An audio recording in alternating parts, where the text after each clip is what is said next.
All right, fellas, looks like we're getting ready to go. Thank everybody for joining us. This is the ILMS ERL broadcast, the final round of Season 3 at LeMans. And we're going to have us a really good race today. I'm Paco Luis Calderon in the booth as always. And, of course, the race broadcast brought to us by the Racetracks crew at 21st Century Foe. We're going to start off while they're setting the grid, looking at some of the point standings. In the P1 class, we have the Deuces Motorsports Club on top.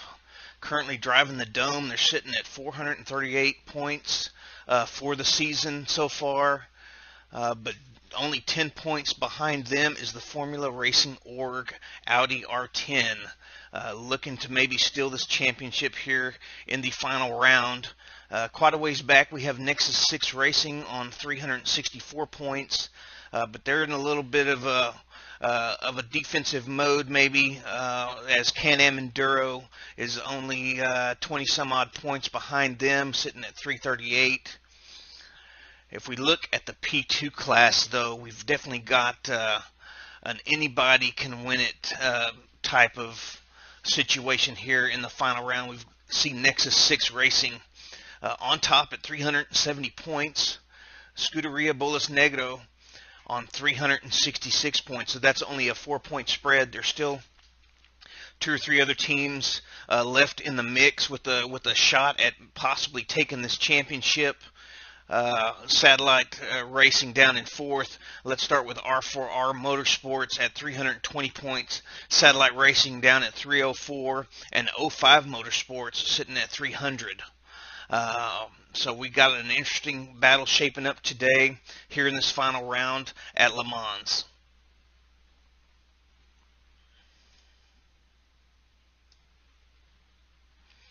And in the GT class, we can see already the championship winners for Season 3, Carancy's Cobra Racing, driving the Ferrari F430. Nobody can catch them. They are your Season 3 champions, and a great job to those guys. But sitting back behind them in the field, Northern Light Racing on 330 points is going to have to really watch out for Doug Henson, sitting only 6 points adrift at 324. Also, we've got the second Northern Light entry at 297 points total, and Lost Wrench Racing at 281. So, and then even Buster's Racing at 261 has a shot at that second place, possibly. So, it's going to be interesting here, the final round. Lots of place swapping, I'm sure, for the championship standings.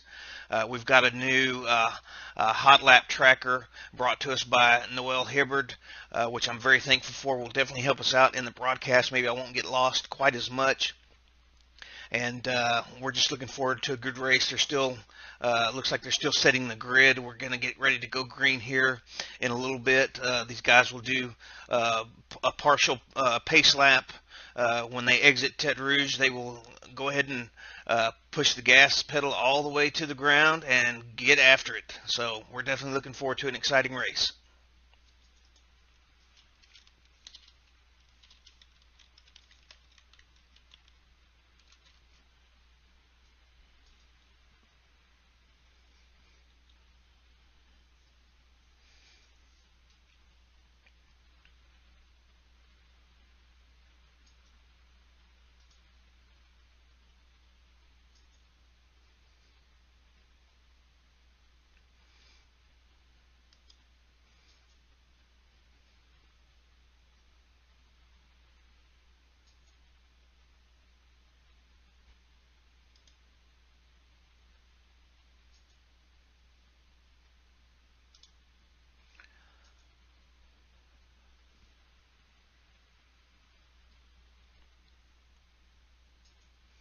Of course, we've seen a lot of good battles throughout the season.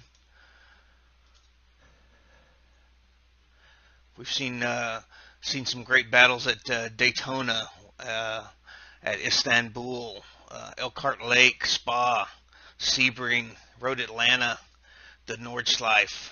A lot of good action throughout the season as Season 3 closes up here in this final round at the Big Lemon, as I like to call it. You look at the track, and it just makes me want to cut off an end of it squeeze it into some tall, cold glass of iced tea. That's how we do it over here in the States, at least, or at least down south of Austin, Texas.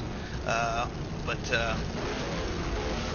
it's going to be an exciting race. Very high-speed circuit, a lot of drafting, and you see the cars taking the grid now as we get ready to start.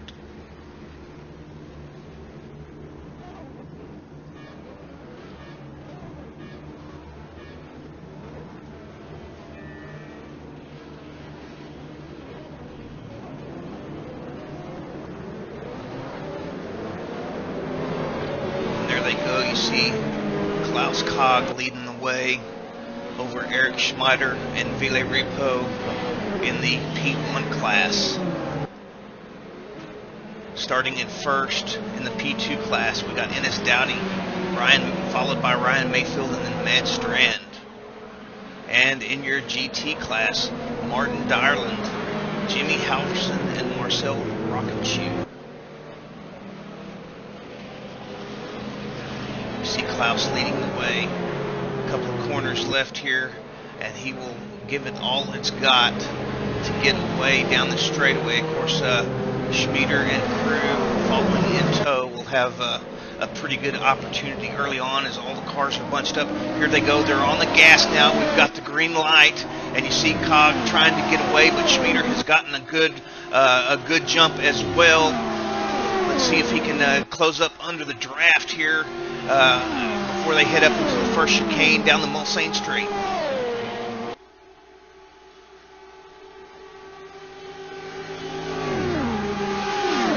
Schmieder looking to the inside just a little bit, not able to get it done, not quite close enough.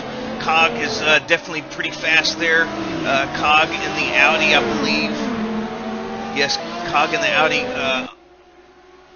Schmieder is in the dome. You see Schmieder getting a run up here towards the inside as they head towards the second chicane now. He is on the inside. It's going to be really tight coming in here. Oh, Cog is able to outbrake Schmieder heading into this next chicane. Schmieder applying all kinds of pressure early on, though.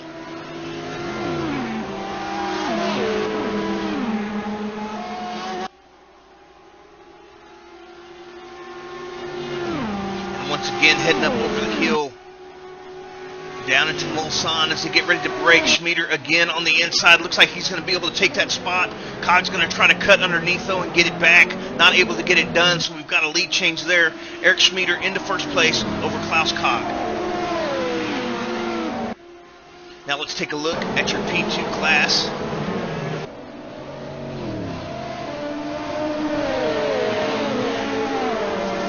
Dowdy leading the way over Mayfield. Matt Strand currently in third. Allison in fourth position with Northern Light.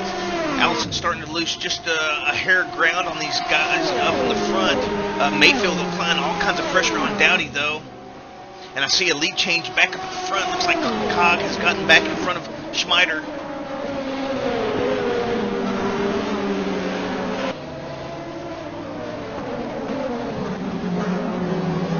Dowdy able to defend early on before these guys head up into the Porsche curve. Let's take a look here at your GT leader.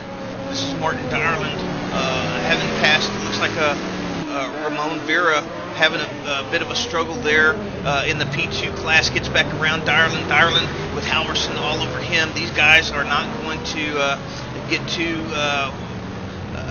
too freaky with each other.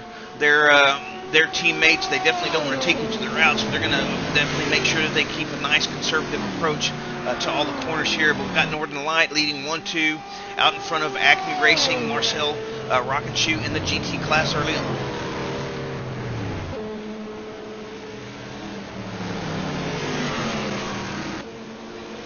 Let's head back up to the leaders now. This is your P1 class, your premier class here at the ILMS. This is Klaus Cog leading Eric Schmieder. Schmieder got in front of Cog heading down into Mulsanne, but Cog was able to get him back. We didn't see where it happened, but he was able to get him back down, I imagine, down the straightaway. These cars appear to be fairly even, so I imagine these guys will probably be playing leapfrog most of the race. Of course, we've got a long 12-hour event in front of us here. Klaus Kog leading the way in the P1 class.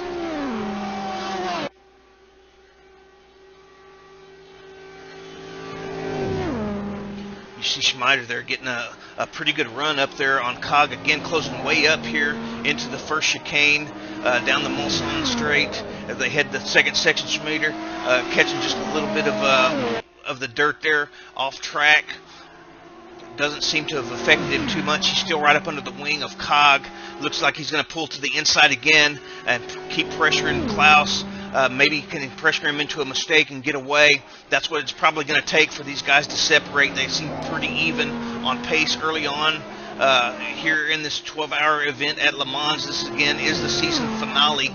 So Schmider and crew looking to hang on to that first place position they have in the standings. Kog and crew with Formula Racing looking to make up those 10 points and take the championship crown.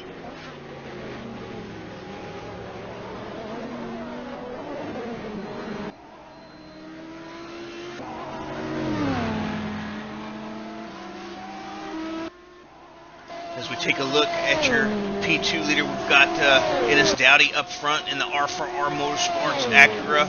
Looks like we've had a change behind as Matt Strand in the Satellite Racing Acura has managed to get in front of the Scuderia Bolos Negro Acura of Ryan Mayfield. So it's all Acura out front in the P2 class early on. Strand looks like he's getting hounded a little bit by Mayfield. Mayfield wants that second position back.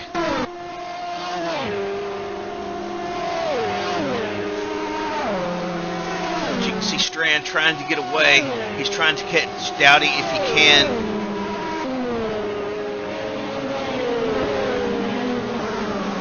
As they get ready to head into Arnage here, let's see if Mayfield can close up. Doesn't look like he's too far behind. You still got Jimmy Allison there in fourth position, hanging on to those two, but Ennis Dowdy getting away at the front early on.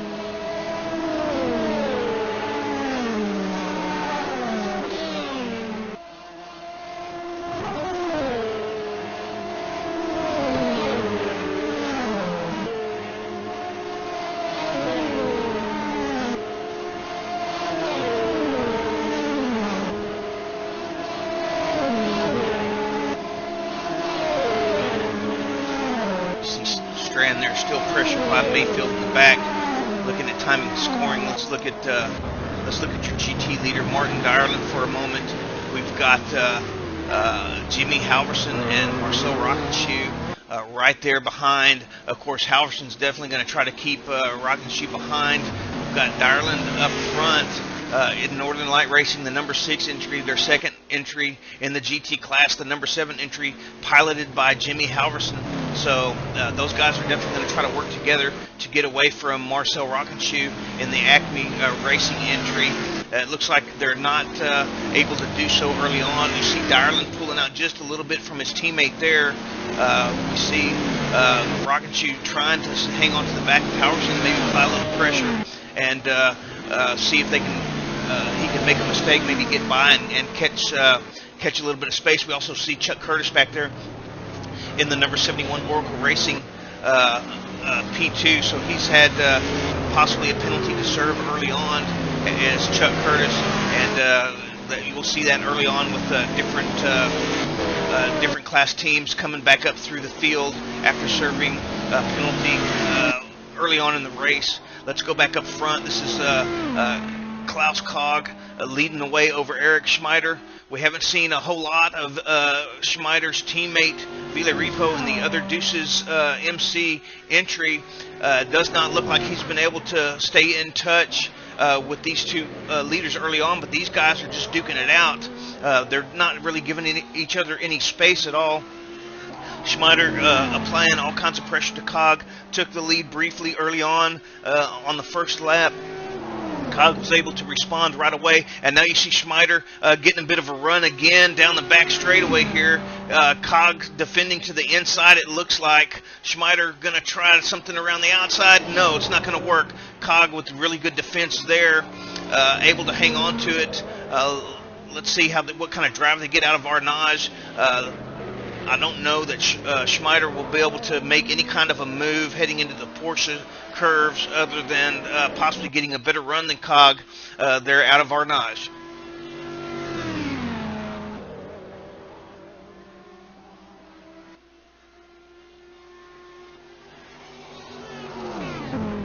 And you see how close Schmider is. The car not real easy to drive in those conditions. The front end on these prototype cars do wash out considerably depending on how close you are to the car in front. So I'm sure Schmider is having a heck of a time keeping that car on the line that he needs and doing a really good job. And I'm sure it's disrupting the airflow of Klaus's car as well, although probably not as pronounced. I'm sure it can possibly loosen up the rear end just a little bit. But you see Cog able to hold off Eric Schmider here early on. Schmider again pressuring to the inside there. Not going to happen as they head up into the Dunlop S's now. Schmider gave it a look, but wasn't quite close enough to make it happen, and wisely backs out.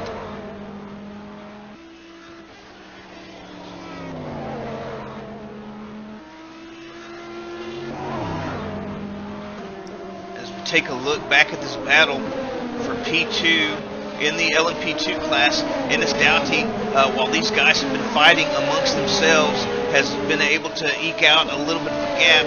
I'm showing the new hot lap tracker brought to us by Noel Hibbard, showing the gap of about 3 seconds or so that Ennis Doughty has over Mayfield in second, with Mayfield dropping behind Strand early on. Looks like these guys are duking it out, and Ennis Doughty taking full advantage, getting away early on.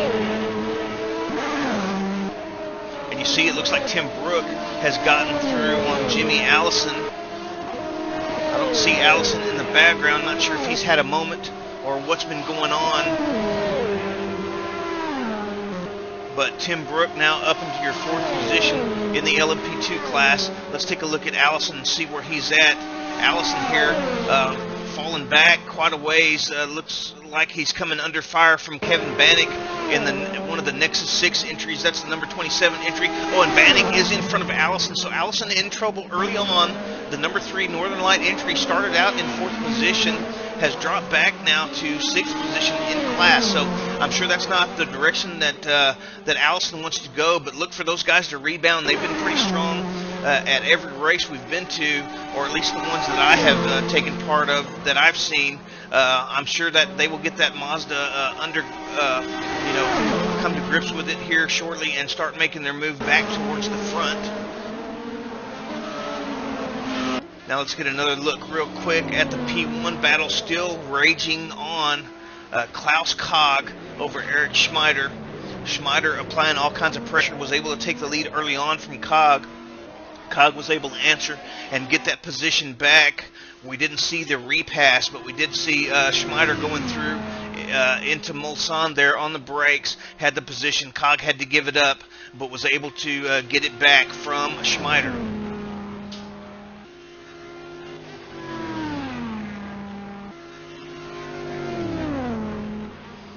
And so far, these guys have been just like this the entire way through. You see they look pretty smooth right at the moment.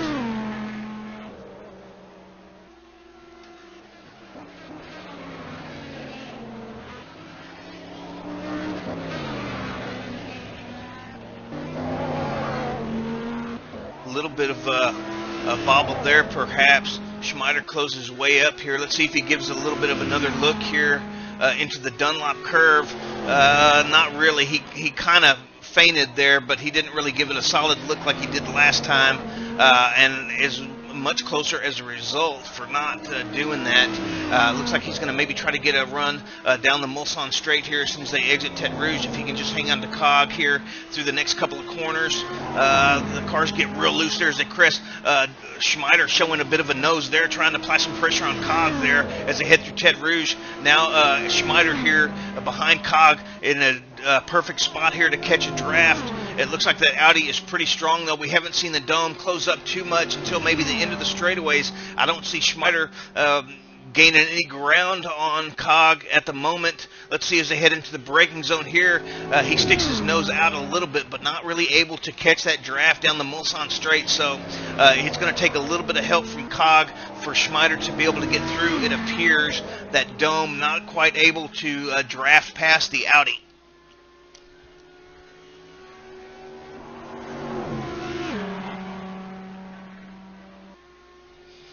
And now I'm being informed through timing and scoring here. Marcel Rockenshoe, let's take a quick gander at those guys back in the GT class, has gotten through on Dyerland's teammate Jimmy Halverson. Halverson in the number 7 Northern Light Racing C6R. Marcel Rockenshoe in the Acme Racing Aston Vantage, and of course now that he is through on Halverson, he will try to chase down Martin Dyerland, your pole setter and GT leader in the number 6 Northern Light Racing C6R. So we've had a good battle early on. Halverson falling back just a little bit. Rockenshoe's able to get past finally here, and now let's see if he can separate himself from Halverson, get up there with Dyerland, and maybe compete for that lead. Of course, we've got a full 12-hour event going on today. There's going to be a lot of exciting moments, so you definitely don't want to change the channel because even once these guys spread out, it only takes a little bitty lapse of concentration before you're off the track and into a wall. These guys really got to stay on their toes the entire time, and of course the laps around here are so long. If you mess up early on, you've got a really long, hard road ahead of you to make it back to the pits for repairs. So these guys are trying to race as hard as they can, but also keep it well within the limits, because if there's one place that you don't want to run it off track and damage the car, this is the place. So good battle going on here for second position. Looks like Halverson able to stay with Rockenshoe for the time being.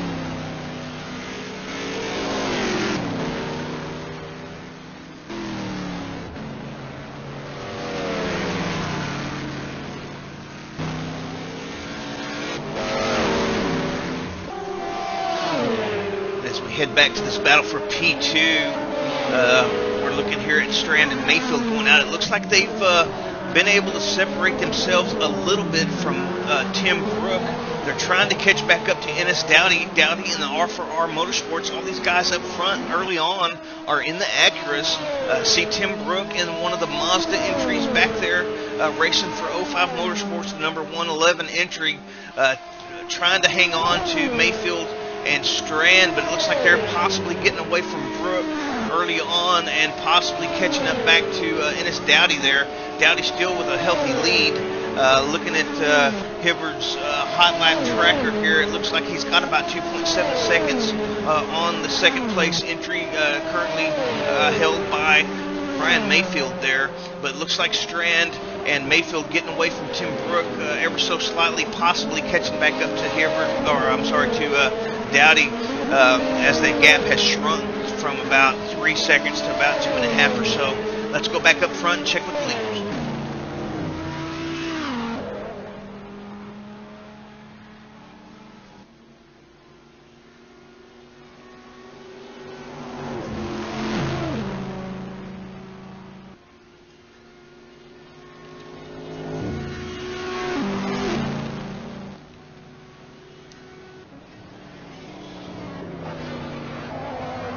See Cog with just a little bit of a gap over Schmider now. I'm not sure what Schmider, what kind of incident has happened there to the Deuces MC entry, but we see Eric has dropped back just about, well, let's see, timing and scoring shows 1.7 second gap. These guys were just nose to tail for the first 4 or 5 laps or so, and you could throw a blanket over them, but it looks like Eric Schmider now has had some kind of an issue. They're starting to get into traffic already here. You see Cog coming up here on the back of the GT field already. That's going to be Antonio Valdivia, and actually Valdivia is not in your last place position. So I imagine part of what may have happened to Schmider here is traffic. You see Cog using another GT. That's J. Tammy there. JT Tammy in the GT World Racing C6R. Cog using him perfectly as a bit of a block there as they head through Arnage. So this, now that they're getting into traffic, I think this is where Cog is getting away from Schmider. It looks like he's getting a better run through the traffic for the time being. And of course, now that they've hit traffic, they're probably going to keep hitting traffic from here until the end of the race. They might get 10% of their laps that are going to be clean laps, and then other than that, every lap is going to be hampered by either, well, for these P1 guys, they're going to be lapping everybody, whether it's the GT field, whether it's the P2 class. They're definitely going to be hampered every other corner, if not every corner, from here on out to the end of the race, more than likely.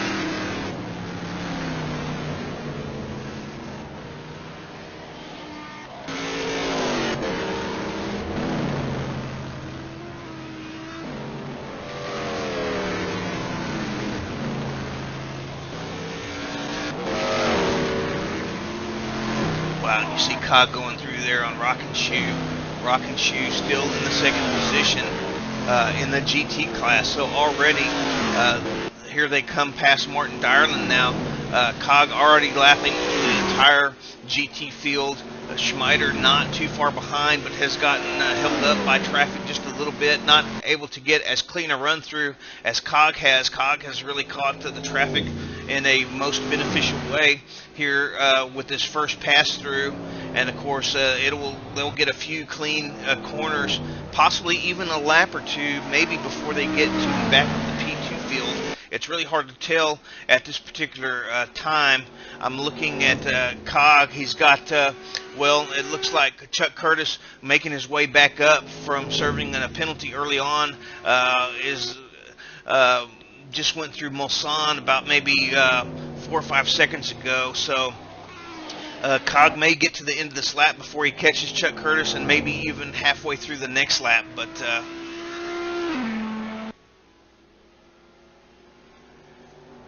once they start catching the P2s are probably going to start catching the GTs as well. And from that point on, it's going to be just traffic all the way through for 12 hours straight.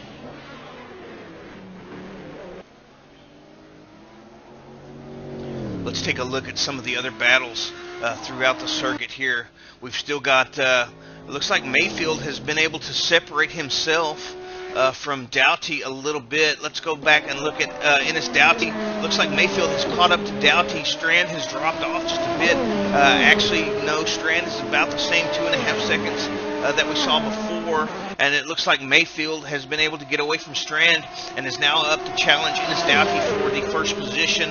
Of course, Doughty in the R4R Motorsports Acura, Ryan Mayfield in the Scuderia Bolas Negro. Let's see, it looks like Mayfield has closed up pretty quickly on Doughty here. I'm not sure, not quite close enough to make a move there, but Mayfield applying all kinds of pressure now. You see Strand there trying to hang on to the back end of this battle here,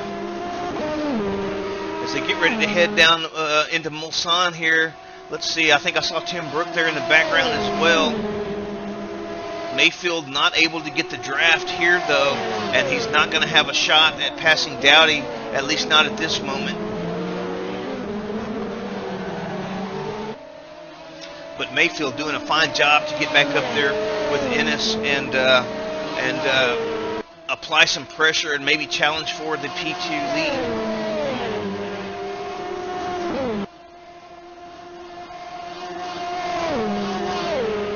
No, and it looks like we've already got a DNF. Oh no, that's Jimmy Allison with the Northern Light Racing in the C60 Mazda out of the race. Really tough luck for Northern Light Racing early on. I'm not sure what happened there. Of course, Jimmy Allison plays such a huge part here at the ILMS. One of your main administrators, doing such a fine job putting these events together. It's a really sad moment here for Jimmy and Northern Lights.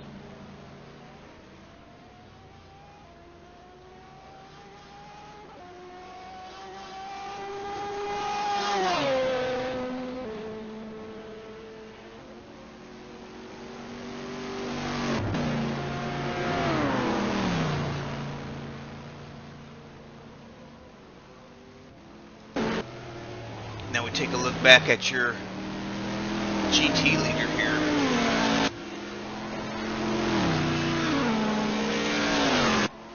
This is Martin Dyerland in another Northern Light entry here in the GT class, the number 6 entry.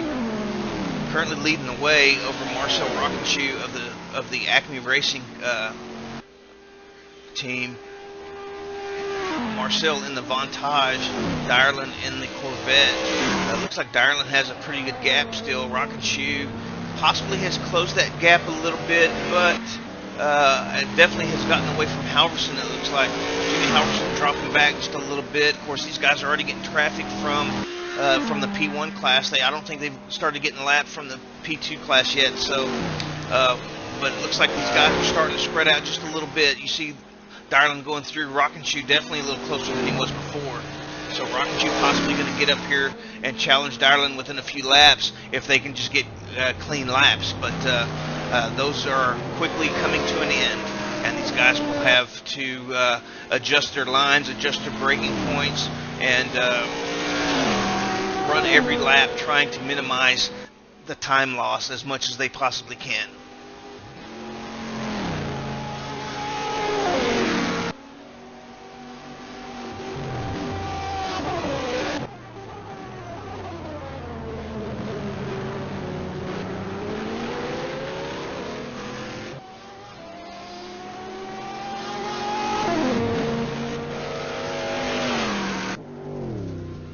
Check back with your overall leader. This is Klaus Cog, currently showing a gap of 4.2 seconds over Eric Schmeider in second place.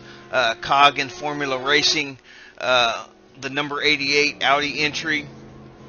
Those guys are looking to make up at least 10 points or more on the Deuces MC Motorsports team. Of course, Deuces leading the championship standings on 438 points so far this season, and as we head into this final round here of season 3, Formula Racing only 10 points behind. So if they can make those points up, then they can either tie or possibly win the championship here. Cog definitely looking to get away early on and take full advantage.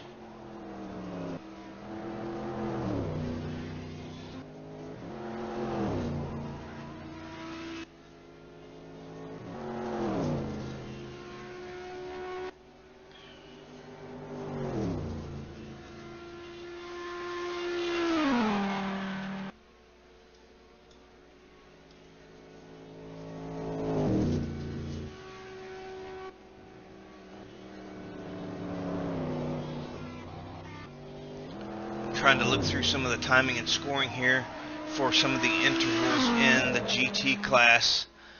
Looks like we've got a pretty good battle going here with Santino Caranci as we take a look through some of the rest of the field. Now that things are starting to spread out, let's go ahead and take a look at some of the other battles going on. Caranci here, you see right behind JT Tommy. Tommy in the GT World Racing C6R. Caranci in the Cobras Racing F430. So you see some of the P2 class coming through, and we've had a bit of a change in the P2 class. Speaking of that, it looks like I see Strand has dropped back down into the 5th position now. Tim Brook, you saw there going through on Caranci, up into 3rd place. Kevin Bannock up into 4th. So something going on with the satellite entry, and they seem to have lost some touch with Mayfield early and Dowdy after hanging with them early on. So I'm not sure if there was some kind of a moment or got caught up in traffic or what happened, but Satellite dropping back a couple of positions. But see Caranci here trying to hold on to Tommy, but Tommy getting away just a little bit here with the traffic coming through. And you see Bannock fixing to hit him now. Caranci there not really going to get held up. He might catch a little bit of a draft off that P2 to catch back up to that Corvette. Let's see if he can catch in the air here. See if he gets any closer to JT. JT in the number 63 GT World Racing entry.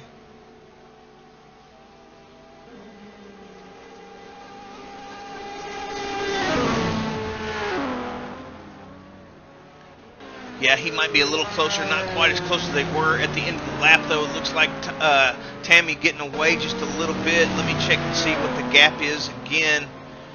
The gap is currently showing now to be about half a second. So still definitely Santino staying in touch, but Tammy trying to get away here. Let me look at some of your other gaps.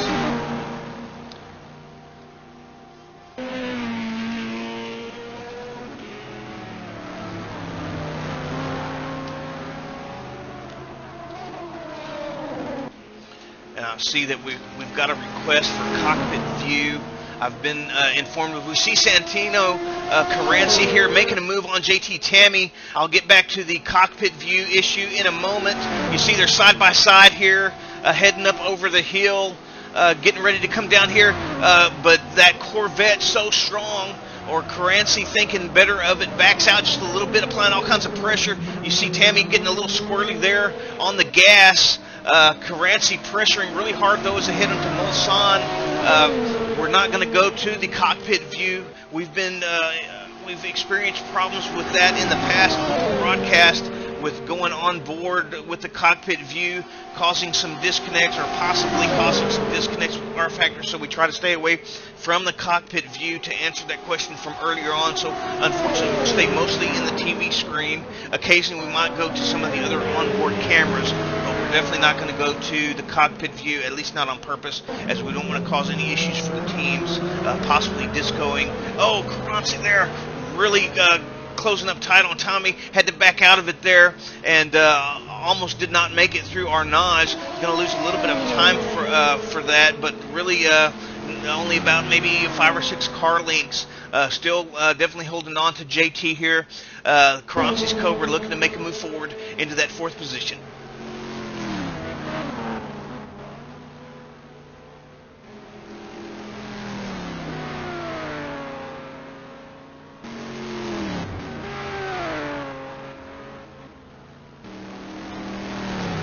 Look at the gap for the leaders. It looks like Schmider closing up a little bit on Cog here.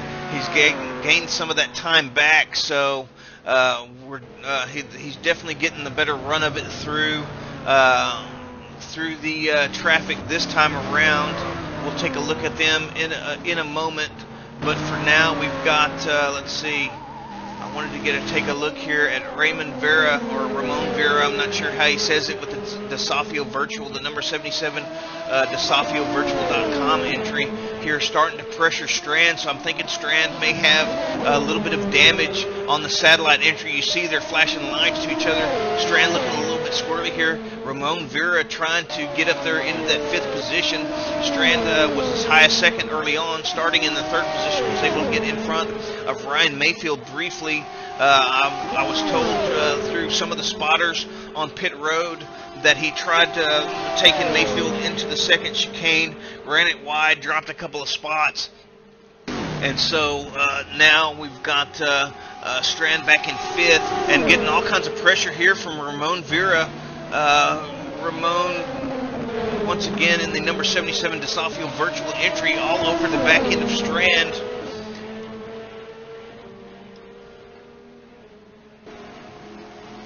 And I see that Robert Fakes here is behind these guys, as well as behind Legnini and Endo. So Fakes, I'm being told, is damaged and off pace. Looks like he may be heading for the pits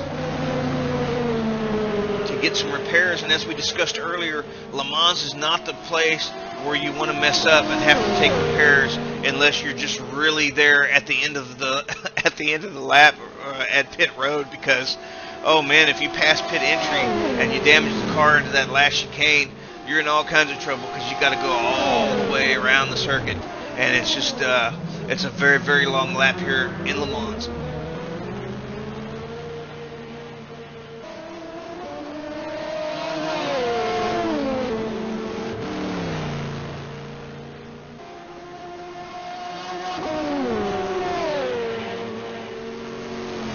Take a look back at your overall leader here. Klaus Cog currently holding about a 2-second lead over Schmider. It looks a little closer than that at the moment, but that is 2 seconds according to timing and scoring. It was as high as almost 5 seconds just a little bit earlier. We saw Cog get a really good run through the traffic early on. Schmider not able to quite get as clean a run. Cog using some of the GT traffic as blockers and getting as much advantage as he could out of the traffic.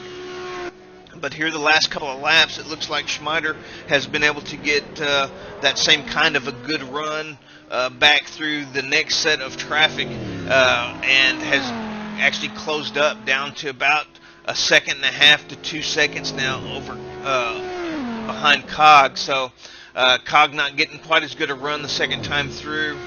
You see these guys are starting to close up just a little bit again.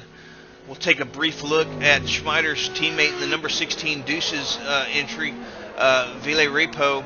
Repo about 30 seconds behind the leader, so not quite able to keep up on the same pace as the leaders, possibly getting a really bad run through traffic. May have had a moment here or there, but we see as we go through the order now, we've got Cog up front, Schmider in second, Repo in third, Jacob Christensen, we haven't seen him yet in the number 5 Northern Light Racing entry in your fourth position overall.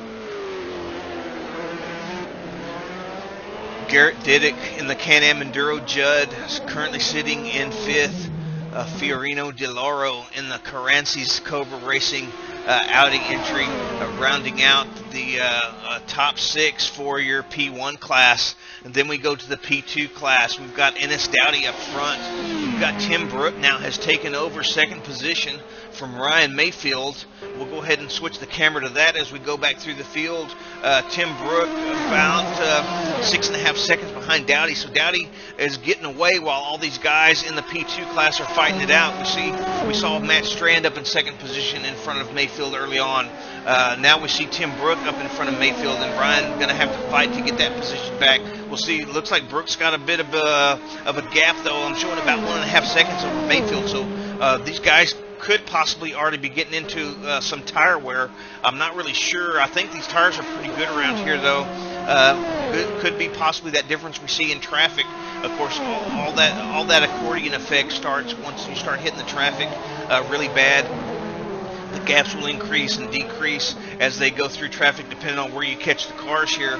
But yeah, we've got Mayfield currently in third behind Brook. Kevin Bannock holding steady for the Nexus 6 crew in your fourth position. Strand down in fifth at the moment, being hounded by Ramon Vera in the DeSofioVirtual.com, rounding out your top 6 in the P2 class. We've got a couple of more P1s back there mixed in amongst the P2s and the GT class, but those guys are trying to make up from early penalties and work their way back up to the front. In your GT class, though, it's been all Martin Dyerland up front. Marcel Rockenshoe currently in second position, started in third, was able to get past Dyerland's teammate Jimmy Halverson in the second GT entry for Northern Light Racing. JT Tommy in fourth position, Santino Caranci in fifth, Rodney Wingfield in sixth, Lanny Hall in seventh, Pearson and Valdivia rounding out your GT field. We've already unfortunately had a couple of DNFs. Jimmy Allison with Northern Light Racing out 3 or 4 laps ago, and the most recent DNF, Drew McLean with Doug Henson Racing in the C6R. Those guys are out of the race, and unfortunately they're not going to make it to the checkered flag.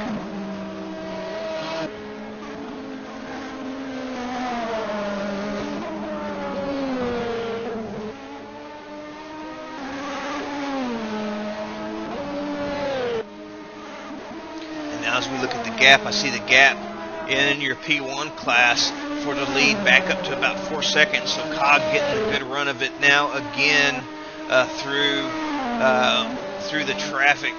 I'm looking at some of the gaps here on timing and scoring. We still got Vera pressuring Strand in 5th position for the P2 class. Rock and Shoe about 2 seconds behind Darlin in the GT class. Karanci and Tommy still going at it. Let's take a look at those guys real quick again. They were really getting after it early on, or just a few laps ago. Let's take a look at JT here from his perspective and see what's going on. Karanci rather, all over the back end again. This is a great battle here as they come through the Ford chicanes. See Karanci, of course, these GT cars are a lot more forgiving in some ways, but slide a lot more than your prototypes. And so I imagine as the tires wear down through the end of the stint, these guys keep pushing each other. We're going to see some exciting moments. Oh, there, look like Karanci getting a bit wiggly there as they head through the Dunlop curve.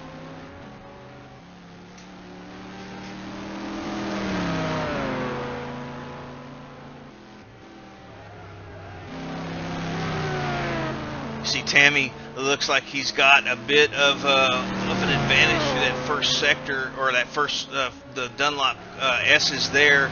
Now they get through Tete Rouge here. Looks like Karanci was able to close up on the brakes into Tete Rouge and maybe getting a little bit better of a drive out. But we saw Karanci earlier on a few laps ago getting a really good run on this GT World Corvette entry. But once he pulled out of the slipstream, Tommy was able to just keep on going.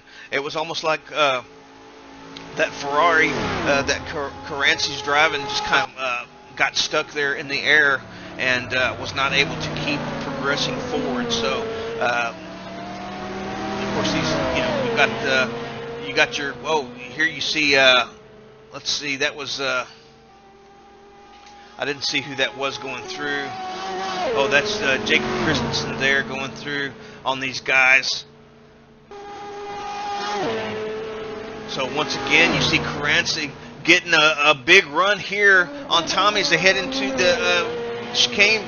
But JT able to outbrake Karanci into that. Oh, running a little wide here. Karanci's going to get another run down this back straight again.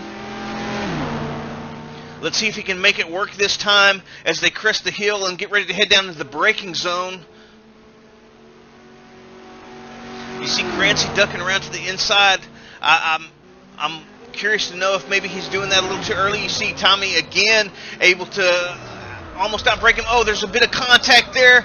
JT's going to go off. Looks like Karanci here looking to maybe slow up to allow JT back through. That's a very gentlemanly move if he's able to do that.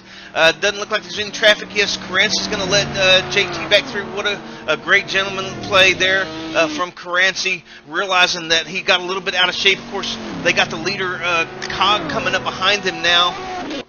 Cog's going to go ahead and pass Karanci. Karanci making the move down into Mulsanne. Could not quite pull it off, locking up the tires. A little bit of contact. Tommy going off, and Karanci allowing Tommy back into that position. He definitely doesn't want to get that position in that sort of fashion.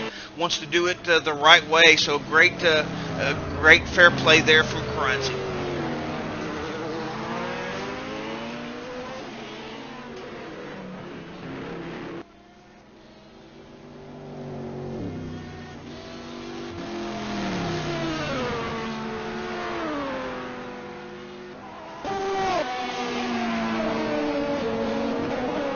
Check back with this battle that we had in the P2 class. For P5 in class, Strand appears to have gotten away from Ramon Vera at the moment. Vera in the DeSophioVirtual.com entry was giving Strand all kinds of issues earlier on, but it looks like Strand, for the time being, has gotten the better of traffic, able to get away. Let's take a look here. We've got a new leader up in the front here, Jacob Christensen, but Cog's going to take back over that, so we're already getting into the pit rotation. Just as I go to Christensen, he's coming into the pits. Cog has taken that back over. Cog must have pitted earlier on, and is going to retake the lead. I see Schmeider down in 5th position now, so Schmeider must be pitting as well. Let's take a look at... No, Schmeider has not, or maybe he did pit and has already come out. Let's see. I see it. They're showing a pit stop for him, so apparently Schmeider has pitted. Has lost a bit of ground there. You see him currently in the 4th position now. His teammate Ville Repo in the number 16 Deuce's entry up there just in front of Schmeider in 3rd position. So we'll have to keep a track with all the pit strategies to see what's going on there. But let's take a look back now at your P2 leader, Ennis Dowdy, with the R4R Motorsports entry, currently with quite a nice gap of about 7 to 8 seconds over Tim Brook in 2nd place. Of course, Dowdy taking full advantage of all the battles for the P2. That is position 2 in the P2 class. Early on in this race, we saw Strand challenging Mayfield for 2nd place for a lap or 2 before Mayfield got the position back. Oh, and I think that's Lenny Hall off into the dirt there in the Dunlop S's. He's definitely going to find it quite challenging to get out of that dirt here at LeMans, as it's quite soft and it's really easy to spin your tires up in there and not really go anywhere.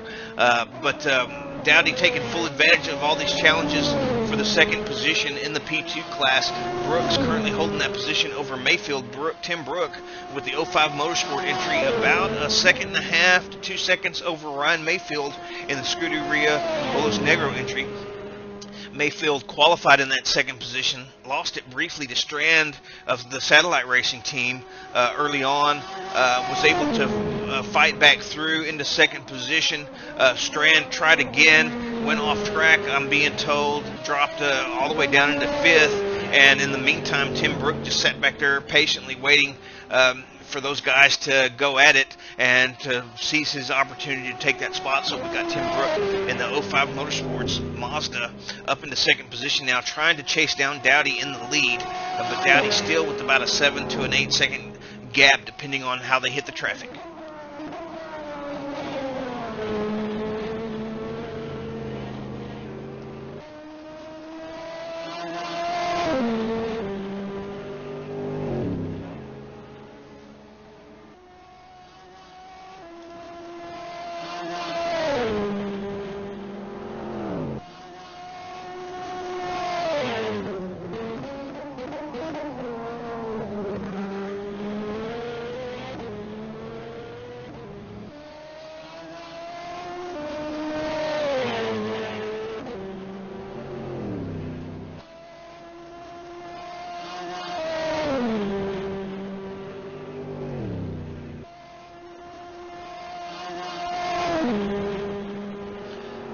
As always, let me go ahead and put out an invitation to any and all teams during this course of the race, whether you've just come out of the car or whether you're the team manager or you have yet to do your stint. Anytime you want to hop into the broadcast booth, just go ahead and hop in. You can always try to shoot me a message on TeamSpeak. However, more than likely I won't see it, so go ahead and hop in and wait for me to make a pause in the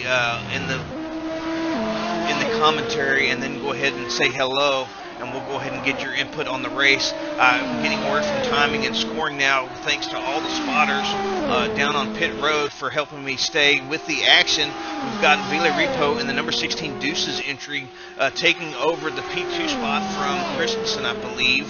Christensen. And then, of course, Schmeider is right there as well. So we've got a definite battle heating up here in the P1 class for the 2nd position. Cog is out front by about 40, that's showing me about 40 some odd seconds. So not really sure how that happened. Schmeider, I thought maybe pitted, but either he had a really bad pit stop or had a moment where he ran off track. But anyway, this is the battle for P2. We got Schmeider's teammate Vila Repo in the number 16 entry out in front of Jacob Christensen in the number 5 Northern Light Racing entry. We've got kind of a Northern Light sandwich here with the two Deuces Motorsport entries here as the bread, and of course Northern Light Jacob Christensen making a nice middle to that sandwich here. I'm hoping that he can maybe everybody can keep it nice and clean. I'm sure they will. I definitely know the guys in Deuces will keep it as clean as they possibly can. So I don't think that's going to be too much of an issue. But we see Schmeider here not really closing in like we would have thought, given his pace early on in the race. Schmeider actually possibly losing a bit of ground to these guys. So we're not sure. Maybe he's got some kind of damage or something on the car and not able to keep pace with his teammate or with Christensen.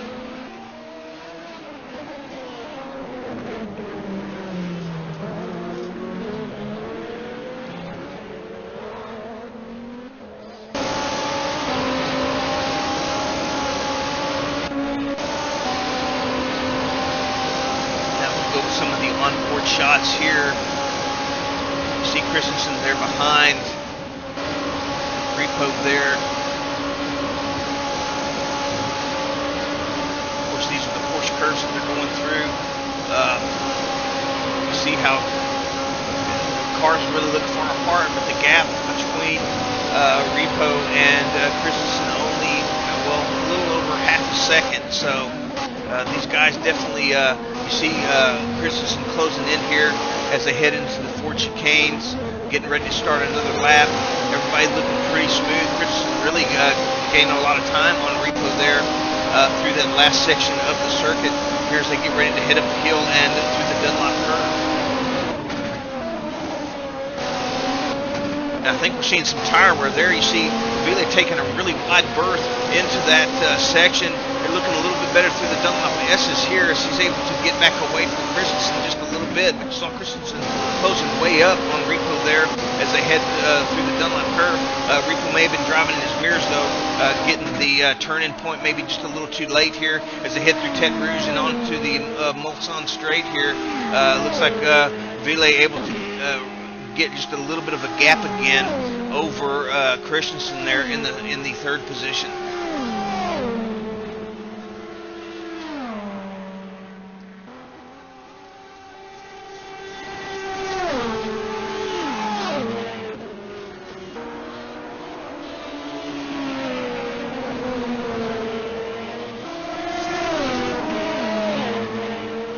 Let's take a look back up at the leader. Klaus Kog, some 50 seconds into the lead over your P2 battle there between Repo and Christensen.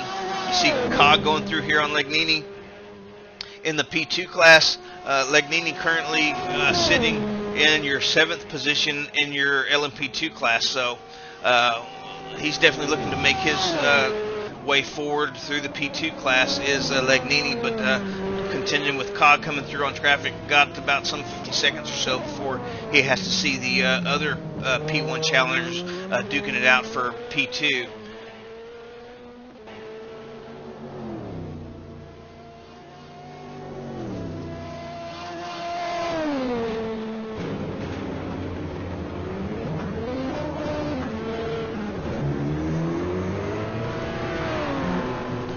Being told here that we've got a lot of your P2s in the pits here. Currently looking at Bannock there. I see Brooks and Mayfield rolling, Strand rolling. They're all going to come out together. Let's go up to the front here with Tim Brook. You see Mayfield back there coming out of the as well. You've got Wingfield coming through here, also in a GT car.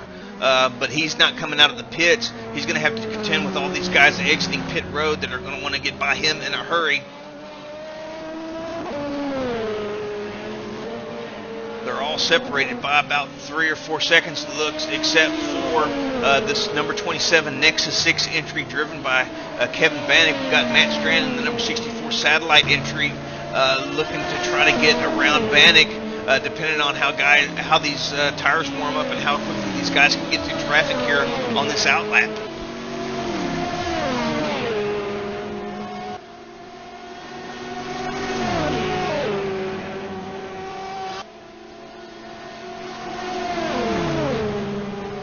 Strand trying to use the GT entry there of Wingfield to maybe get a little additional draft to get back up there with Bannock.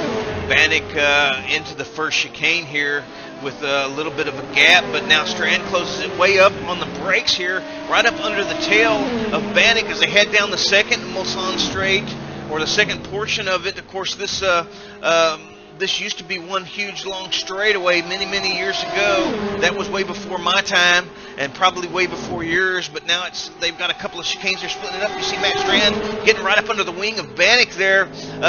Looked like maybe, I thought Strand was going to back out of it. No, he doesn't. Oh, no, Bannock runs wide there into the second chicane. Strand, I thought, was going to pop out and go for it. He doesn't, though. And Bannock runs with just a little bit of speed, extra speed there, going through a little bit wide through that section. Now they've got your P1 leader, Klaus Cog, coming through here to put these guys another lap down.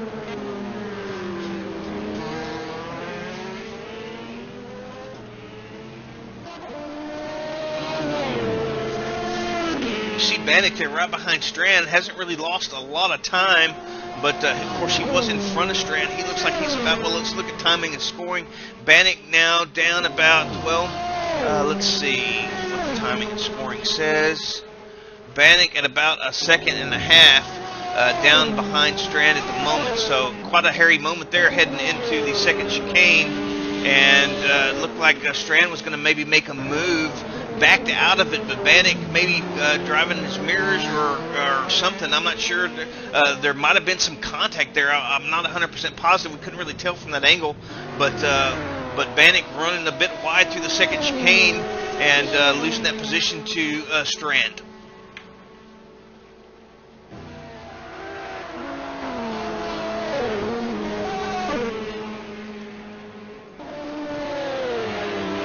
Whoa, didn't want to do that. As we look through timing and scoring, we've got a new, live timing module put together by Noel Hibbard, but it's not showing the gaps between class, the intervals. So I'm going to have to go back here to the RF monitor to see the intervals between class. So as I look through that real quick, hopefully we won't miss too much of the action. Let's see here. Trying to look for a close battle on track. Looks like that battle between Bannock and Strand is the closest battle, other than your battle for P2 overall. Villarrepo and Christensen. Repo with about 2-second gap over Christensen. Christensen with about a 2-second gap over Schmider.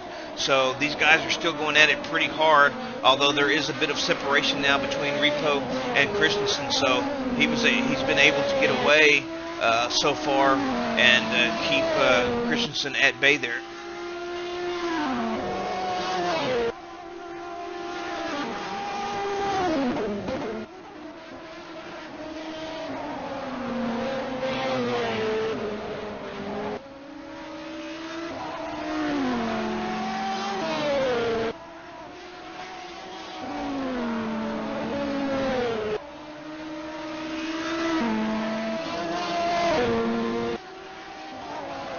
See Christensen just there behind Villarrepo in your second position. Christensen with the Northern Light Racing, the number 5 entry in the P1 class, currently in the middle of a Deuces sandwich here as he's following Villarrepo in the number 16 Deuces entry, and he's got the number 15 Deuces entry of Eric Schmider hanging on to the back of him. We saw Schmider there early on in the race really pressuring Klaus Cog for the lead, but it appears that Schmider has had some kind of an incident, possibly has damage on the car as he has fallen back into the 4th position and not really able to make up any ground on Repo and Christensen. Of course, Cog and Schmider early on put quite a huge gap there on the rest of the P1 field. So whatever happened to Schmider still seems to be affecting him, as he's not really able to close up on Christensen here. All these guys running real nice steady laps though. They're about 2 seconds separated from each other. And of course Christensen trying to get up there with Villarreal and maybe make a challenge at that P2 overall position. Deuces is going to do everything they can to not lose that position, though. They definitely need as many points as possible. They're 10 points into the lead for the championship standing, but with this being the final round, they can't afford to lose too many points to the Formula Racing team. Of course, their number 88 entry, currently piloted by Klaus Cog, up in the lead by some 52 seconds, so quite a good lead early on. Of course, we just passed the 1 hour mark here in this 12-hour event, and we've got a lot of racing left, but Deuce is definitely not looking to lose any points to the Formula Racing team if they can help it.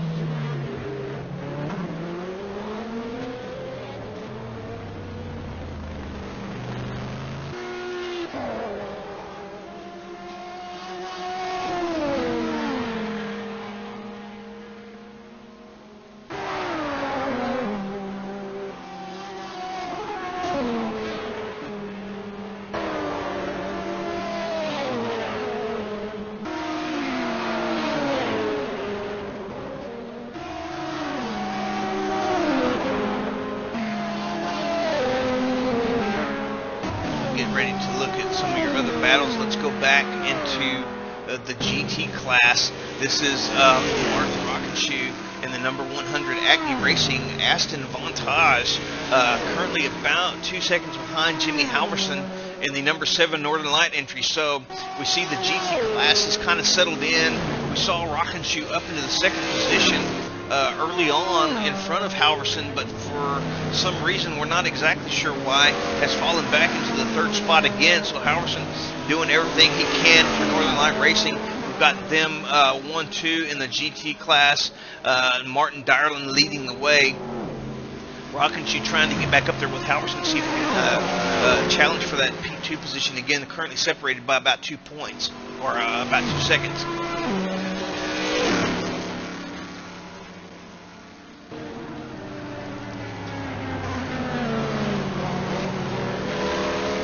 Tim Brook going through there, currently holding down your second position in the P2 class.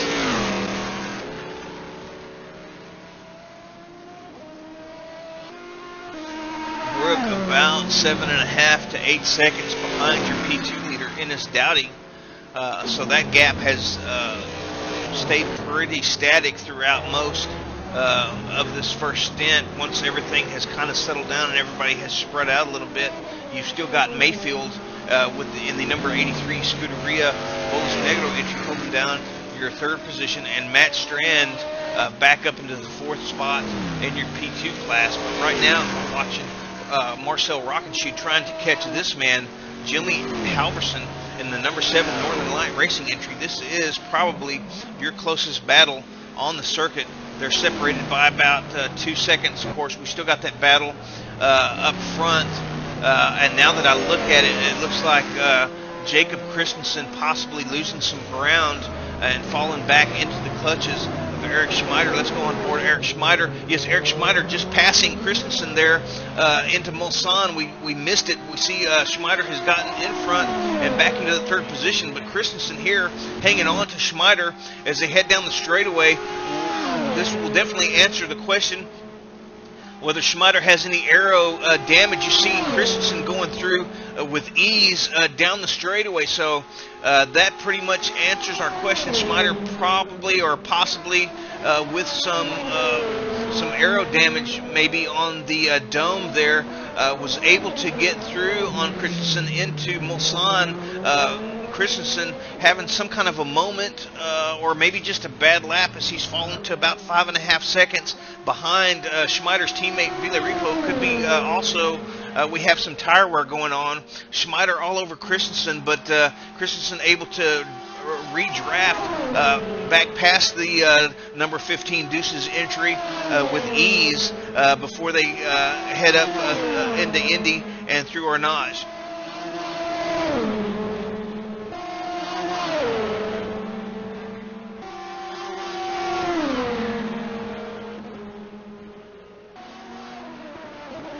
See Schmider sticking his nose out there as they head into the 4 chicanes. Schmider looking to get that position back. If he can just hang in this draft, he might be able to do it, but he's going to have to get away a little bit as Christensen looks to be able to redraft back in front of the Deuces entry with relative ease. Of course, Christensen in the Northern Line Racing Acura entry, the number 5 entry. Schmider in the number 15 Deuces. They're in the Dome. Looks like Schmider having the better run of it through Dunlop there. So it looks like maybe the Deuces entry is more set up for cornering, or as we speculated just moments ago, there could be some aero damage on Schmider's car. Schmider and Cog, of course, battling it out for the lead much of the first stint. Until something, we're not sure what happened to Schmider, and he dropped way back into your 5th position overall. But now he's trying to fight his way back, currently sitting in 4th spot, right behind Christensen here. Doesn't look like he's going to be able to make a move into the 1st chicane, but he's right up under the tail of Jacob Christensen in the number 5 Northern Light entry.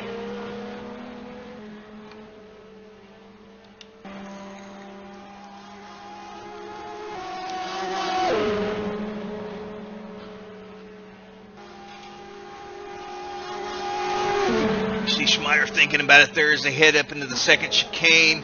He's on the inside, has to back out of it. Christensen getting a pretty good run through there. Let's see if he's going to try to make that move again down into Mulsanne.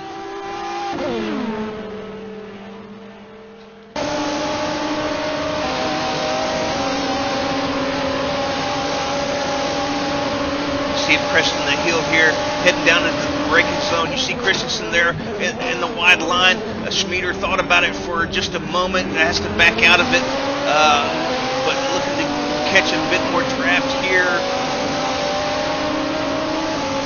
Looks like he's just going to have to stay right here. Looks like every time he pulls out, the car is stalling, so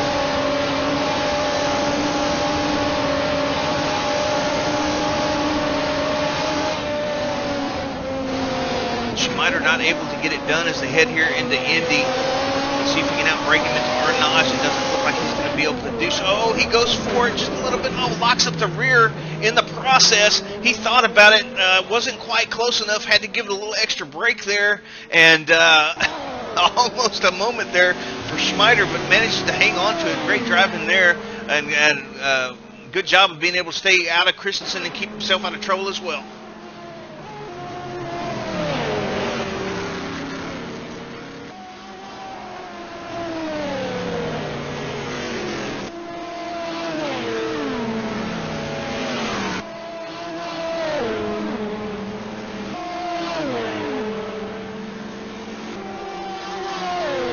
This battle here for P3 overall.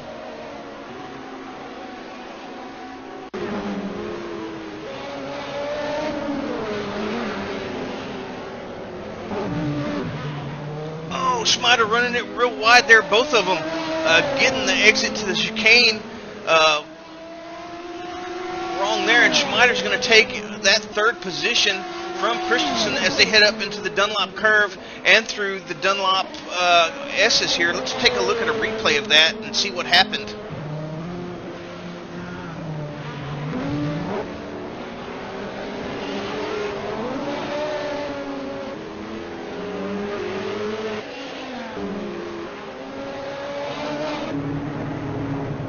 You see Christensen coming into the 2nd part of this.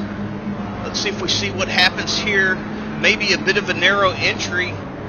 Can't really tell from this angle. It looks like maybe his back end just gets a little bit unsettled there. You see Schmider coming in pretty hot as well, and just runs it a bit wide, catches a little bit of the dirt there. That's what it was, slowed it way up. Schmider having to get way on the brakes here, almost catching the wall. Let's see if he hits it. Oh, maybe just a little bit. In the rear quarter panel there, you see Schmider coming way up fast, has to slam on the brakes. Look at Schmider locking up there, but able to go on through and take that third position down the straightaway before heading up into the Dunlop curve.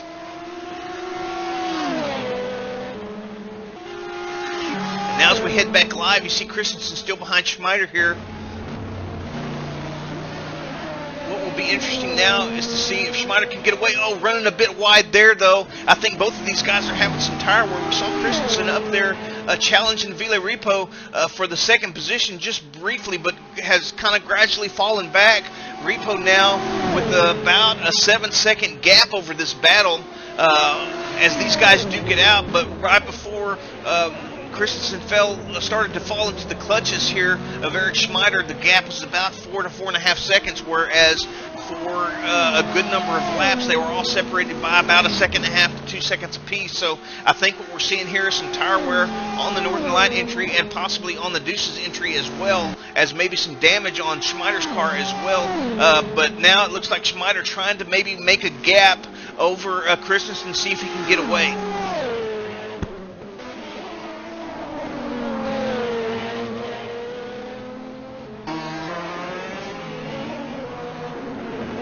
While this battle continues,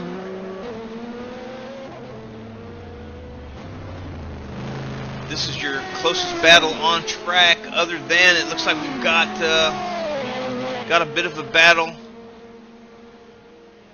Well, no, it looks like Jay Endo coming up here through some of the P2 traffic. I thought that was a battle going on. We definitely do have a battle back in the GT class between Rockenshoe and Halverson, it seems. Let's go back to that battle.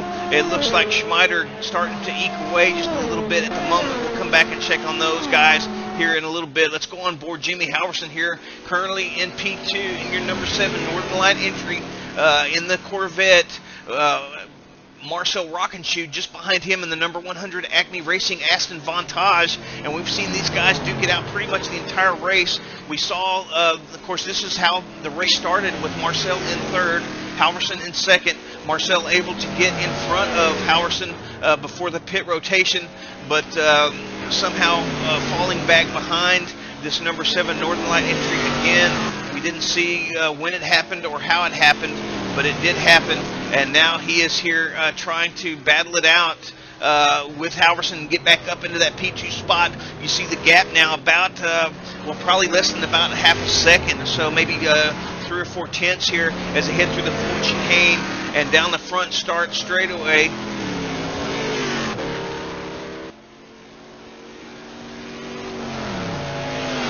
See Halverson getting a bit of a gap there as they head before they head up into the Dunlop corner there and into the Dunlop S's. That Corvette really good on acceleration.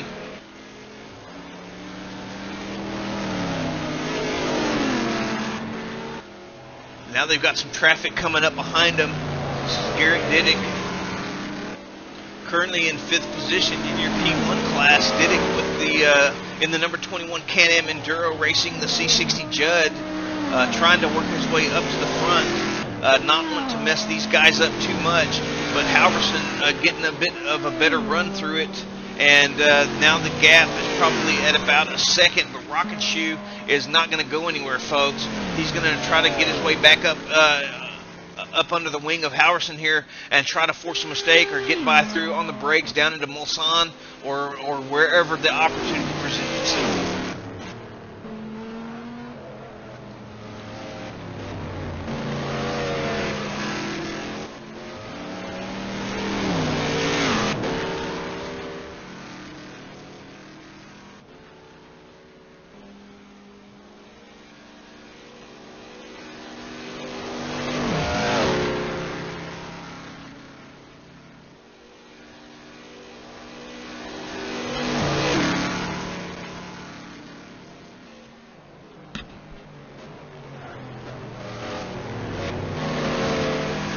See Rockenshoe really closing up here.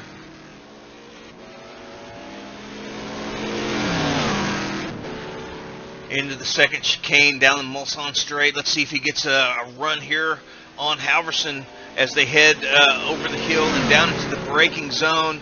He's on the outside. Halverson taking a real defensive line, keeping it in the middle to the right side of the track. Rockin' Shoe going to try to outbreak him on the outside. Halverson able to get the job done on the inside, though. Great defensive move there from Halverson. Rockin' Shoe really went for it that time, but saw Halverson there. Great racing. These guys leaving each other enough room to get the job done and stay on track. Halverson realized that he was in trouble, took the defensive line in, and now Rockin' Shoe's going to try to get a run down here, down this back straightaway. Let's see, Rockin' Shoe now on the inside. Let's see if he can get the job done. Looks like he just went by the Corvette. We weren't expecting that. Yes, Rockin' Shoe up into second position as they head into Indy here. Halverson's going to try to fight back into our Nas. Let's see if he gets a good drive out of Indy. Rockin' Shoe taking the defensive line now. Looks like Halverson swings to the inside, though. Has to back out of it. Not able to get the job done.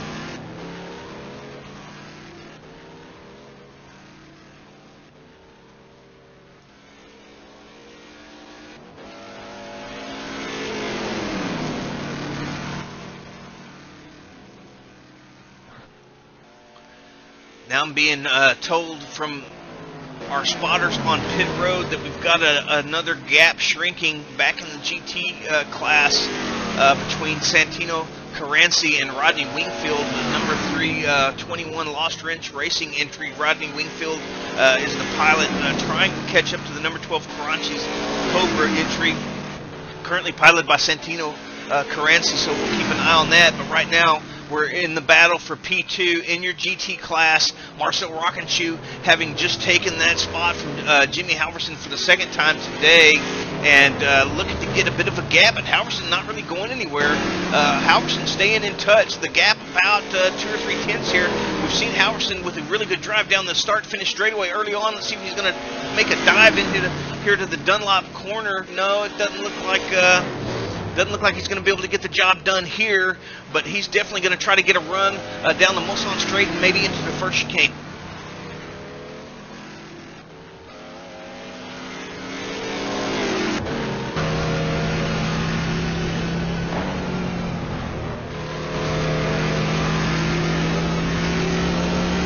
Try to find a different picture here. Go to this onboard shot here. This is on board Jimmy Halverson in the number 7 Northern Light Entry Racing C6R, just having lost the second position in your GT class to that man in front, Marcel Rockin' Shoe, in the number 100 Agni Racing Aston Vantage. Let's see, Halverson trying to get a run here down the Mulsanne straight. Doesn't look like it's going to happen as they head up into the first chicane here.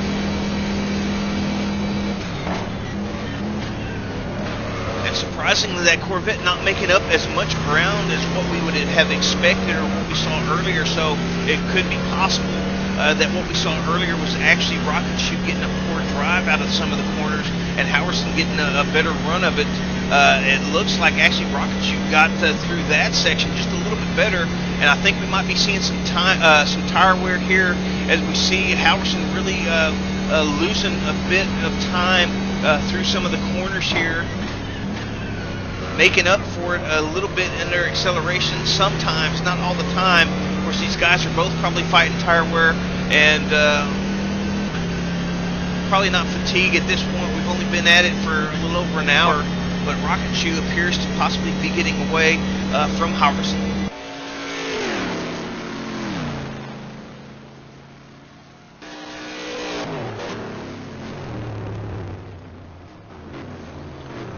Take a quick moment to look over at timing and scoring. We've still got a fairly close battle up for the lead in your P2 class. We've got Dowdy with about 5 seconds or so over, or about 2 or 3 seconds, I'm sorry, over Tim Brook.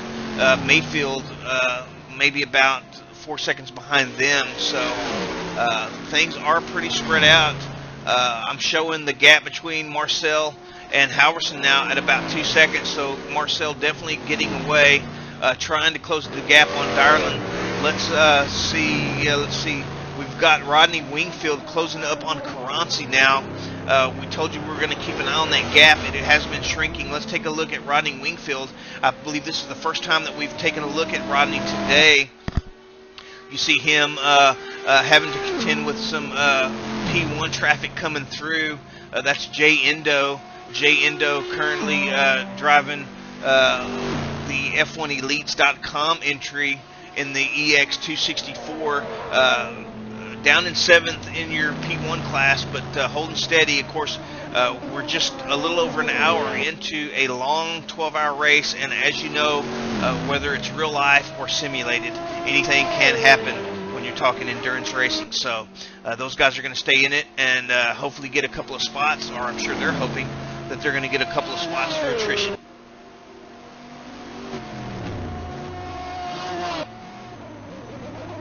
And as we sit here looking at Wingfield, waiting for him to catch Caranci up in front. You see Caranci there just for a moment. I'm being told that we've had a spin up in your GT battle, and that Jimmy Halverson has taken back over that spot. Let's see if we can see where Rockin' Shoe's at. We didn't see what happened with Rockin' Shoe. Let's see what happened here. You see him coming back.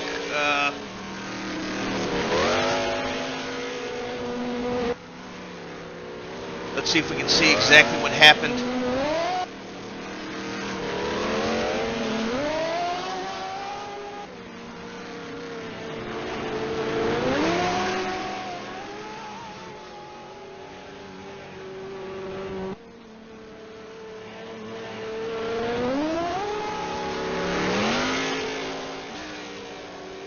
Well, it may be too far back. We'll go back to this corner and see what happens here. Yeah, this looks like where it was coming out of Arnage. Such a tricky place on the gas. Let's see if we get a shot of what happened here. Yeah, it looks like he's going to lose it there under acceleration. We see him coming back in here. And I'm being told from the guys in the truck how to make it rewind a little bit faster. Thanks for that from our technical crew. There in the truck here, you see. Well, it looks like he's on the gas, losing a little bit, and immediately the lights go on. That is definitely one of the safety rules here at the ILMS. Great job from Rockin' Shoe, realizing he's not going to be able to hang on to it. Gets those lights on right away, and then you see Halverson coming through, narrowly missing Rockin' Shoe. Wow, that was pretty close. Rockin' Shoe immediately getting out of the way, so he's going to have a lot of fighting to do to get close that gap back up to Halverson. Now let's go back to Rodney Wingfield in the number 321 Lost Wrench Racing entry. Wingfield in the C6R trying to catch up to Santino Caranci. You see Caranci there a little ways up in front. You saw Halverson as well, so Halverson already lapping these guys. Wingfield trying to catch up to Caranci. Caranci, let's see, the gap now is down to about, let's see, it's down to about 3.5 seconds, which is almost one of your, that may be your closest battle on track. We've still got about a 2.5 second gap between, looks like Tim Brook and Ryan Mayfield, maybe, up in the P2 class. We will check on them here in a moment. It looks like Wingfield not getting as good a run through that traffic there. You see Matt Strand coming up behind them now as the gap is now back to about 4 seconds. Let's go check out the P2 battle for P2 here. Tim Brook, or actually for the lead, Tim Brook about 2 seconds behind Ennis Dowdy. We haven't seen Dowdy too much today, or Tim Brook. Most of these guys have been a little spread out here for about the last 30 minutes or so. Dowdy has been pretty much all alone in front by himself the entire race thus far in the P2 class. It's going to be interesting to see what happens if Tim Brook can catch up to him and apply some pressure. Dowdy hasn't had to deal with that all day today. Of course, Dowdy in the number 04 R4R Motorsports Acura. Tim Brook in the number 111 entry for 05 Motorsports in the C60 Mazda.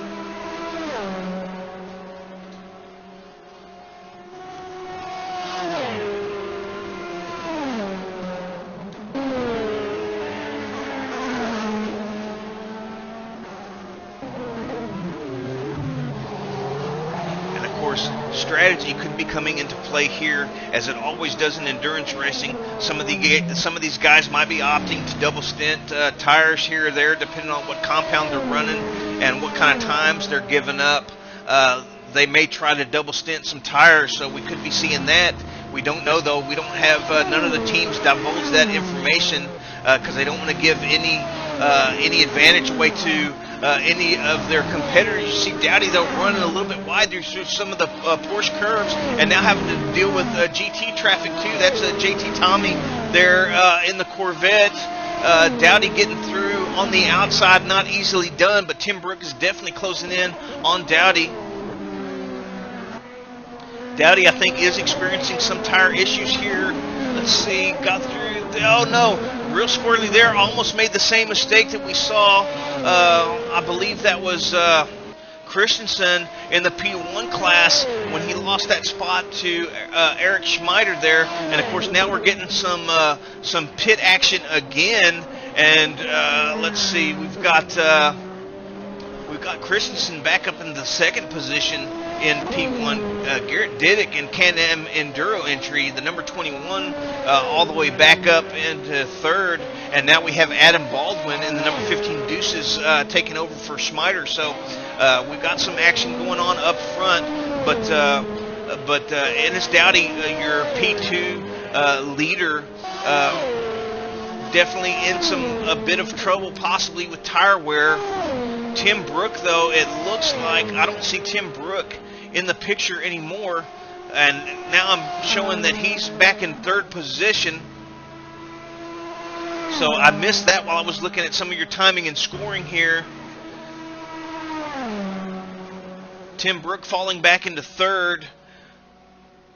Now that I try to look at the gap, I'm not sure if Tim Brook made had the same moment in the final chicane. That's about where we started losing sight of him. So I'm looking at Dowdy. Dowdy about 2 seconds over Mayfield in second. So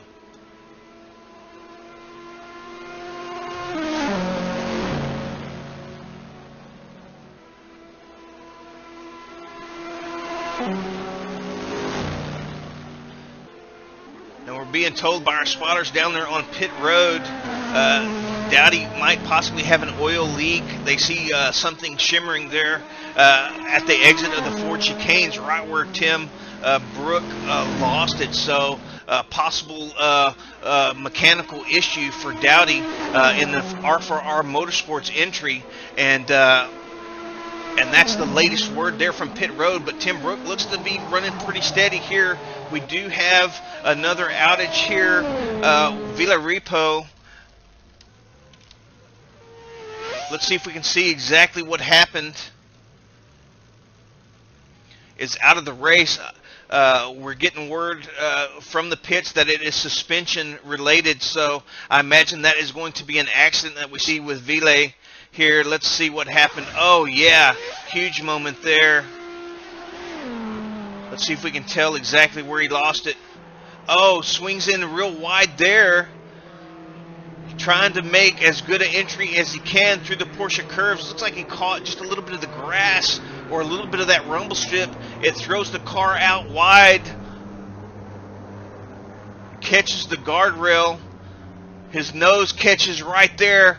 Hooks him and spins him around. And there goes the second Deuces MC entry, the number 16 driven by Villarrepo, out with suspension damage. That's definitely not going to bode well for Deuces championship hopes.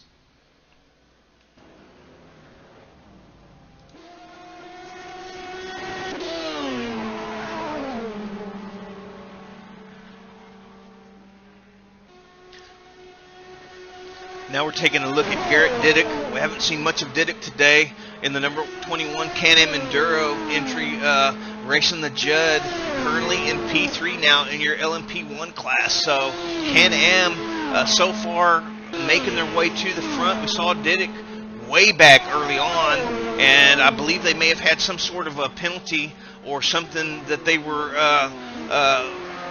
dealing with early on, but they have made their way up into third position, and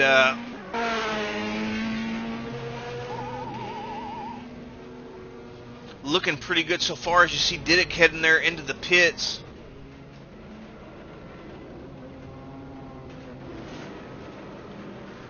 Looks like we've had another DNF2 that I missed, the DeSofioVirtual.com entry, the C6R, their number 10 entry. It looks like they have DNF possibly on a driver swap. Unfortunate for those guys. It's always so sad to put in so much time and effort for these endurance races and then to lose your connection during a driver swap. I hate it. Everybody hates it. Heck, my mom hates it. She doesn't even know anything about R Factor. But that's just the way it is. It's a pain in the ass.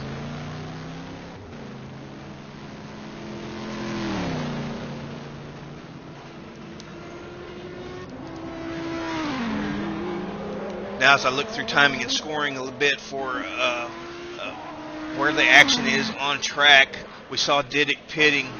Now he's coming out of the pits here. Let's take a look at Santino Caranci. Caranci in the number 4 entry in the GT class. We saw him coming under fire from Rodney Wingfield momentarily, but it looks like has been able to get away. We showed JT Tommy now in the GT World Racing entry in your 5th spot. Let's run through the order while I'm looking for a nice battle. I see Wingfield possibly in another battle here. Although the gap is increasing, I think that's Tommy going through on Wingfield. Diddick coming out behind Baldwin. The gap is about 2 seconds or so and holding steady, so that is your actual closest battle on track. Let's go back and look at Adam Baldwin while I run through the order. Adam Baldwin of the Baldwin brothers, of course you know, taking time off from his acting to come out here and race with these guys. A lot of actors, once they catch that racing bug, they like to stick with it for quite a while. And you see Baldwin here at LeMans taking a nice few laps around this circuit, but he's got Garrett Diddick coming up behind him.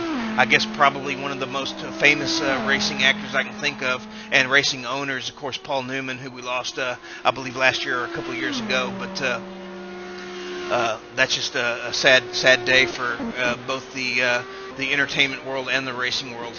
But Adam Baldwin here, currently in your 3rd position in the number 15 Deuces MC Dome, looking to stay in front of Garrett Diddick. The gap about 2 seconds or so. Diddick trying to close in. Diddick going to be on possibly some fresher tires. Once again, there comes that strategy thing. Did he change tires? Did he not? He came out of the pits pretty quick, so I'm kind of wondering if they're double stinting tires or not. But Baldwin getting a good run through. You see him going through on Santino Caranci there.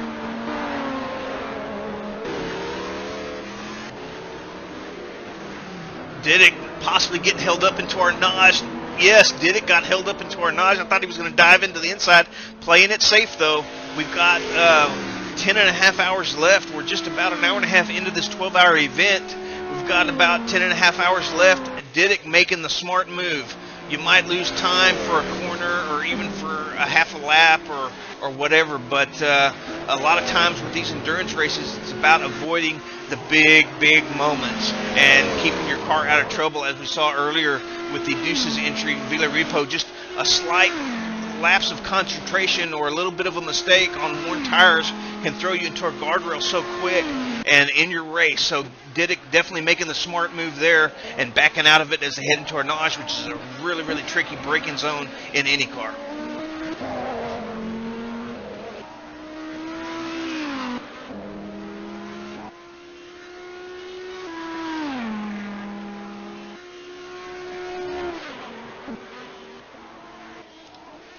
So let's run through the running order as it stands here at the 1.5 hour mark. We've got Klaus Kog in the number 88 Formula Racing Audi out front by a whopping, 146 seconds is what I'm showing on the monitor there.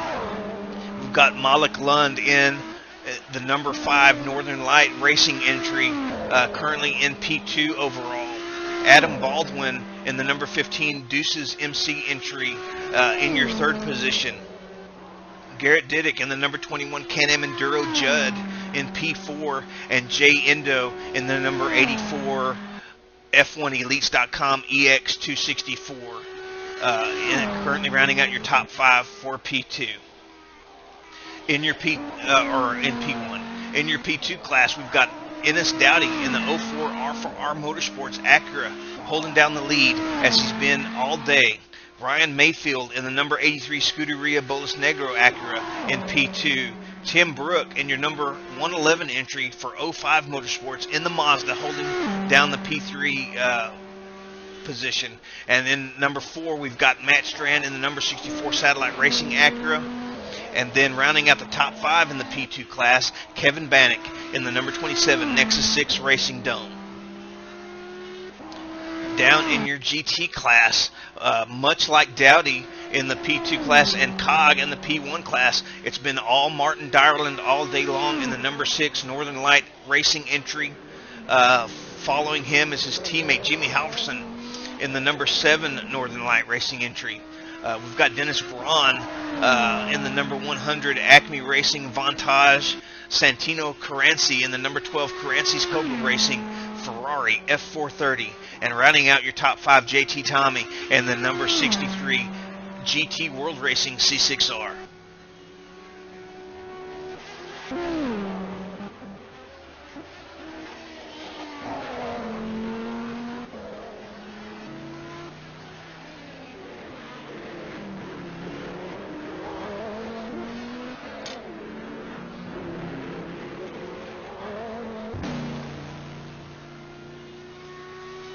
Let's take a look at Malik Lund in your second position in the number 5 Northern Light Racing Acura. He's currently got about a 15-second gap over your third position, Adam Baldwin.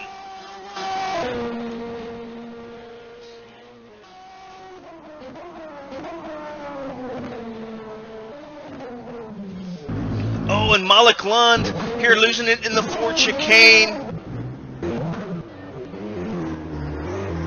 I was looking at timing and scoring just for a moment, looked back, saw him sliding sideways. Let's take a look at the replay.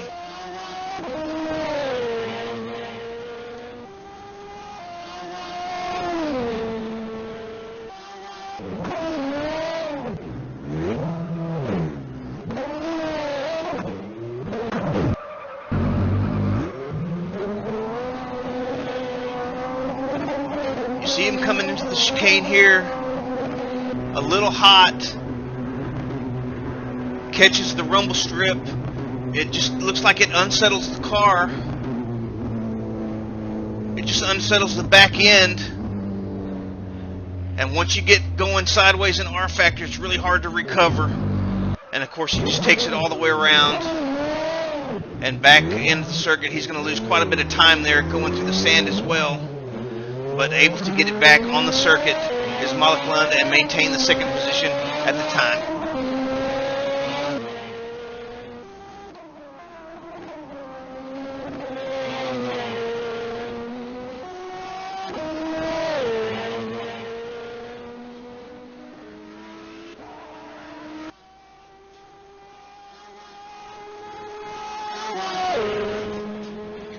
As I look at timing and scoring, I show the gap now down to about 7 seconds between Lund and Baldwin. Diddick still about 5.5 seconds behind Baldwin, so Baldwin has come to grips with Diddick's charge there and is able to start eking away just a little bit. I'm looking at the gap between Ennis Dowdy and Ryan Mayfield. Mayfield closing up to about between 1.5 and 2 seconds on Dowdy, so we haven't seen a lot of Mayfield. Let's take a look at him for a little bit here. Ryan Mayfield in the number 83 Scuderia Bolas Negro entry. Of course, we saw him, I believe, starting in the second position. Came under fire early on from Matt Strand in the satellite entry. Lost that position to Strand for a few laps. Was able to get it back. And then lost it again sometime later to Tim Brook in the 05 Motorsports entry. So it's been quite a good battle for P2 in the LMP2 class pretty much all day. And of course, now that these our guys are starting to get some tire wear, and the R4R Motorsports entry of Ennis Dowdy has started to fall back just a little bit.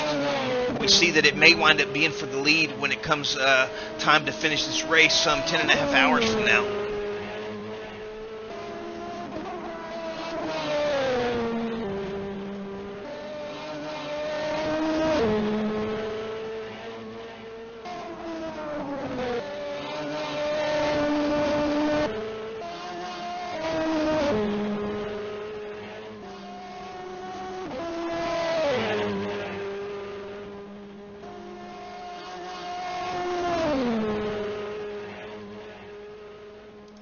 As we look at some of the gaps now, let's take a look here.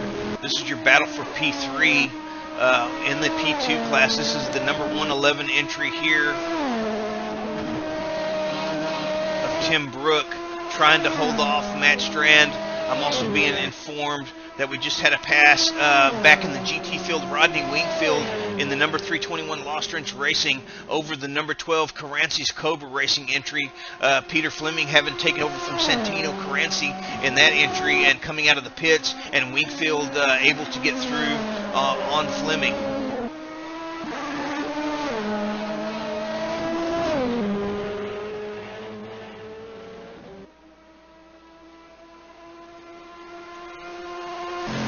Go ahead and take a look at that real quick.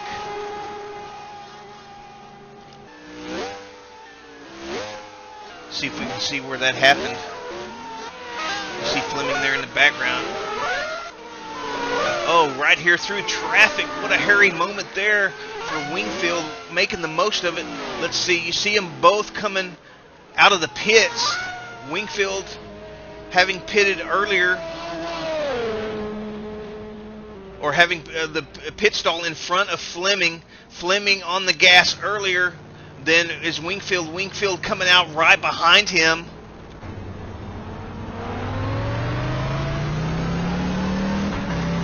And you see the traffic coming up here as well. That's Tim Brook coming through. You see Wingfield looking on the outside, Fleming running it real defensive, all the while they've got Brook coming up behind him in the P2 class. Oh, Brook having to take a real defensive run through there, coming up on him super fast, and now you've got Strand coming up through him. Here comes Brook. Oh, Wingfield trying to maintain his line, all the while we've got Fleming in front.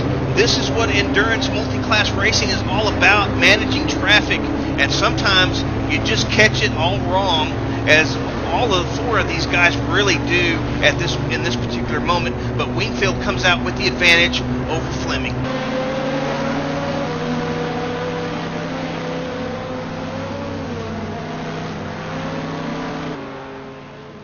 And a great run there for everybody to stay out of contact with each other and not cause any kind of mayhem. That could have got really ugly really quick.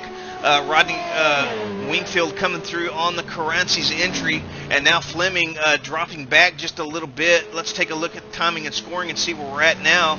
We've had a pretty good battle shaping up between these guys, but Wingfield on the charge, and looks like has got about maybe 15 seconds or so on Fleming. So Fleming may still be trying to recover from that.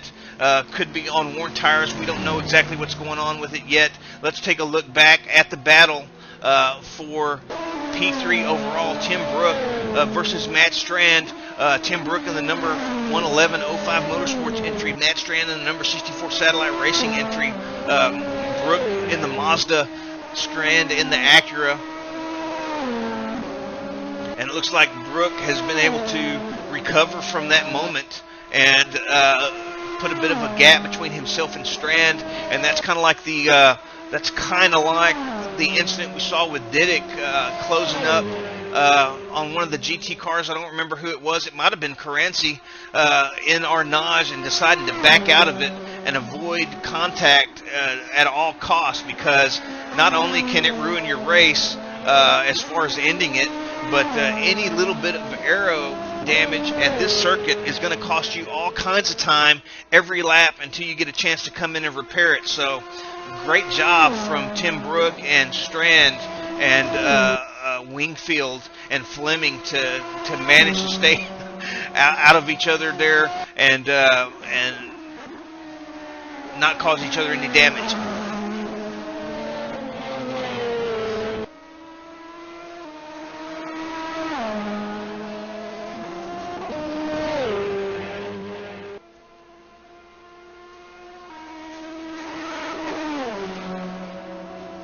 And it looks for the moment Tim Brook in the 05 Motorsports Mazda able to get away from the Acura number 64 satellite entry, driven by Strand.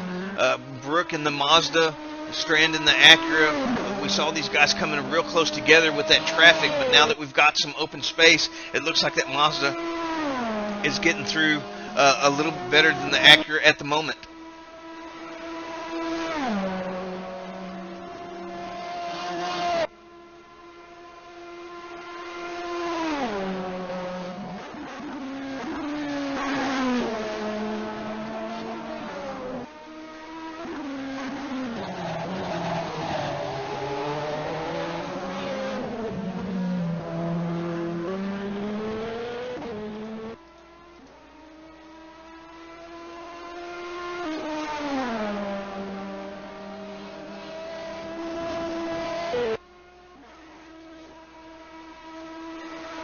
Once again, if you're just joining us, we do have 4 non-finishers so far.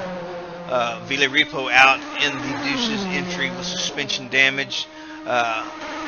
Adrian Dos Santos out, looked like on a driver swap. Drew McLean and Jimmy Allison also with disconnects. So we've had a few issues. It hasn't been too horrible so far, but we've got a lot of racing left. We've still got over 10 hours left. We see some guys coming into the pits. That's Tim Brook. I believe we've got Dowdy and Mayfield in the pits as well. Yes, we do. And I don't see Strand coming through. He's also in the pit. So once again, we've got all your P2 entries into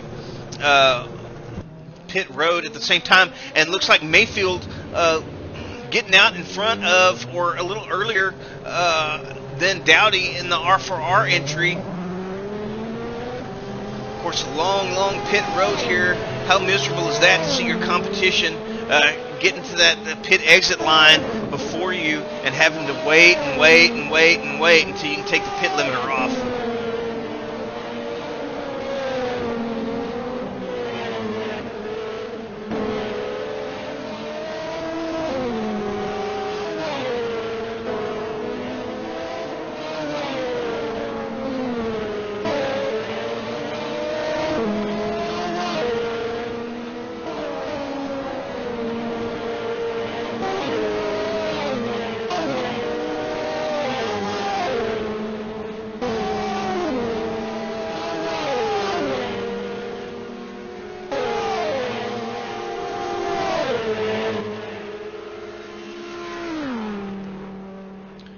We're going to take a quick look here at your overall leader, Klaus Cog, the number 88 Formula Racing entry in the Audi. Cog's been out front pretty much the entire time, challenged by Schmider in the Deuces entry early on. Schmider fell back though, and Cog has had a fairly easy time of it otherwise so far here.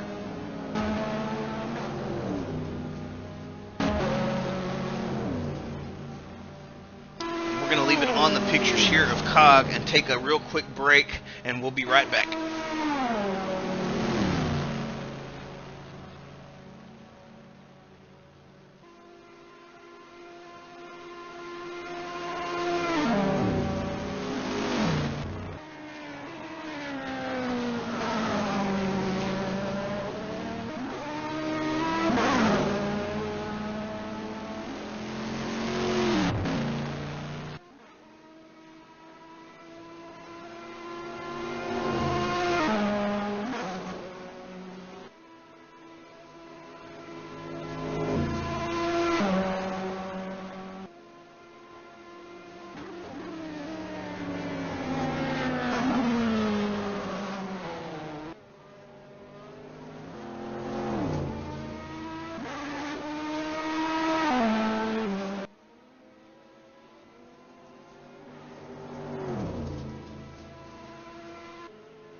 We are back after a quick pit stop and some fresh tires.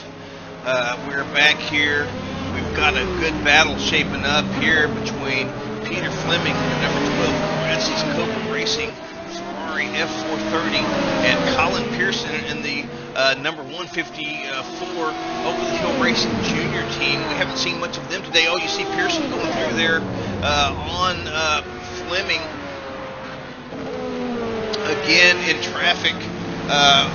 Fleming getting caught up on the bad end of the stick there.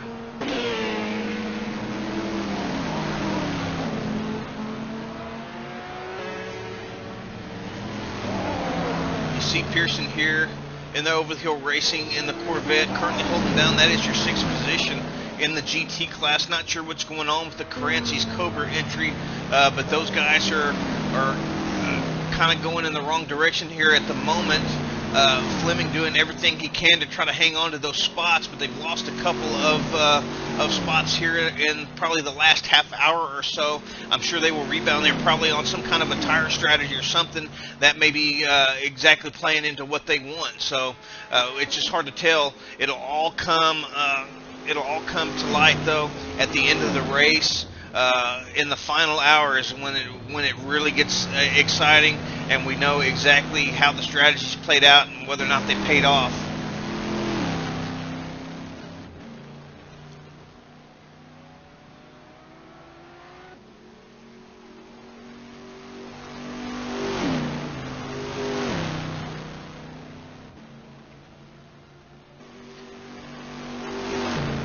Let's take a look at the number 43 Old Dudes Racing entry, the Ferrari F30. We haven't seen too much of them today. Currently piloted by Lanny Hall, sitting in the 8th position in your GT class. Let's see, I don't know exactly how far they are behind that battle up. They're about a minute behind that battle between Fleming and Pearson. So definitely looking to close some ground there and maybe make up a spot or two along the way. But running a pretty steady lap. Of course, once again, we're just about at the 2-hour mark. We've got about 10 hours left, so a lot can happen, and it always does when you're talking real-life racing, simulated racing. It doesn't seem to matter. It just it always manages to take a turn for the worst for some teams and a turn for the better for others. Lady Luck, she's a fickle bitch.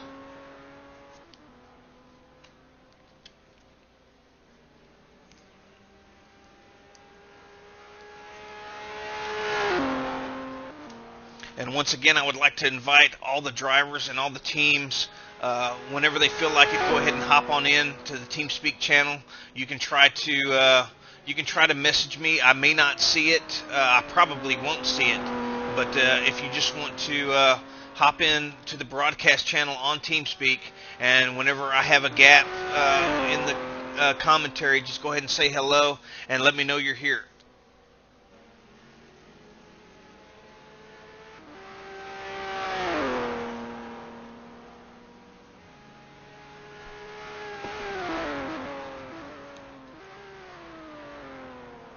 Let's run through the order once again. We've got Klaus Cog in the number 88 Formula Racing Audi up front, in front of Malik Lund in the number 5 Northern Light Racing entry. Adam Baldwin in the number 15 Deuces Motorsports Dome in 3rd. Garrett Diddick in the number 21 Can-Am Enduro Judd in 4th. And Jay Endo rounding out your top 5 in the number 84 F1Elites.com entry. In the P2 class, we've got Ennis Dowdy leading the charge from the start in the 04 R4R Motorsports entry. Ryan Mayfield in the number 83 Scuderia Bolas Negro entry. Matt Strand is currently in the number 64 Satellite entry, so we've had a position change there while we were at break. Let's take a look at Strand and Brooke. Let's see, here we are with Strand coming through the Ford chicanes now. Let's see how far back Tim Brooke is. He's fixing to hit the Ford chicanes as well, so I'm not sure what happened there, if they did some kind of a swap on the pit strategy, or if there was a pass made on track, we missed that. Maybe we can find out from some of our spotters down on pit road. And now let's take a look in between these guys. We've got Bob Merlino in the number 112 Carancis Cobra Racing in the Acura.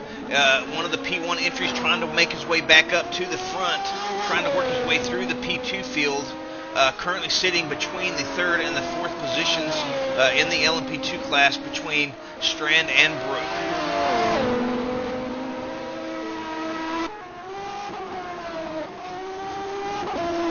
And I'm being asked by the stewards to take a look at the replay.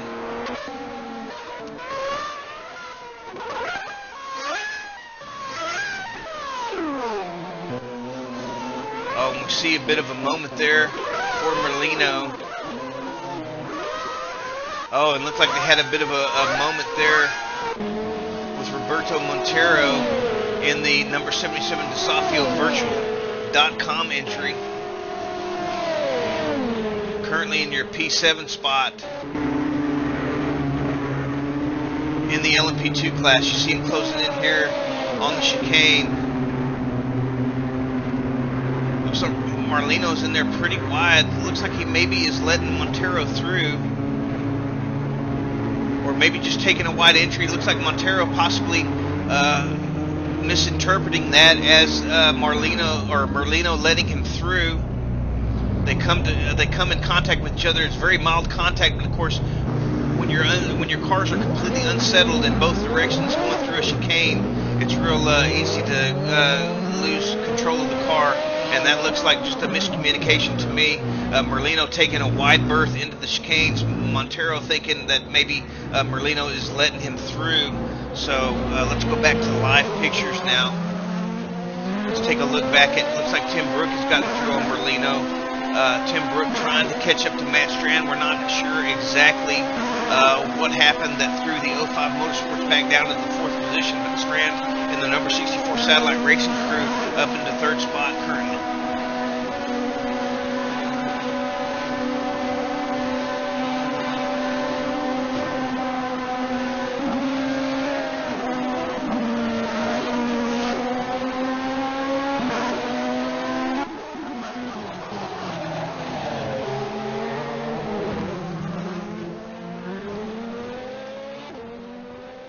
Of course, it's always real tricky when you're a lap down, but in a faster class, trying to work your way through the top, because a lot of times you're faster than those cars you're trying to work through in the lower classes. But then if you don't get away immediately, you get a blue flag, and you're told to let the other car repass. So, you see Tim Brook there with a bit of a moment in the 05 Motorsports, the number 111 Mazda entry, a bit wide through the Porsche S's there. I think he nicked the wall just a little bit. I think he brushed it, but doesn't seem to have slowed him down too much. We'll have to see, or keep an eye on the gap between Strand and Brook, and see if that's going to cost him any time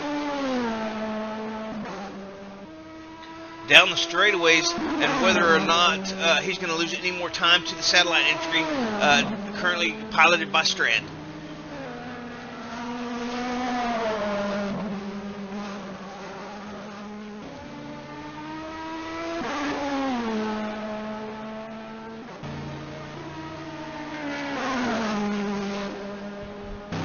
We're getting word from our pit reporters down on pit road, our track spotters, that Brook possibly lost time in the pit, so possibly a different tire strategy there between the 05 Motorsports and the satellite entry, as that is where Strand picked up the time and was able to gain that spot on Tim Brook.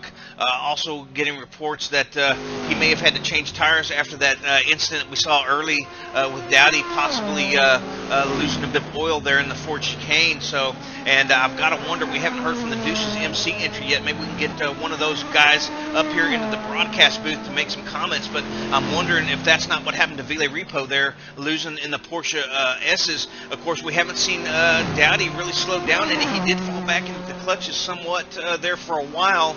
Looked like he was going to maybe be in jeopardy of losing that P1 spot, but it looks like whatever that issue was with their oil leak, looks like the R4R Motorsports crew was able to take care of that in one of the pit stops. So great job to those guys. It makes it a lot safer for the rest of the teams as well. Definitely don't want oil on a high-speed circuit such as LeMans.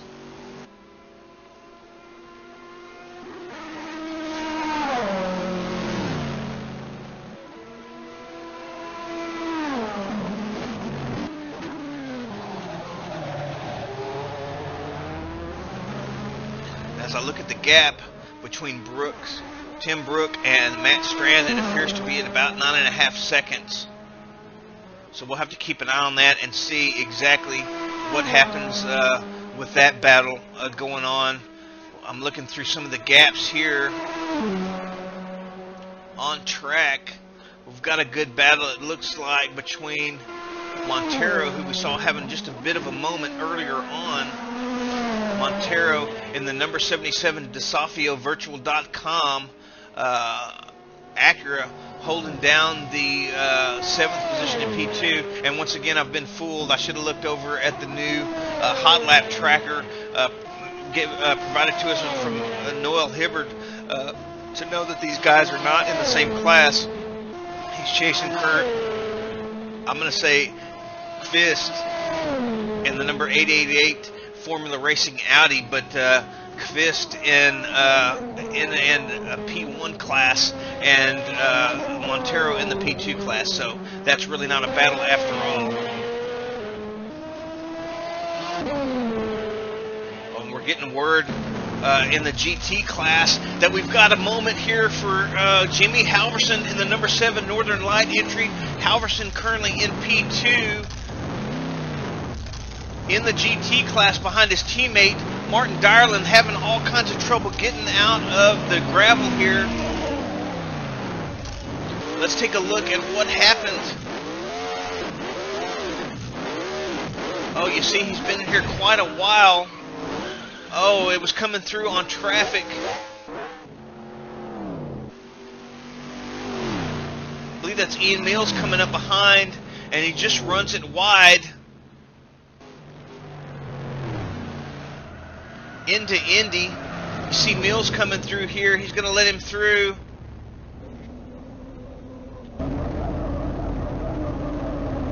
It's Halverson. You see Mills going through there. He locks up the brakes, can't get it stopped. Just runs through. Oh, bad damage here. Let's go back live and see if he's gotten out. Still waiting to get out as he falls into 4th position now. Still working on getting out. Come on, Jimmy. Get that thing going. He's made a lot of progress, but the sand around this Le Mans circuit is very soft. It's almost like running the Baja down in Mexico. It's almost like a silt. Once you get in it, it's like quicksand. Every time you spin up, the car just continues to sink and sink and sink until it bottoms out. Very, very tough to get out of the sand here in the Le Mans circuit, and that's why you definitely don't want to go off here if you can at all help it. You see Halverson's still struggling. He's almost made it to the circuit, though. I'm pretty confident he's going to get out of it now that we're looking at it. I wasn't so sure early on, especially after doing the replay and seeing exactly how much time he had been spending in there. Halverson having dropped back now into the P4, P5 spot. You see Wingfield has now gone by. You see Dowdy, the P2 leader, going through.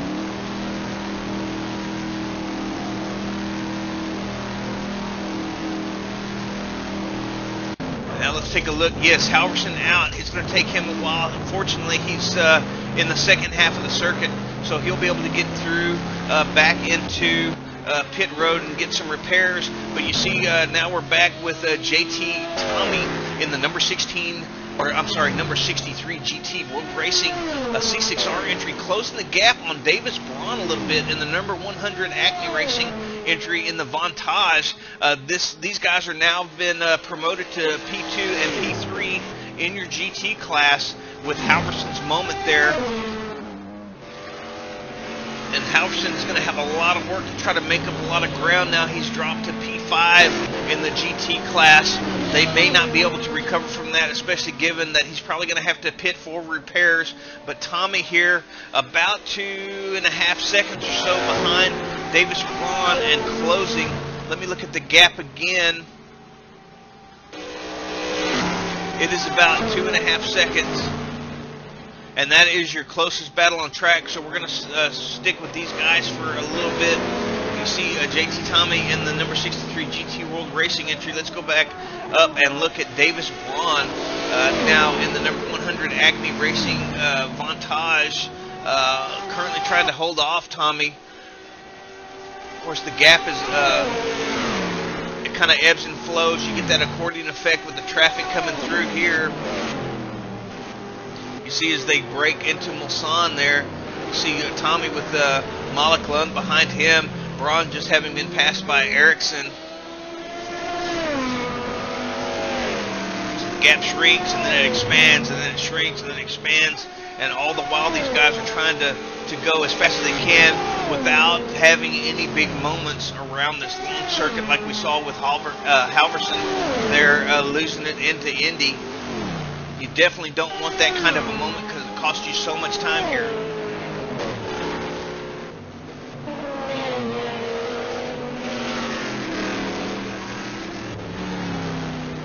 But Braun is definitely coming under fire from JT Tommy in the number 63 GT World Racing entry. And this is your closest battle on track. This is the battle for P2 in the GT class.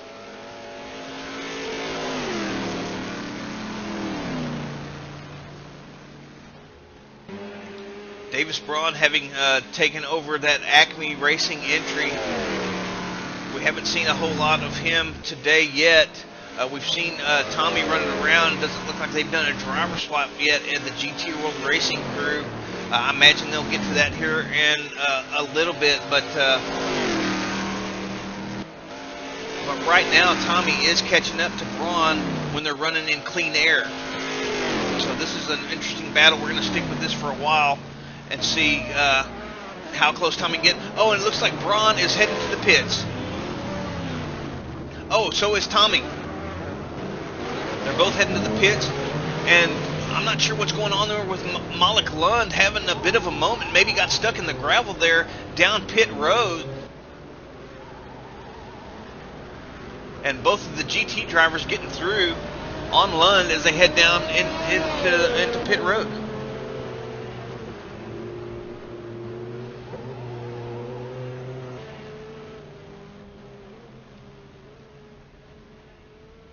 And I'm being told there's an issue with Mike Ericsson in the number 27 Nexus 6 Racing having run off, but now he's in the pits. I'm not sure if we can see any damage here from the TV camera. It looks like he's missing a rear wing. That's definitely not good.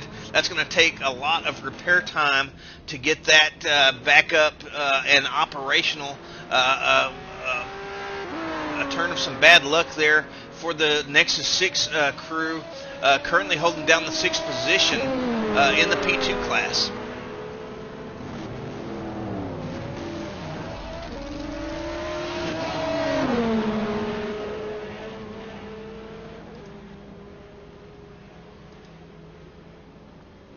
And we hope later on today at some point during the race, I know a lot of the drivers, when they're not participating in the race, are either helping out with the broadcast doing track spotting and pit reports, or they're helping out their fellow teammates spotting there and keeping a track on RF monitor. But hopefully we can get some guys in the booth for some interviews or some extra perspective on the race. That is, of course, always welcome.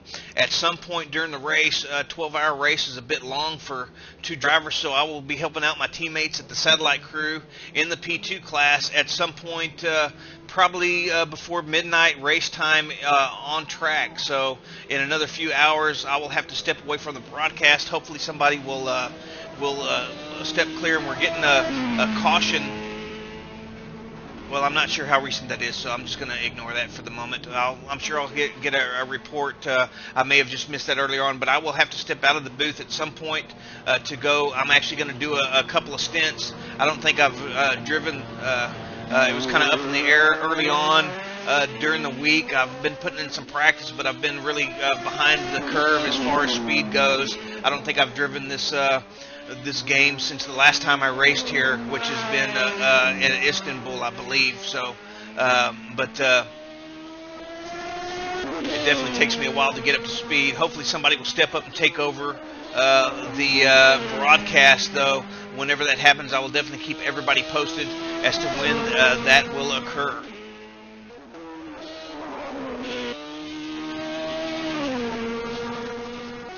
We're getting reports from the crew, the Northern Light Racing crew, their number 7 GT entry piloted by Jimmy Halverson after his contact on the outside of Indy.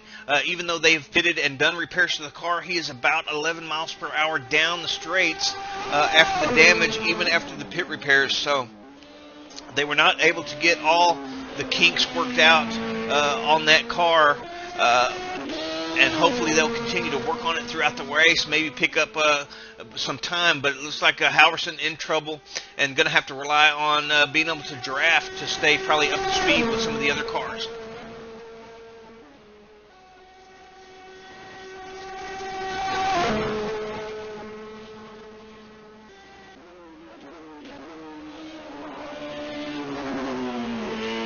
Let's take a look at our leader.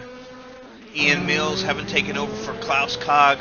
Mills in the number 88 Formula Racing Audi R10, currently showing timing and scoring with a huge gap over the competition. We saw Formula Racing coming under fire early on from Eric Schmeider and the Deuces MC crew, but now we see Mills with about 197, about a minute and a half over Baldwin in your second position.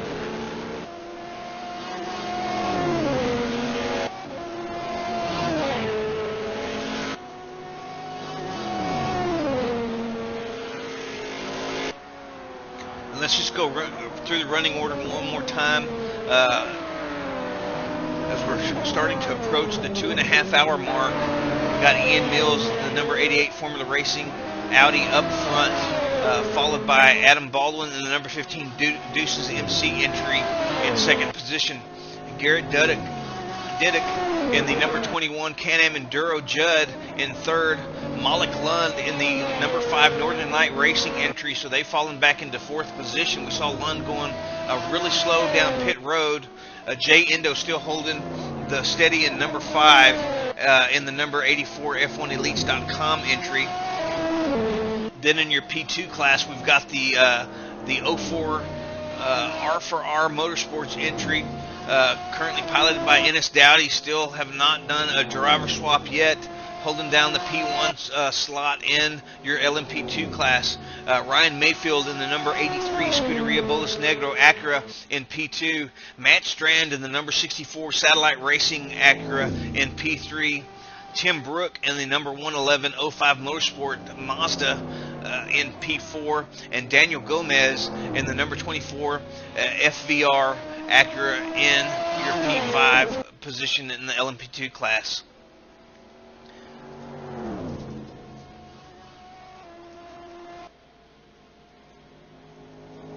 In your GT class, we've got Martin Dyerland in the number 6 Northern Light Racing Corvette out front over Davis Braun in the number 100 Acme Racing Vantage. JT Tommy in the number 63 World Racing entry in third position. Rodney Wingfield in the fourth position, driving the number 321 Lost Wrench Racing Corvette. And rounding out your top 5 for the GT class, Colin Pearson in the number 154 Over the Hill Racing Junior Team.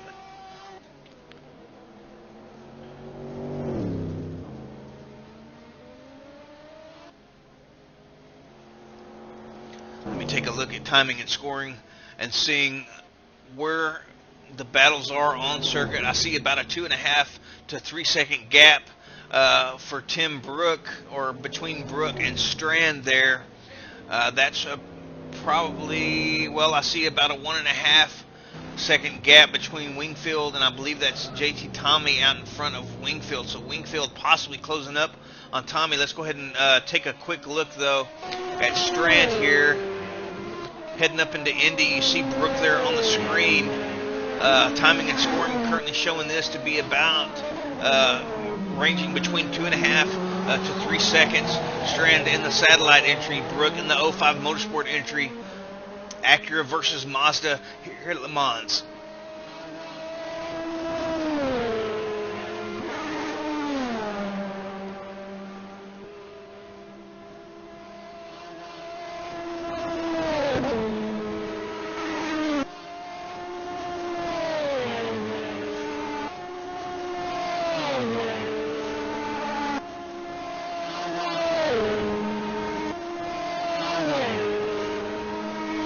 See Strand looking pretty smooth there through the Porsche curves. Let's take a look at Tim Brook now. Tim Brook in the Mazda entry. We saw him earlier running a bit wide, possibly catching a bit of the guardrail. We're still not sure. It doesn't look like he's lost any speed to Strand, though. I'm not sure where the gap was a few laps ago, but I think Brook is actually catching Strand. Let me look at the gap now. I'm currently showing it around 2 seconds. It was just about 2.5 to 3. Now it's about 2 to 2.5. But they catch traffic, and Brook catches. Is going to catch Pearson at the wrong part of the track through the Dunlop S's. They're getting held up just a little bit. That's definitely going to help out Strand in the satellite entry. I think Brook was starting to smell blood, though, as he's been creeping up on Strand here the last couple of laps, it looks like. And it looks like Brook definitely not losing any time due to any damage. So we speculated about that early on, but it looks like Tim Brook is definitely closing in on Matt Strand.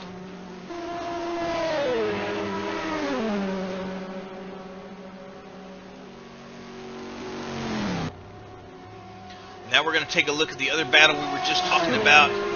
JT Tommy in the number 63 GT World Racing entry, trying to hang on to the third position over Rodney Wingfield in the number 321 Lost Wrench Racing entry.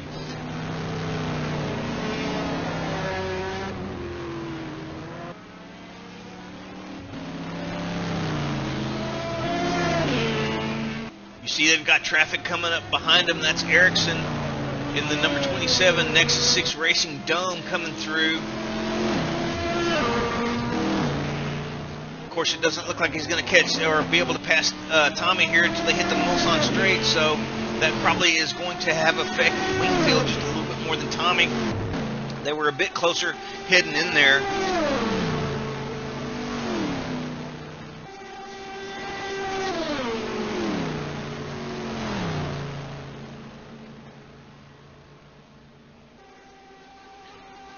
And now let's take a look back at this battle for P3.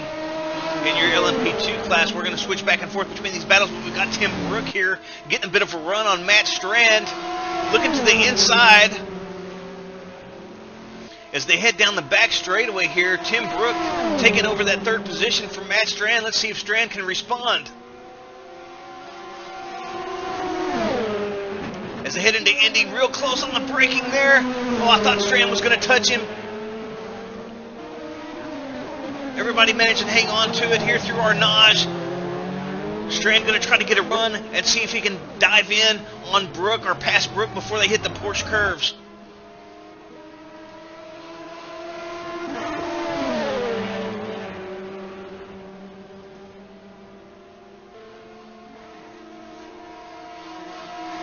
Strand in the draft, but not able to make the move as they hit up the hill here. Applying all kinds of pressure, but we've seen Brook catching up to Strand, so we may see an issue with tires here.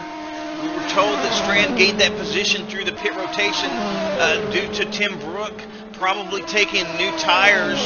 I think one of the pit spotters, one of the track spotters down on pit road saw the 05 Motorsports entry crew changing the tires, so Brook on fresher tires, Strand on more tires, but you see Strand getting a real good run through the Ford chicane there and making a run down the start-finish straightaway as they head up here into the Dunlop curve. He thought about it. You see him real close here. Now as they head through the Dunlop S's, Strand applying all kinds of pressure on Tim Brooks, so Strand not going anywhere yet.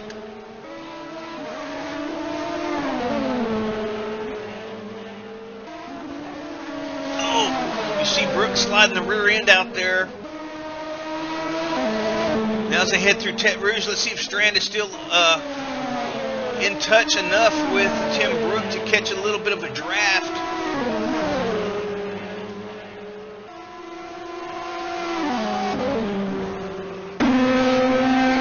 You see him heading down the Mulsanne straight here.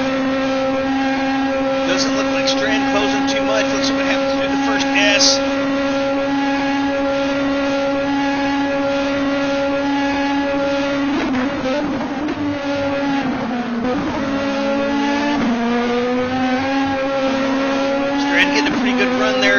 But managed to catch a little bit too much rumble strip. It looks like Tim Brook is eking away just a little bit here.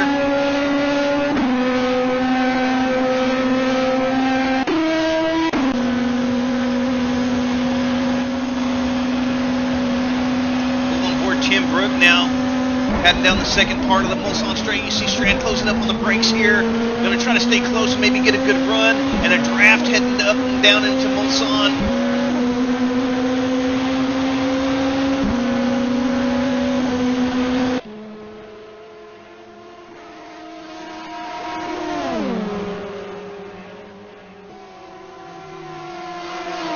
You see Strand trying to stay close, not quite in the position to try to make a move. Oh, Brook runs it wide though into Mulsanne. Strand applying the pressure, is going to get the run out and take back that third position, but Brook is definitely in a passing or in a drafting position now.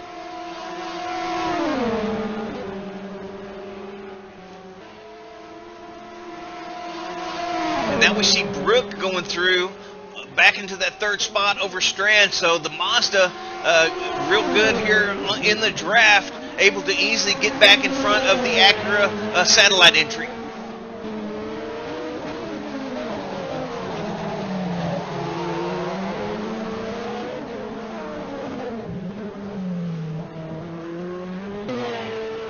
And this, of course, is your closest battle on track. This is the battle for P3 overall in your LMP2 class. Tim Brook in the 05 Motorsports, the number 111 Mazda entry. Matt Strand in the Satellite Racing number 64 Acura entry. And it looks like Brook was able to get a little bit of a gap there on Strand through the Porsche curves. Let's see if Strand can close it back up here through the Ford chicanes like he did the last time.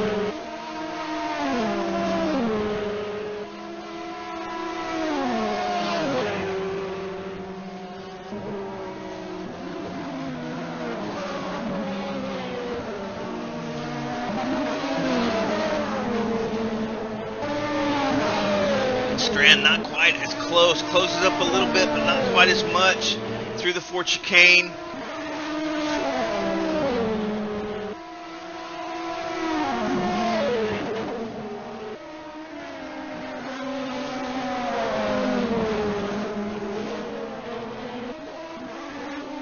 Of course, we know Tim Brook is on a bit fresher tires than his Strand, and Strand may be feeling the effects of tire wear as you see Tim Brook getting through the Dunlop S's with much greater ease. Strand dropping back quite a bit now, in danger of losing the draft to this Mazda.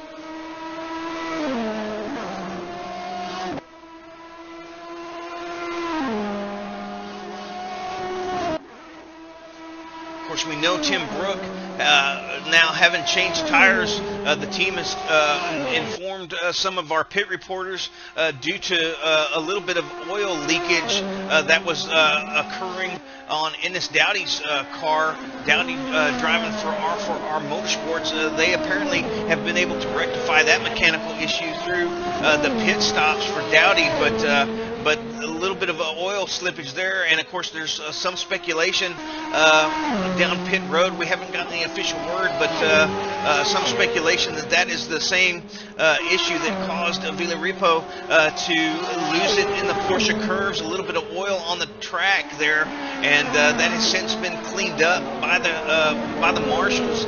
And now everything appears to be pretty good as far as that goes. Hopefully we won't have any more issues like that throughout the race. but we have seen some moments here for several drivers, most notably in the Ford chicanes.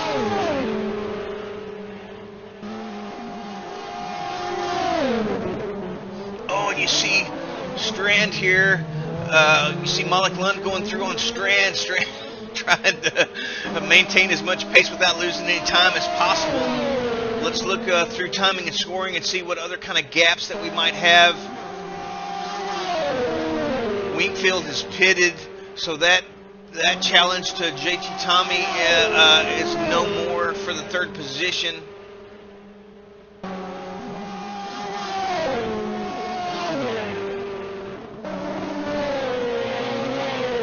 Still your closest battle, although just up front of these guys we've got Dowdy in the lead. Mayfield is about 3 to 4 seconds behind Dowdy. You see Mayfield there closing up that gap quite a bit.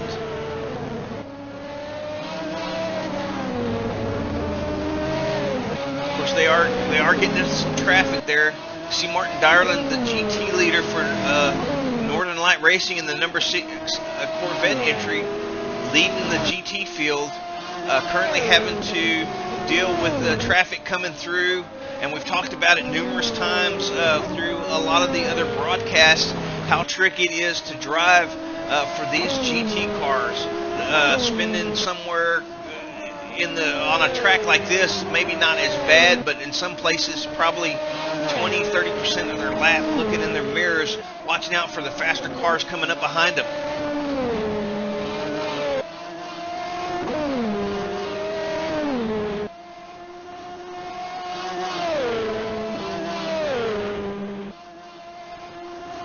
Mayfield here has really closed up, taking advantage of that traffic on Ennis Dowdy, and for maybe the second or the third time today,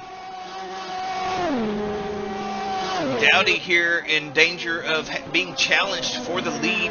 Nobody's really gotten close enough to make a move. You see Dowdy here running wide through some of the S section, though we might be seeing some tire wear here. Let's go on board with Ryan Mayfield. In the Scuderia Bolas Negro entry, the number 83 Acura tried to chase down the number 04 R4R Motorsports Acura entry, currently piloted by Ennis Dowdy. This is for your LMP2 lead.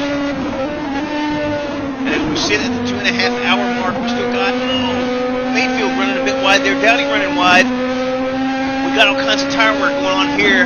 This is going to be real interesting to see how this happens.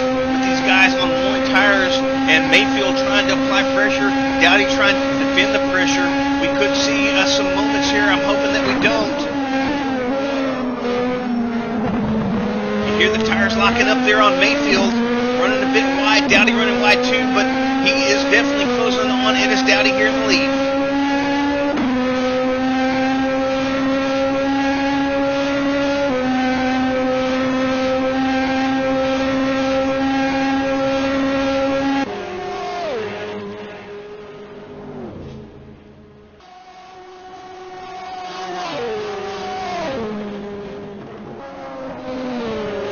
Getting word from the guys in the production booth. This also has championship implications, as R4R currently in third in the LMP2 class, sitting at 320 points. Scuderia Bolas Negro at 366 points. So they can afford to give up a spot or two, but they definitely want to stay close and stay in the hunt for this. Of course, you've also got Tim Brook back there in third in the 05 Motorsports and Satellite Racing entry, driven by Matt Strand in P4. All these guys with a chance at the championship. But Nexus 6 is sitting on top of 370. Scuderia Bolas Negro trying to make as many points as possible. That's only 4 points in front of Scuderia Bolas Negro. So as it sits right now, Mayfield in the number 83 entry could take this championship if they were to finish the race in their current order.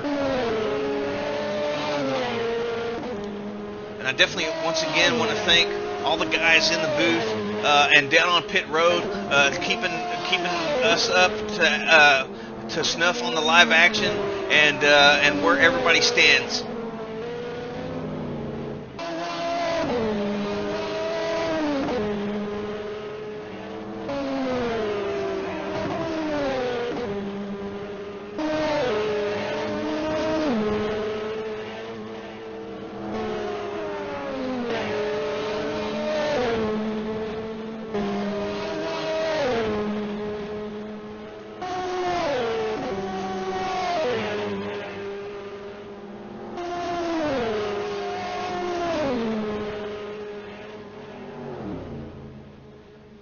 see Mayfield still closing just a little bit here on Dowdy. Definitely still applying some pressure, not quite close enough to make any kind of a move. This is your closest battle on the circuit.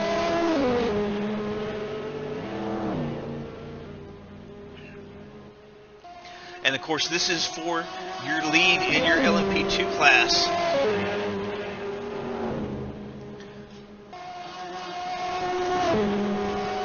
They've got some traffic coming up behind them. But we know their main competition for the championship here in this final round is the number 27 Nexus entry, currently piloted by Mike Erickson, down in the 7th spot in the class. So if Mayfield and the Scuderia Bolos Negro crew can keep that kind of an advantage over their rivals, they will take the championship. Of course, now we have a lot of racing left. We just passed the 2.5 hour mark. We still got 9.5 hours left. Oh, Mayfield with a bit of a moment there in traffic. I think he closed up on Fleming just a little quicker than he thought.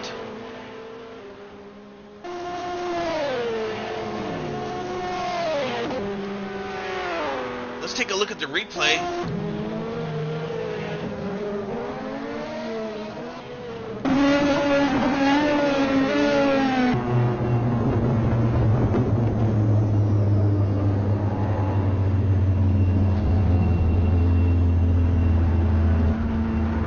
Mayfield here coming on the inside. Fleming trying to leave room, but these guys got to get on the gas. They got to finish making the corner. Oh, just a little bit of contact there as Mayfield hits Fleming just a little bit. It's not a big hit, but it's enough to throw him off a little bit, and that may cause damage to Fleming's car, and it could possibly cause damage to Mayfield's car. So we'll have to see if he loses any time. It doesn't look like it's affected Mayfield too much, as he's caught right back up to Ennis Dowdy after losing that time. So I imagine with the side damage, it may not be that far, or that it may not be that bad, that much damage to cause them a lot of speed. You see Mayfield applying all kinds of pressure on Dowdy now. It definitely doesn't seem to have affected him at all. Oh, and it looks like they're both heading into the pits. Let's take a look at Peter Fleming now. In the number 12 Carancy's Cobra Racing entry, the Ferrari F430. They're currently sitting in the 8th position in class, trying to chase down Lanny Hall in the number 43 Old Dudes Racing entry, also in a Ferrari.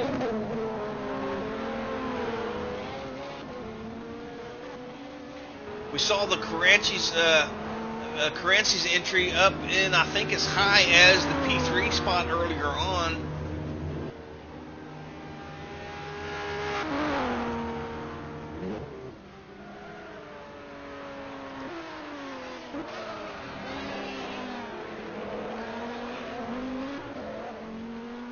Let's take a look back at the pit action here with our leaders. Oh, and I see Strand is in there as well. Tim Brook is also. You see Dowdy coming out right in front of Mayfield. Let's go on board with Mayfield and see what happens. We don't know who took tires and who not.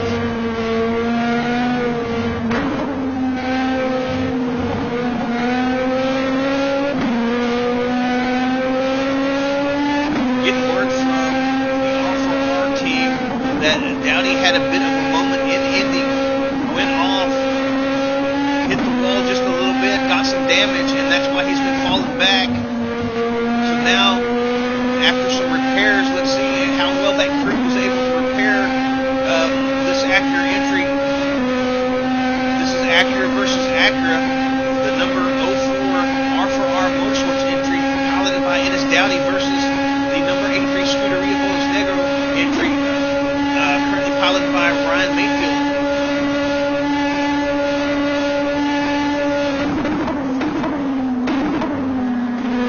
And our track spotters down on pit road are reporting that neither of these teams changed tires.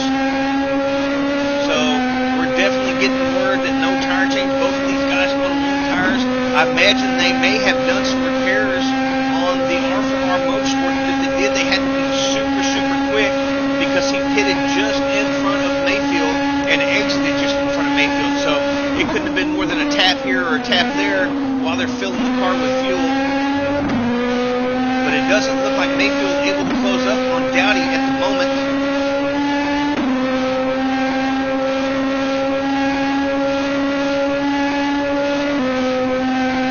Take a look from the back of the wing at Ryan Mayfield passing Fleming as they break for Mulsanne here.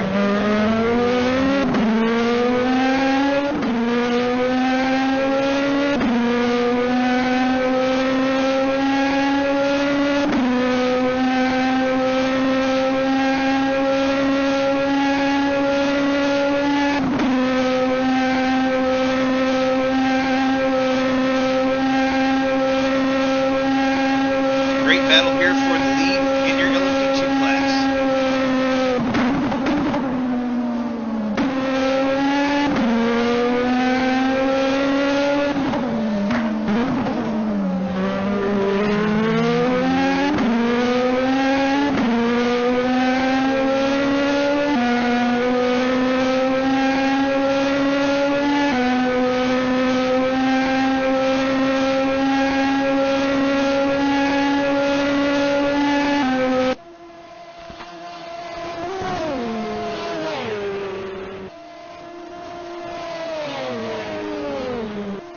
Here on the first lap, for both these guys holding pretty steady.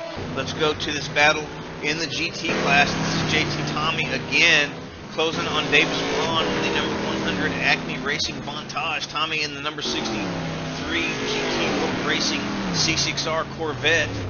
Let's go on board Davis Braun here. We saw these two getting close early on, and then Tommy had to defend for a while against Wingfield before the Lost Ridge Racing crew called him in for a pit stop.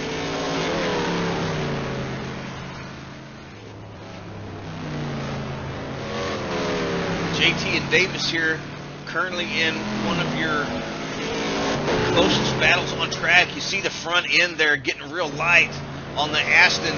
Tommy closing way up through Tete Rouge. He's in a perfect position now to maybe get a draft here on Braun.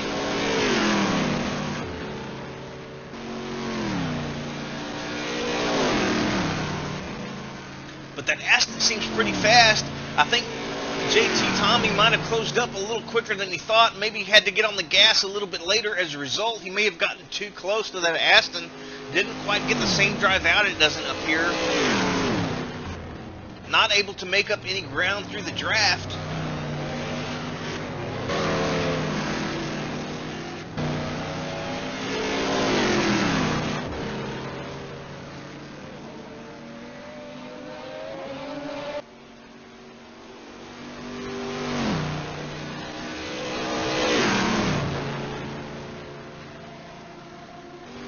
Tommy really close to Braun, not really able to make a move here into the second chicane. We'll have to come back and see if he can make any ground up and try to make a move into Mulsanne. They get through the second part of the chicane here pretty well. Tommy about the same distance as he was. Let's check back on the battle. Oh, Mayfield has gone in front of Dowdy for the lead in your LMP2 class. Let's see if we can catch a replay of that.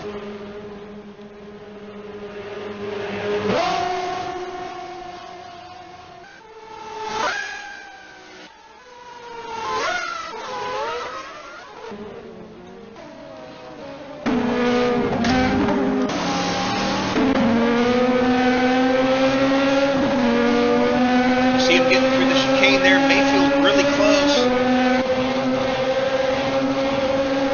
Running right up along beside Dowdy. This is Acura versus Acura. Looked like Mayfield got the better run of it. You see him coming in here to the second chicane down the Mulsanne straight. Mayfield got a little bit of that draft. Oh, just shuts the door on Dowdy and manages to hang on to it. Great move there from Ryan Mayfield to take the lead over Dowdy.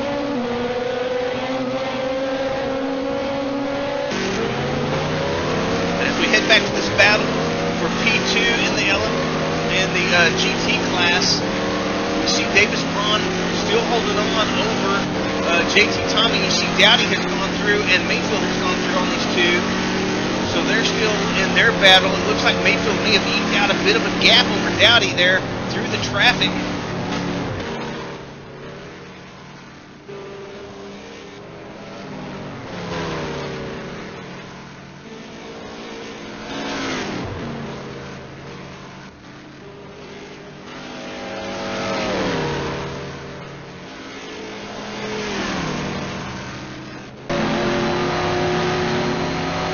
See how close these guys are.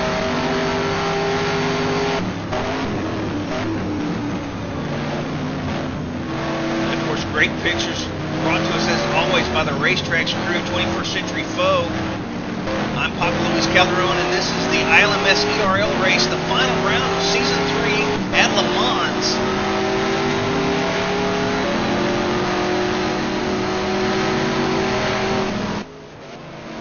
And you see Tommy getting the drive there and taking the inside into the Dunlop corner there over Davis Braun. JT Tommy in the number 63 GT World Racing entry up into second position over Davis Braun in the number 100 Acme Racing Vantage. They've got all kinds of traffic coming through. That's Endo and Gomez coming through. Oh, wow, that's going to hold up Braun. I was going to see maybe if Braun would try to re-attack Tommy down the straightaway, but it doesn't look like it's going to happen. Of course, now they're catching JT Tommy right there at Ted Bruce. That's going to slow him up. Maybe Braun can get back up in the draft.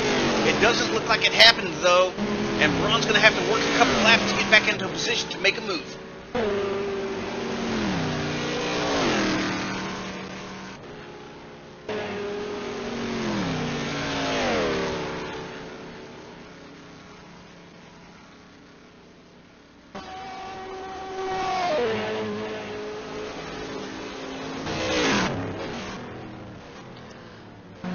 We're going to stick with this for a few moments longer, see if Braun can recover or if Tommy's going to be able to get away. It looks like Mayfield has been able to get away from Dowdy in the LMP2 lead. Both teams opting not to take tires on their latest pit stop. We know Dowdy has a little bit of damage too. Not sure if they were able to hammer any of that out or not. That's not really the style of repair that you normally see on an LMP injury, so they may not have been able to do anything with that, just trying to save time in the pits. It has not paid off. They have lost the lead for the first time today. The number 83 Scuderia Bolas Negro looking to take home the championship trophy from Nexus 6. Nexus way back down in the number 7 spot, currently on track, but Mayfield and Scuderia putting their entry up into first place over Dowdy and pulling away at the moment.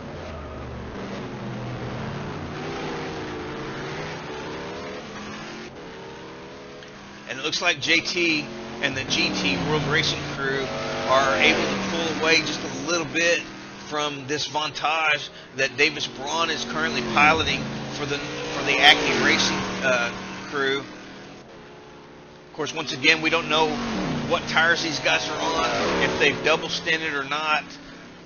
It's a long, long race. There's a lot of strategies that can play out through the course of 12 hours.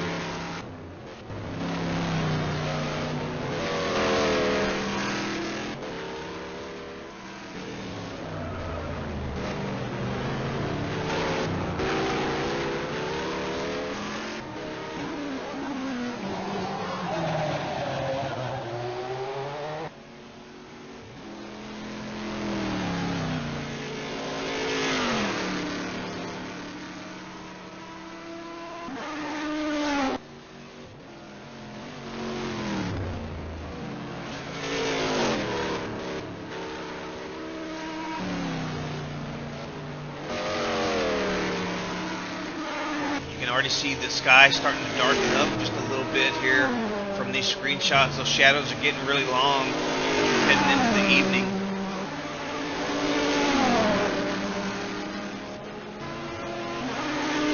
See Braun losing touch with Tommy. As I look through timing and scoring, it looks like we've had some driver swaps too. Schmeider back into the car for Deuces. Looks like Smolczewski's in for Satellite Racing.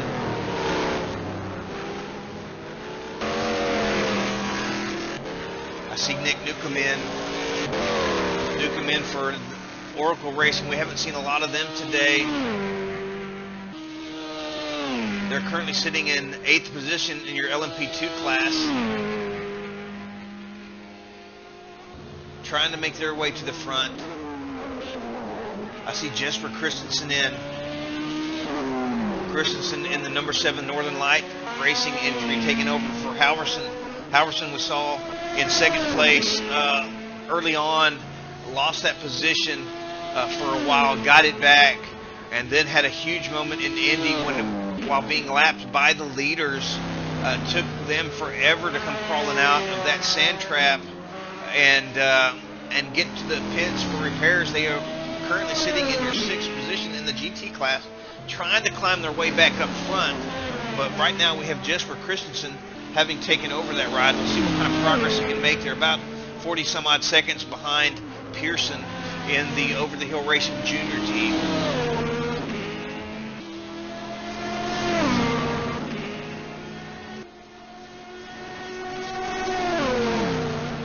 You still got your closest battle on track, JT Tommy versus Davis Braun, but JT is definitely pulling away, possibly on the fresher tires.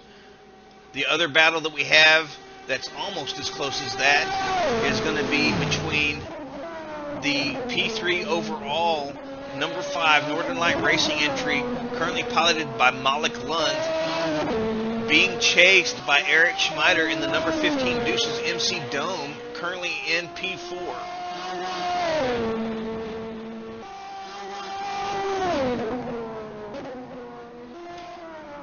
The gap currently sits at about 6 to 7 seconds.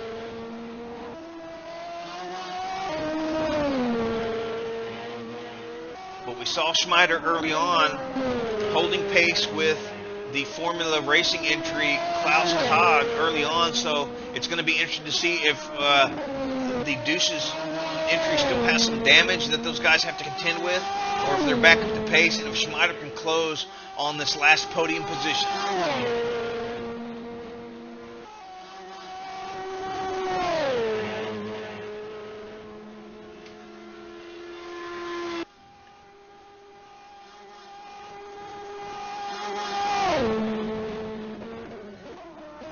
Now I show the gap between about 5.5 and 6 seconds, so they're still getting some ebb and flow. There you see Schmider on the screen there. They're getting some ebb and flow with traffic still, but it does appear that Schmider is closing in on Lund here for this final podium spot in your LMP1 class.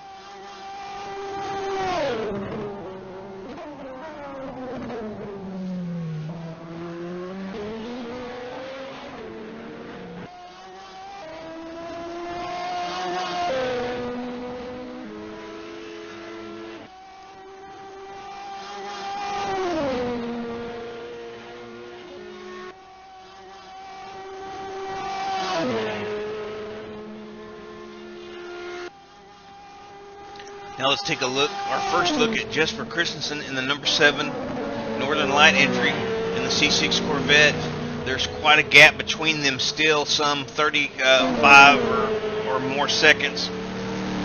But it does appear that Jesper Christensen in the Northern Light entry is catching Colin Pearson in the 154 Over the Hill Racing Junior entry. Of course, Christensen having just recently taken over from Halverson. We don't know exactly how long he's been in, but we can speculate maybe that they're on fresher tires than the... Oh, and somebody... Looked like somebody had a moment there. I think that was Montero. Montero having some kind of a moment. Oh, wow.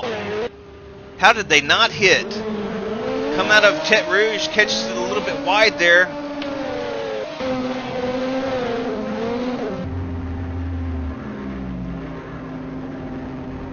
You see him within about 2 or 3 feet of the guardrail. Let's see where he's going to stop here. Is he going to catch it? Wow!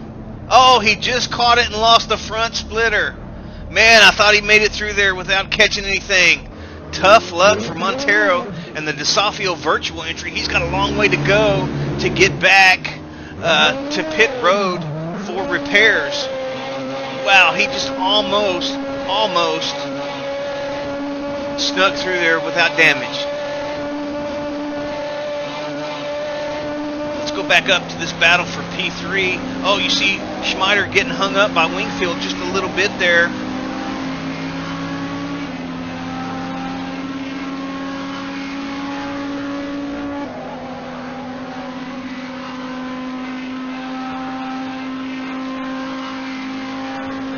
You see Wingfield behind him here.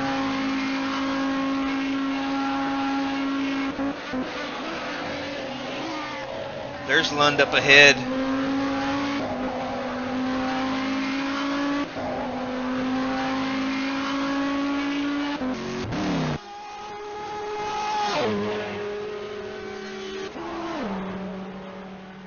I'm showing the gap now currently at about 3 seconds, so Schmider definitely closing on Lund here.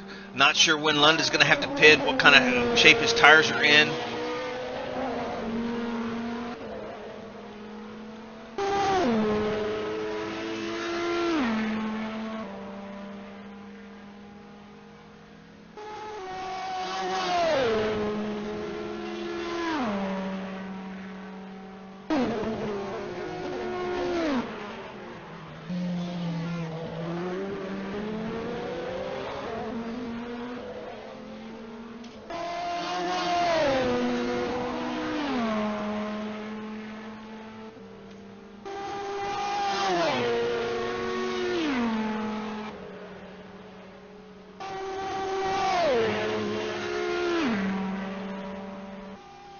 Let's take a look at Lund's perspective here. You see Schmider closing in here.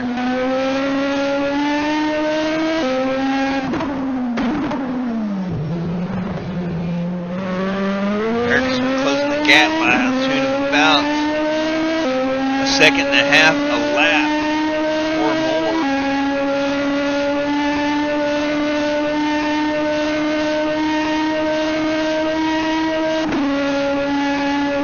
Lund's definitely going to have his work cut out for him on what I imagine are probably the older tires. You see him running wide there a little bit through the Porsche curve. We've seen that happen a few times. That's what caught out Billy Repo, Schmider's teammate in the other Deuces entry.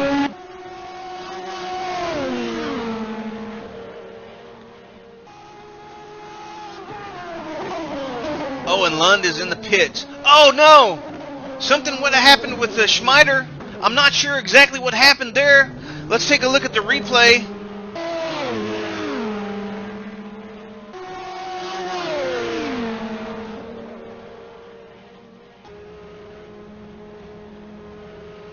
You see Schmider up the inside here.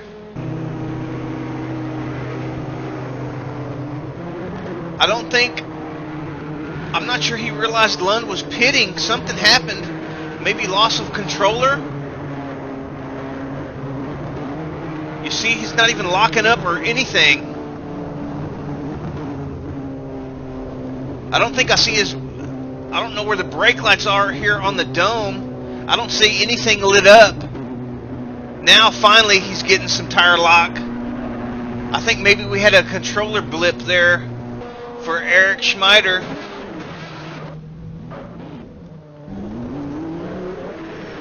Yeah, I can see his brake lights now. Let's look at it one more time and see if his brakes ever come on. I think this is, oh, his brakes do come on, maybe just a little too late. I had something similar happen to me at Silverstone years ago. Pushed on the brakes, and by the time I realized they weren't activated and could pump them, I was already in the guardrail. There you see him come on, but really, really late.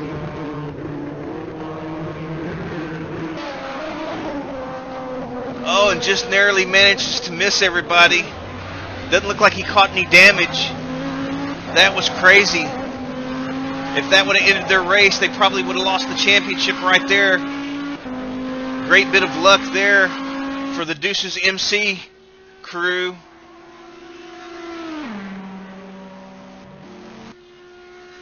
Oh no! And now we're being reported that Malik Lund is out. Lund in the number 5 Northern Light Racing entry is gone. And I don't know if that was due to a driver swap or what. Sad, sad turn of events here for Northern Light.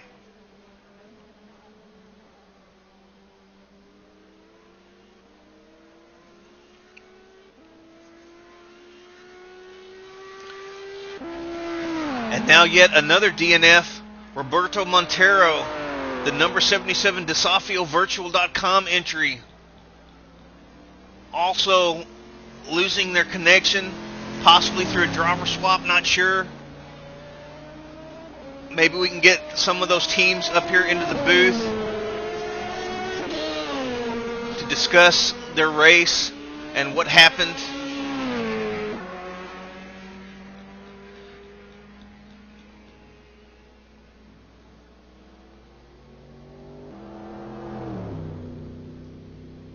So now let's look at timing and scoring.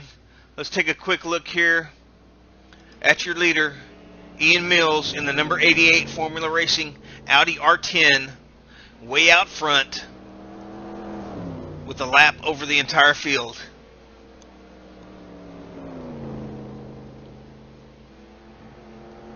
So we've been doing pretty good here at the 3-hour mark.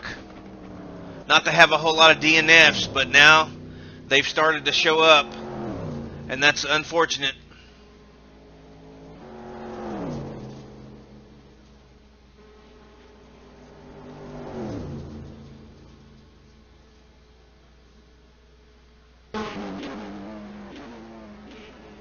And now that we're at the 3-hour mark, we've got 9 left. Let's take a look at our leaderboard. In the LMP1 class, this man, Ian Mills, out front in the number 88 Formula Racing Audi. In the number 2 spot, Eric Schmeider in the number 15 Deuces Motorsports Dome. Third overall, Dennis Morissette in the number 21 Can-Am Enduro Judd. In fourth, Jay Endo in your number 84 F1 Elites EX264. And rounding out the top 5, or will be shortly, now that Northern Lights has unfortunately disconnected, the top 5 in your LMP1 class, Bob Merlino, number 112 in the Carances Cobra Racing Audi. Of course, he's way down in 10th overall, so let's go to our leaders in your LMP2 class. In 6th overall in the LMP2 lead, Ryan Mayfield in the number 04 R4R Motorsports Acura. Tim Brook in the number 111 05 Motorsports C60 Mazda in 2nd position. Mike Smolcheski in the number 64 Satellite Racing Acura in 3rd. 4th in the LMP2 class, Daniel Gomez in the number 24 FVR ARX Acura. And rounding out your top 5, Mike Erickson in the number 27 Nexus 6 Racing S101J.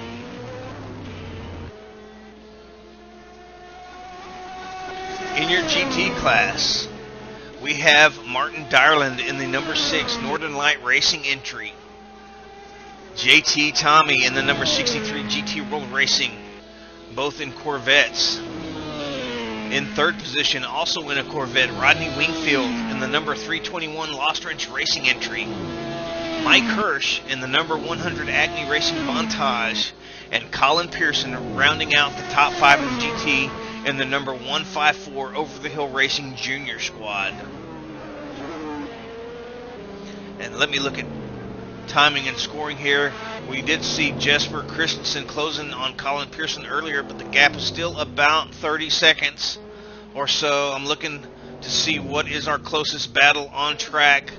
Let's look at some of the guys we haven't seen too much of so far today. We've got about an 8-second gap between Wingfield and Tommy there in the GT class. Everybody else is pretty spread out for the moment.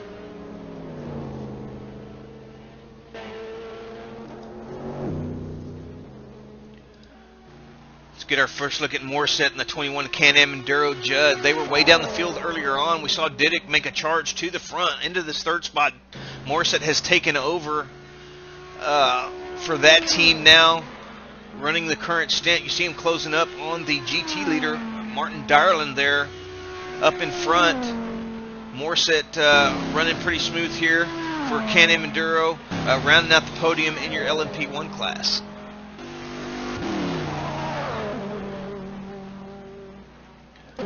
And we haven't seen a lot of Jay Endo today. We've seen him a few times on track. Those guys have been holding steady in the number 84 entry, F1Elites.com, the EX264. Jay Endo holding down your P4 spot in the LMP1 class.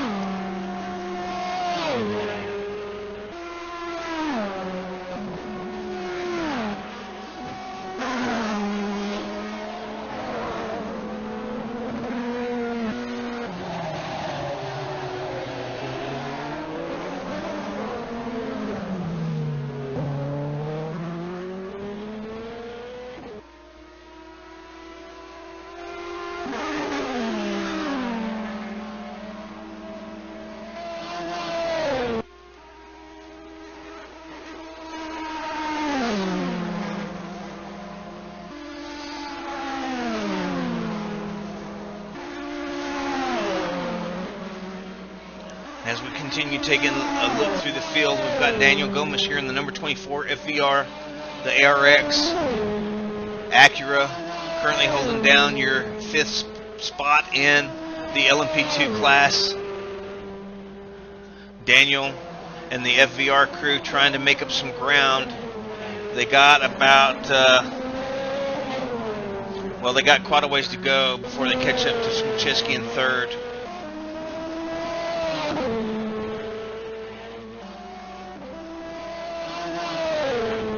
I'm sorry, Smolczewski's in 4th. They've got quite a ways to catch up, but they're still in the same lap. So, and we've got 9 hours left of racing. As you know, anything can and does happen, whether it's real racing or simulated racing. When you're talking endurance racing, anything can and does happen.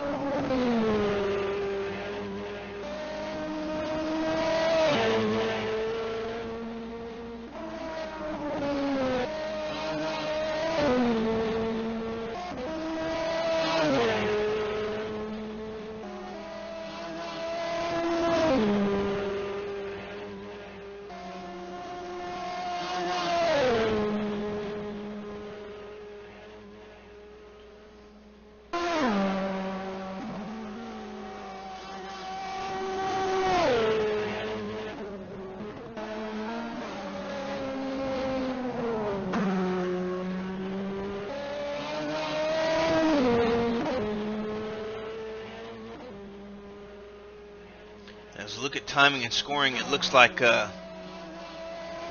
Rodney Wingfield and the Lost Ranch Racing team are making up some ground on the GT World Racing entry, currently piloted by JT Tommy.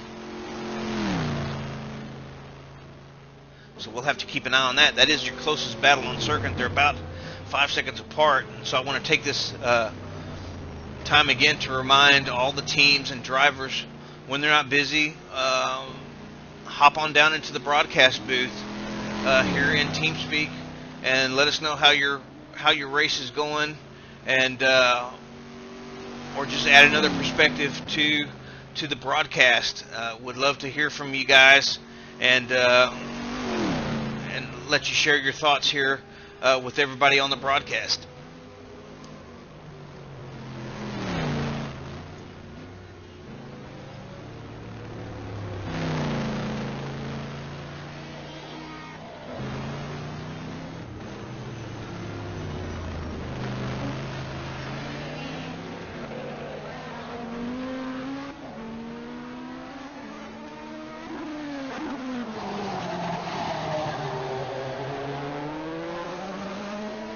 There was some speculation on pit road earlier about Tim Brook running with his lights on. I'm getting word from the team now that Tim needs his lights to be able to see. I'm not sure what's going on with his vision or what's going on with the race. It looks like he is currently driving without lights. So if he's having trouble seeing, that could be, we could see a position change maybe within a few laps if it slows him down. We'll keep an eye on him here for a while we see if Wingfield is going to catch Tommy. You see Brooke closing up on JT Tommy.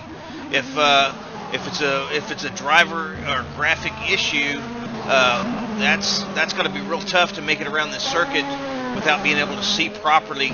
I know when the lights do come on, the contrast change where the lights let off to the part that's not lit is pretty drastic.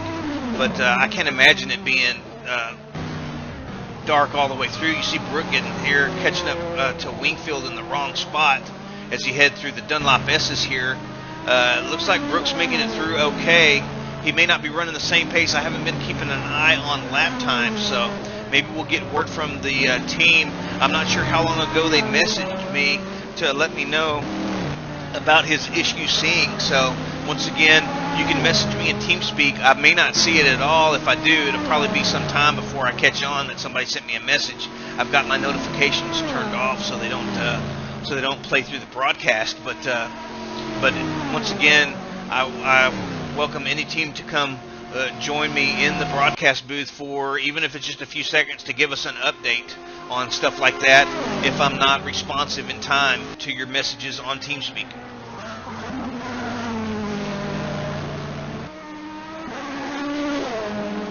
And now I see some of the guys are definitely starting to turn on the lights. You see Dyerland there running with his lights. It's definitely getting darker. You can see on the circuit the sky is definitely turning dark.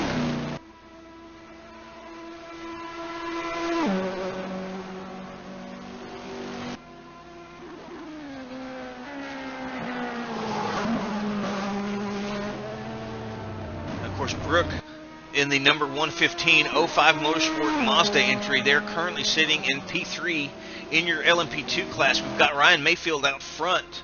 Let me see what the gap is for Mayfield over Dowdy. It's about 25 seconds, so apparently the decision from R4R is not paying off to forego repairs and tires on this last pit rotation. We saw Dowdy and Mayfield come into the pits just nose to tail. They exited the same way, but Mayfield was able to get through on Dowdy within the first couple of laps and has been pulling a gap ever since by the tune of about 25 seconds now. So I'm sure we'll definitely see R4R take some repairs as well as some tires on their next pit stop.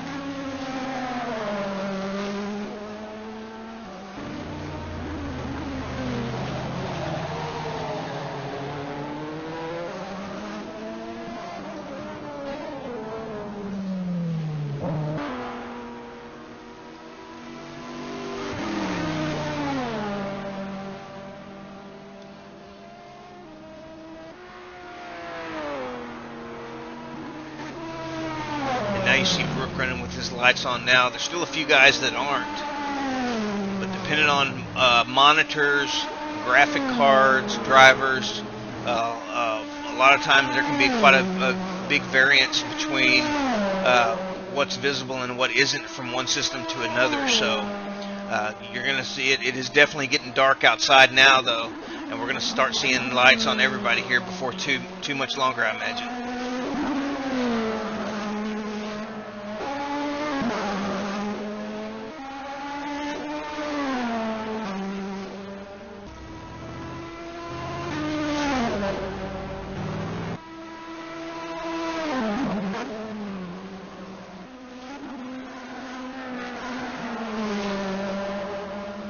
Now let's take a look back at Mr. Wingfield here, closing the gap quite a bit. Oh no, and just goes into the pit. You see Tommy going down the start-finish straightaway. Wingfield and crew have fooled me once again. Well, it's not too hard to make me look like an ass, so congrats to those guys. But he was just closing up on JT Tommy there. Has to come into the pits. The gap was down about 2 seconds. I saw it. changed over, and the Wingfield is pitting. So I imagine these guys are going to be coming back together again throughout the course of the event over and over again. We've seen it pretty much all day long. The gap between these guys closing, it seems like every time they're on the circuit.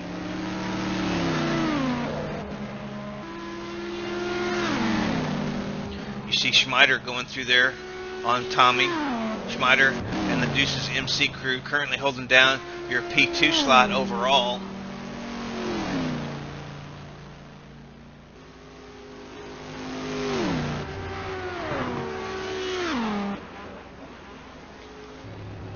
Of course, they are a whole lap down from leaders.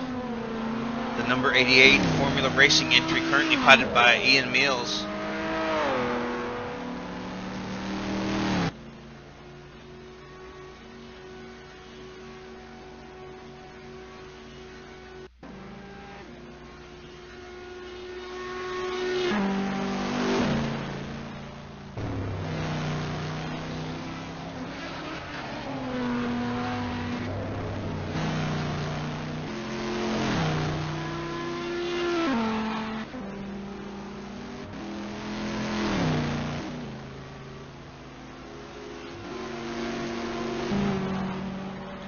Getting some more pit activity there. You see Brian Cox in the number 154 Over the Hill Racing Junior entry, driving the Corvette. First time we've had a chance to look at Brian here.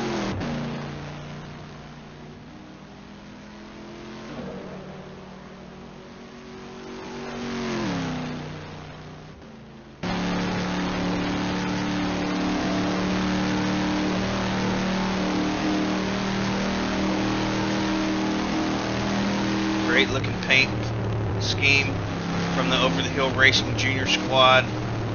Beautiful looking Corvette here.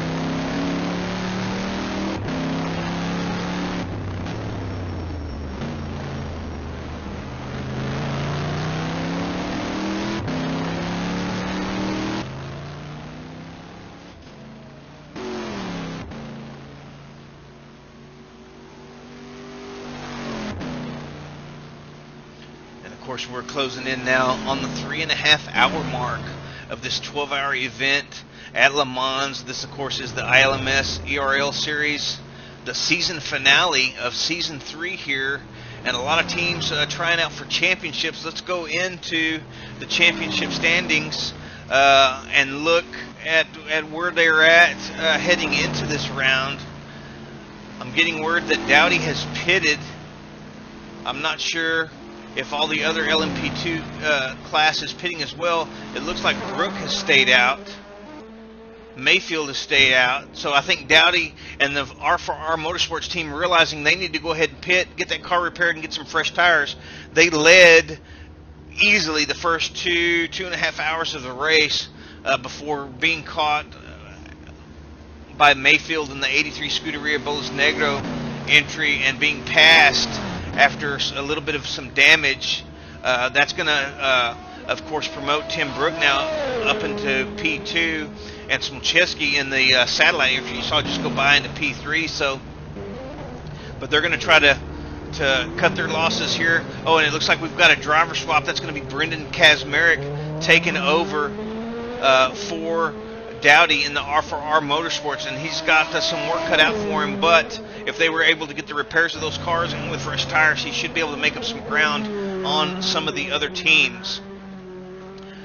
Right before we started talking about that, I was just mentioning the championship standings. Leading the LMP1 championship heading into this round, Deuces Motorsports Club at 438 points, 10 points over the 88 Formula Racing entry, the Audi R10 at 428. So it's still anybody's championship up for grab in the LMP1 championship. In the LMP2 championship, a 4-point spread for the lead. 370 points, Nexus 6 Racing. And in second position, Scuderia Bolas Negro at 366 points. So 370 to 366, but right now, Scuderia Bolos Negro sitting in the catbird seat as the Nexus crew are way down in P6 for the LMP2 class, currently on track.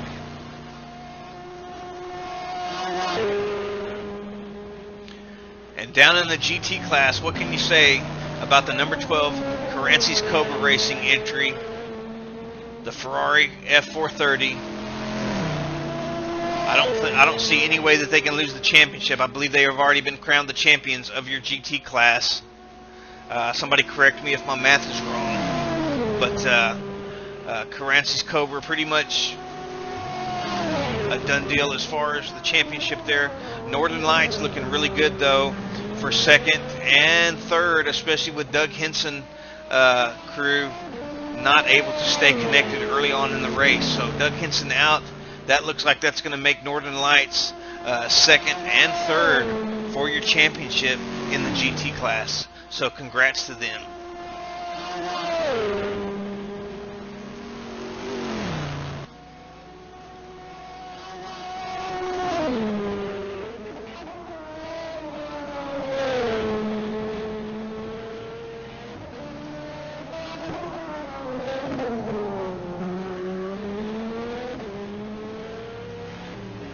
Once again, I want to give a shout out to all the guys down pit road and in the production booth helping me out with timing, scoring, little issues that go around the track that I'm not seeing.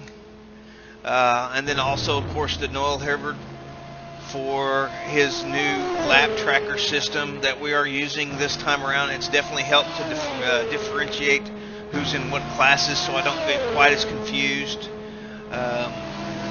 It's a great bit of tech work that he's done for us, and we're definitely making some good use of it.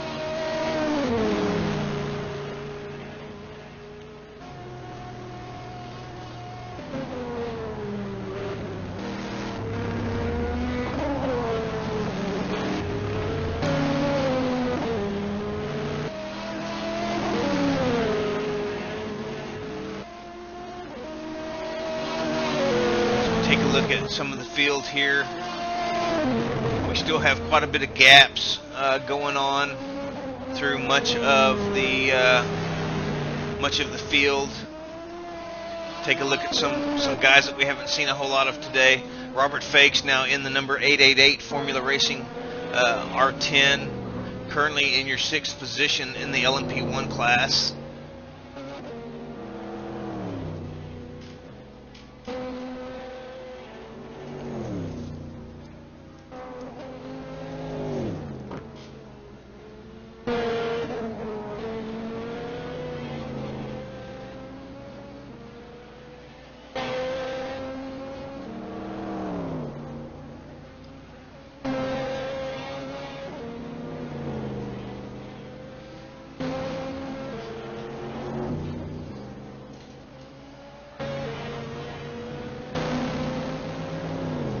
Let's take a look at timing and scoring. We see Kaczmarek about 18 to 19 seconds behind Smolczewski. Smolczewski in the number 64 Satellite Racing entry, currently sitting in P3 in your LMP2 class. Kaczmarek taking over for Dowdy in the number 04 R4R Motorsports entry, currently sitting in the 4th position. And that gap seems to be holding steady about 18.5 to 19 seconds. I would imagine that on fresher tires that the R4R entry would probably pick up some time on Smolczewski. However, they probably are heavy on fuel, and we're not sure yet if they were able to get those repairs done on the car. Now I see the gap closing to within about 18 seconds, so it's possible that they are closing a little bit on that 3rd spot in the LMP2 class as traffic allows. We'll have to keep an eye on that. That might be a good battle shaping up sometime here in the very near future.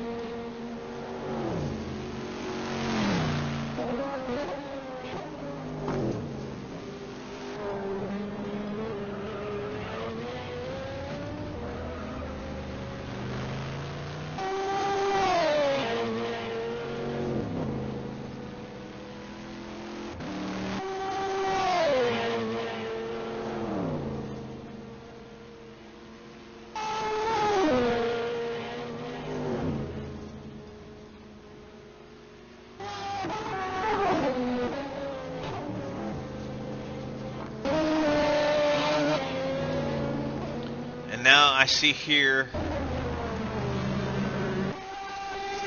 Nick Newcomb trying to unlap himself from Kevin Bannock. I'm not sure if Bannock and the Nexus 6 entry were able to just recently lap Newcomb in the number 71 Oracle entry, or if Newcomb is actually catching up to Bannock. I'm sure Newcomb and the Oracle crew would love to unlap themselves from Bannock. Bannock and the Nexus 6 Racing currently holding down your 6th position in the LMP2 class. Newcomb and the Oracle Racing crew currently holding down the number 7 position in your LMP2 class in the number 71 Dome.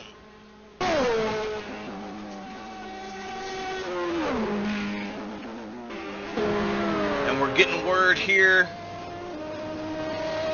that R4R may have had a moment off track. Yes, we see it there. Kazmarek trying to come back on the circuit. Looks like for breaking into the Ford chicanes here. Same thing we saw earlier. Just unsettling the rear over those curves, and of course the track is getting dark.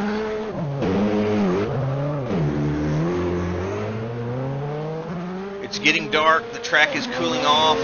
These guys are going to have to start thinking about different compounds of tires if they aren't already. But you see Kazmarek there losing a bit of time. So now we look at timing and scoring. And timing and scoring shows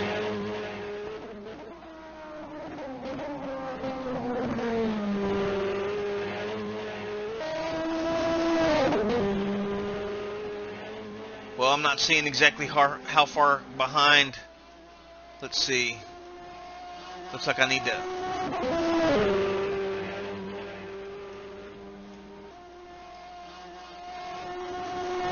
I'm being notified that we have Tim Brooks in the pits, or we did. Looks like Kamran Chowdhury has taken over for Tim Brook in the number 111.05 Motorsports Mazda. That has dropped into P4 behind Kazmarek in the R4R entry. That's going to promote Smolcheski in the number 64 Satellite entry up into P2 in the LMP2 class.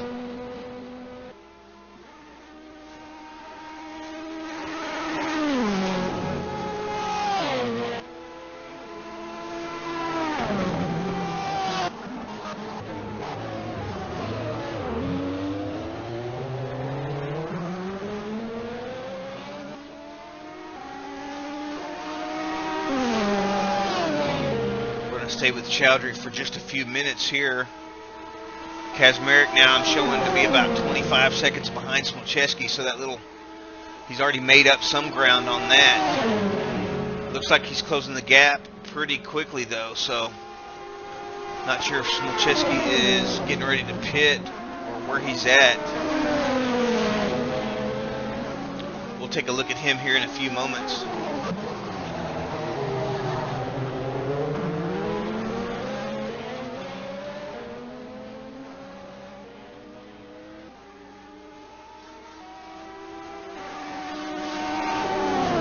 Got a lot of traffic there going around Chowdhury. You see Fakes going by. We got DeLaro in the Karanchi's entry. Both of those are P1 entries though. Trying to work their way back up through the field. DeLaro and Fakes though. Let's see. They're actually fighting for position. So this is a real. There's no laps between them. This is an actual. Real battle for your 5th spot in your LMP1 class. So let's stick with these guys for a little bit here. Fiorino DeLaro in the number 112 Carancis Cobra Racing Acura. Robert Fakes in the number 888 Formula Racing Audi R10.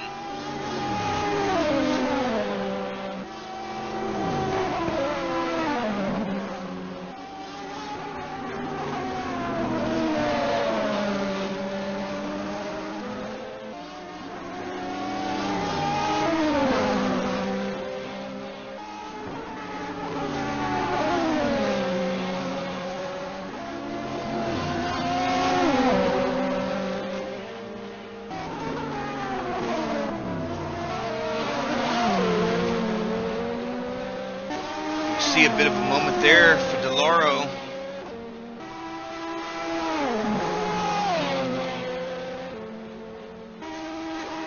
Chowdhury's back through. He's going to have quite a bit of time to make up now to try to catch back up to Fakes.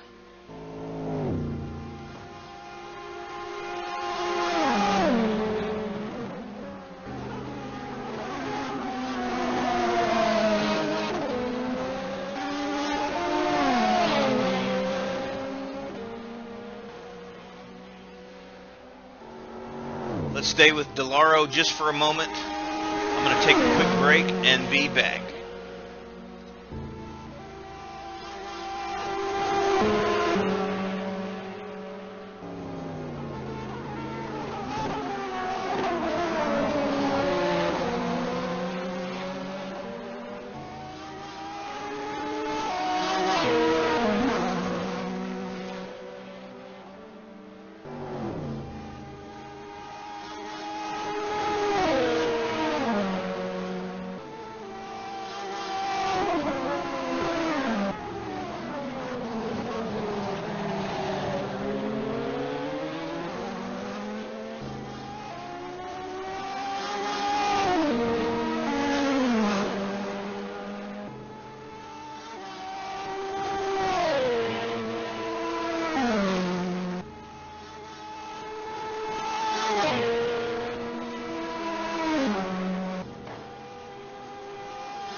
And we are back. You saw DeLauro having a bit of a moment there earlier on. Looks like he's recovered nicely from that. Reclosed the gap to Fakes down to about 4.5 seconds or so. So managing to just stay in touch and maybe give himself just a little hint at a possibility there. If he can just get back up there with Fakes and maybe try to make a move.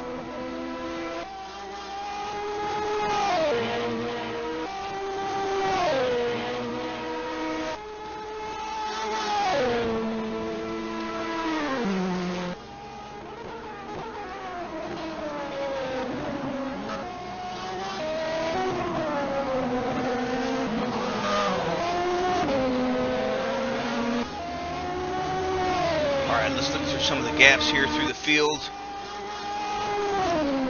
We've still got Schmeider in P2, some 212 seconds arrears of Ian Mills in first position. Endo is chasing Morissette about 45 seconds adrift. Kamran Chowdhury about 9 to 10 seconds behind Kazmarek, so we're going to keep an eye on that. Looks like Chowdhury, or actually, no, Chowdhury looks like he just went through on Smolczewski a little while ago and has about a 10-second gap and climbing over Smolczewski. So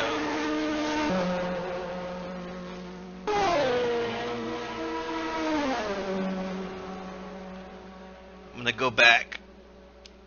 Hopefully it's not too far and try to get a shot of this pass.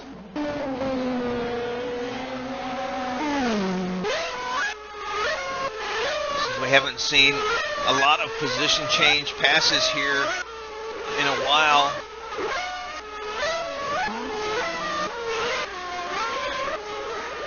Let's see how far it occurred. I don't know.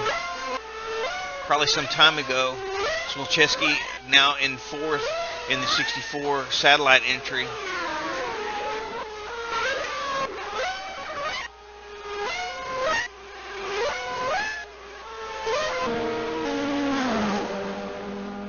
Now I'm being told from our spotters down pit road that it was actually through a pit.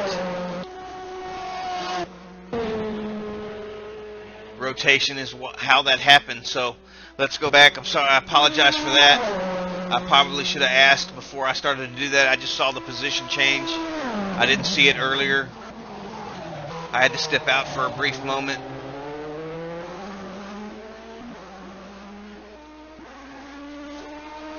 So my apologies for that. We do have still,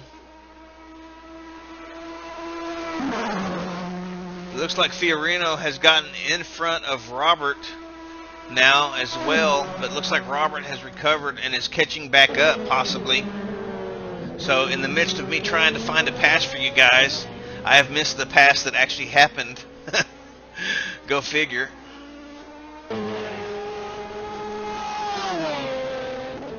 I'll wait to hear from my spotters down pit road as to whether or not I should try to replay back to that and check out that pass.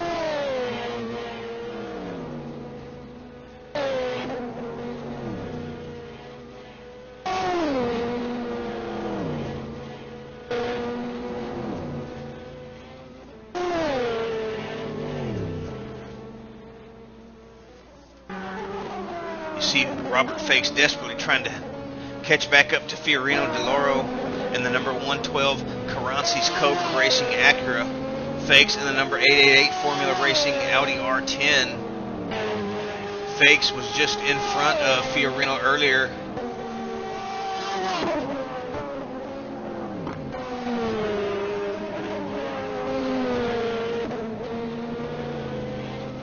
This is your closest battle on track. These guys are about 2.5 to 3 seconds apart. Of course, after 3.5 hours of racing, this is a pretty close battle still. I'm showing the gap to be at about 2 seconds. So Fakes is closing back in on DeLauro. Maybe I can get word from the crew or from one of the spotters as to what happened and how DeLauro got in front of Fakes while I was looking for that other replay that didn't happen. DeLauro got in front of Fakes, took over the 5th position in your LMP1 class. DeLauro in the number 112 Carances Cobra entry.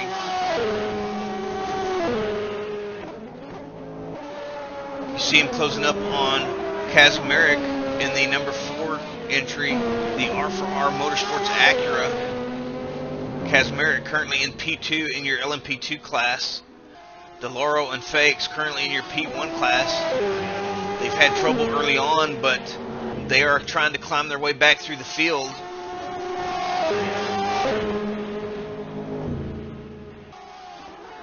And now you see Fakes getting closer and closer and closer the entire time. And of course, oh, big moment there from Fiorino DeLauro. You saw him coming through the chicane there on the exit, catching just a little bit too much of the rumble strip. Now Fakes is getting real close. Let's check out a replay of that.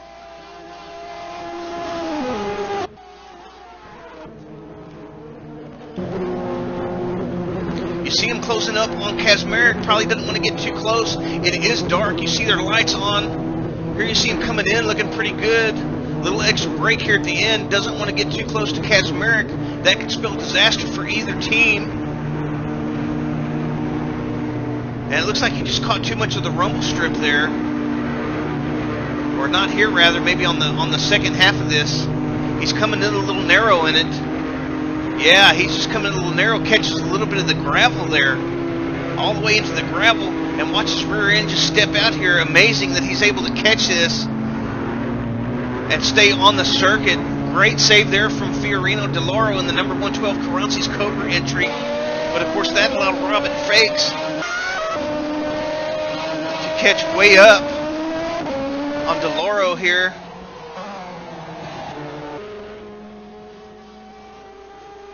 And now Fakes has gotten back in front of DeLauro. So let's take a look back at that now and see where the pass actually happened.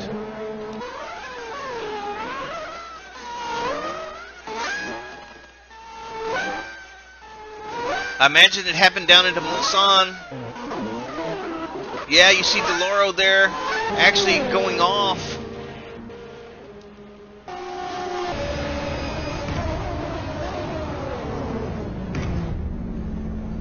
You see DeLauro up ahead, wide at the end of Mulsanne.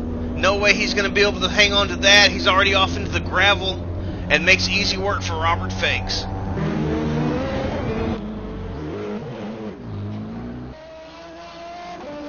So just like that, Fakes hands it the 5th position in P1 to Fiorino DeLauro. DeLauro hands it back. Now let's see if Fiorino can recover and maybe get in front of DeLauro.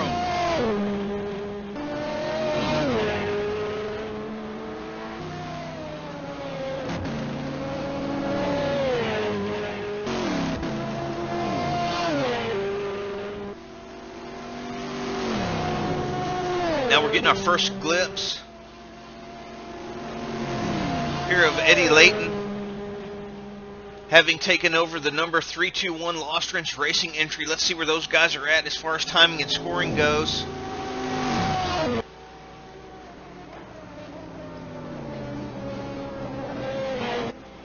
They are still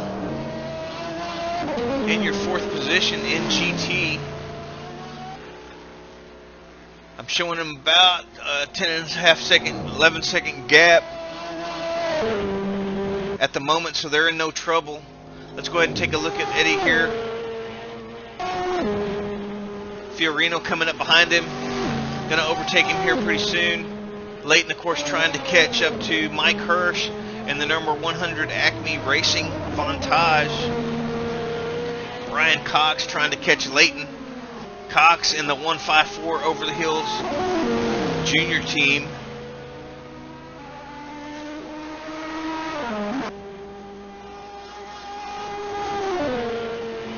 Everything is pretty spread out now. We're not quite at the 4-hour mark, but we're getting there. A little over 8 hours left. Still a lot can happen in the racing. Everybody on different tire and pit strategies, of course. And it usually all comes to a head within about the last hour to an hour and a half on circuit.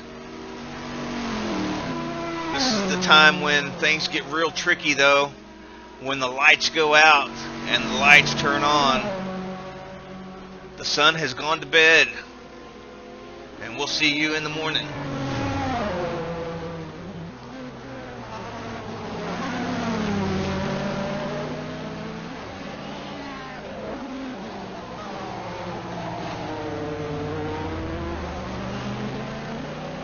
I see Chowdhury about 9.5 to 10 seconds, holding pretty steady behind Brendan Kasmerick. So Kasmerick in the 04 R4R Motorsports Acura doing a pretty good job of keeping Chowdhury at bay, at least early on. Of course, here's the tricky thing about endurance racing. You got all this traffic. Do you go for it or do you play it safe? And then you turn out the sun and you got to multiply by about 10. Is it worth the risk? You got to be real careful in the dark because all your perspective changes. All your markers look different. You can't see. And these guys are going to be struggling with that here for the next, I don't know, 6 or 8 hours of real time. I'm not sure what time it is in game. Maybe we can get a report from pit road and find out. But we've got just over 8 hours left in this 12-hour event here at Le Mans.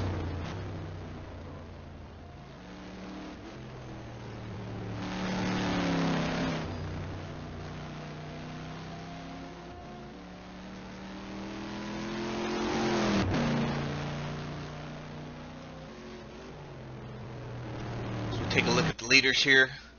Ian Mills and the number 88 Formula Racing Audi R10, way out front over the saddle or over the Deuces MC crew. The number 15 entry, driven by Eric Schmeider. And I'm being told it's about 7:30 to 8 p.m.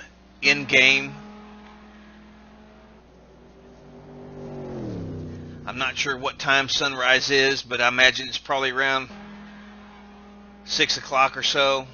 Just taking a wild guess. We're still pretty early in the evening. It is going to get a lot darker.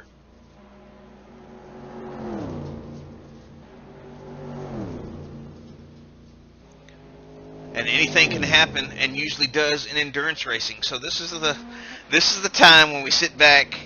We pop a little corn, grab us a fresh beer, and then just enjoy the ride. Let's go on board Ian Mills here and take a little bit of a gander at that Audi.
Wow, great sounding ride here. Let's take a brief look now at our LMP2 leader, Ryan Mayfield, in the number 83 Scuderia Bolos Negro, fighting for the championship and really taking it to Nexus 6.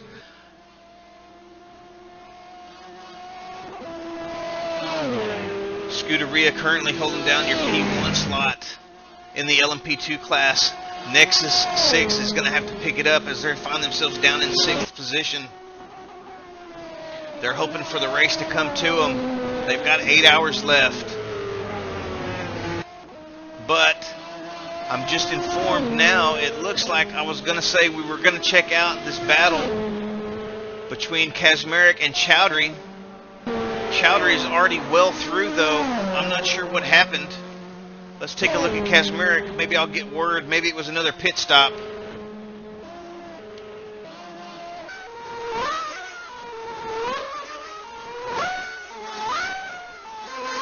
Nope, doesn't look like it was through the pits. Looks like we had a moment with Kazmarek there at the exit to the final four chicane. We've seen this a few times. Let's go on board with Kazmarek.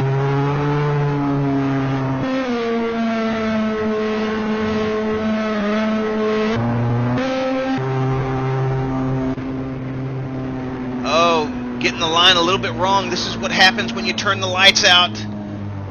He's wide through there, a little too tight through the first part of it, too wide through the second half. He tries to correct, gets out of shape, and you can see already that back end sliding.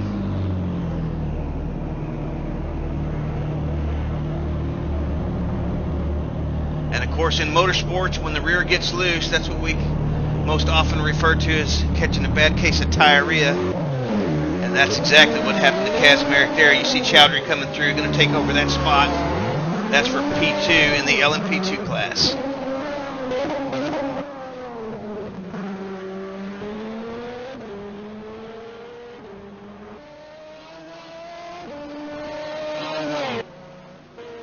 Now let's take a look at Chowdhury.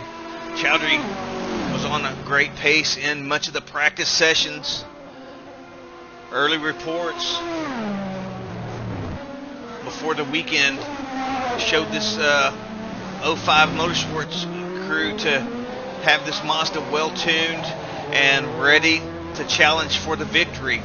So now we saw Chowdhury and Kazmarek running a very similar pace early on, but now with Kazmarek's mistake, Chowdhury is through, and we'll have to keep an eye on the gap between Chowdhury in P2 and Mayfield in P1. I'm currently showing the gap at about 62 seconds though, so Mayfield has a very comfortable lead of about a minute. And of course Chowdhury's got to be real careful here if he's, I think even more so, if he's faster than Mayfield. Just kind of try to keep himself collected, not push it too much. As we saw with Kazmarek, it's very easy to get your line wrong. It's very easy to make a costly mistake. Kazmarek and the are for our motorsports crew, though. Very fortunate that Kazmarek didn't wad the car up and able to continue on with this event.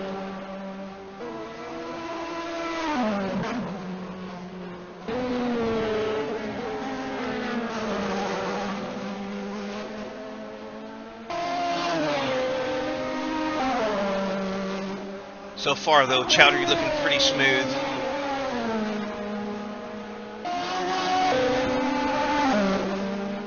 Looking through some of the gaps on course.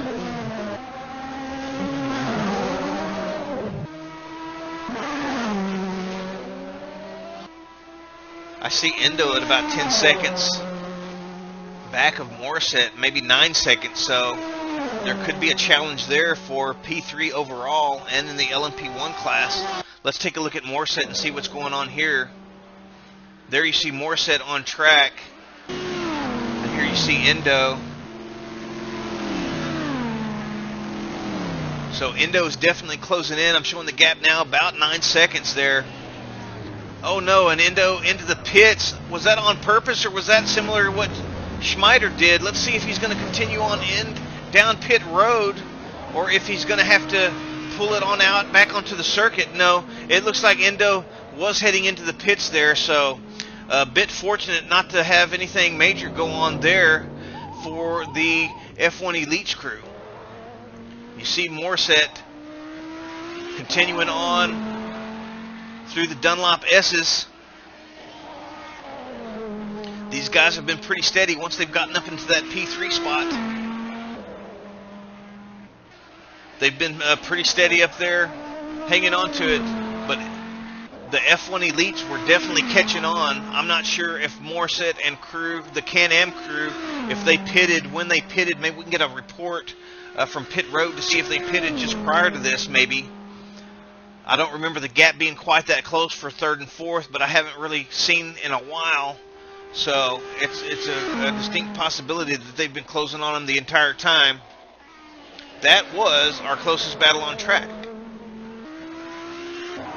Other than, it looks like JT Tommy again. How many times, and I hope I'm saying that right.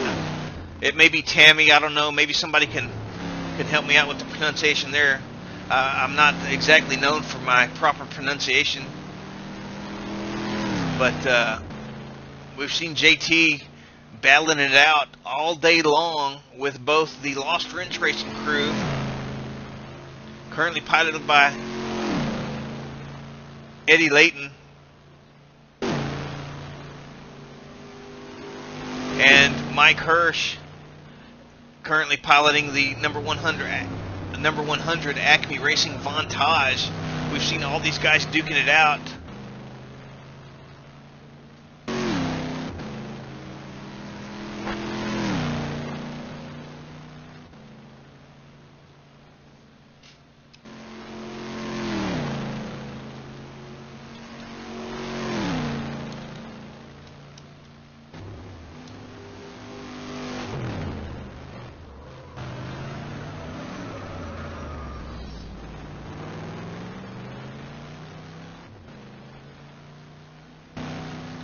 Here you see JT following Eddie Layton just up the road. Layton in the number 321 Lost Wrench Racing C6R. JT in the number 63 GT World Racing C6R. So these guys are going to be fairly even. It's going to be up the driver. And so far JT Tammy has been here in and out of these battles much of the race. So some of this can be attributed to pit strategy, tire strategy, fuel usage, and all that other stuff, which will definitely come to a head in the final hour to hour and a half of the race. But we've definitely seen these guys play a little bit of leapfrog between the Lost Wrench GT World and Acme Racing for most of the first. Well, we're closing in on the 4-hour mark now.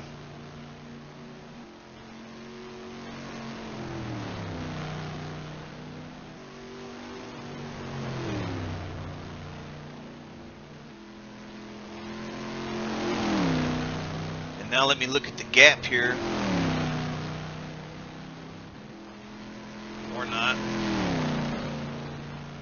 Not sure what happened to that.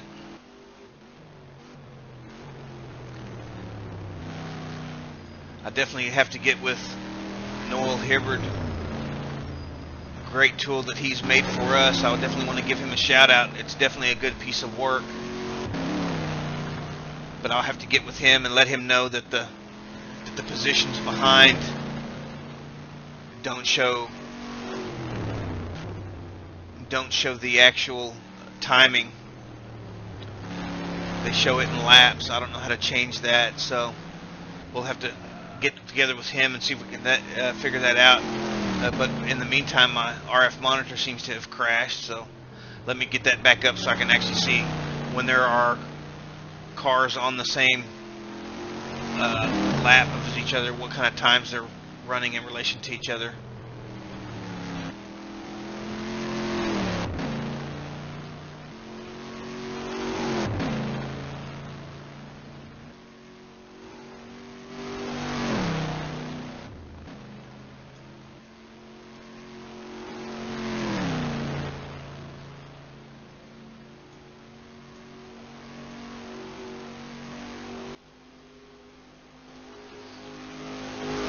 Speculation down pit road that Layton may be coming in on his pit window. We see the gap now at about, well, now it's up around 5.5 to 6 seconds. So Layton definitely getting the better of it through some traffic there. That is still the closest battle on track, but it won't be for much longer if Eddie Layton has to come in and pit.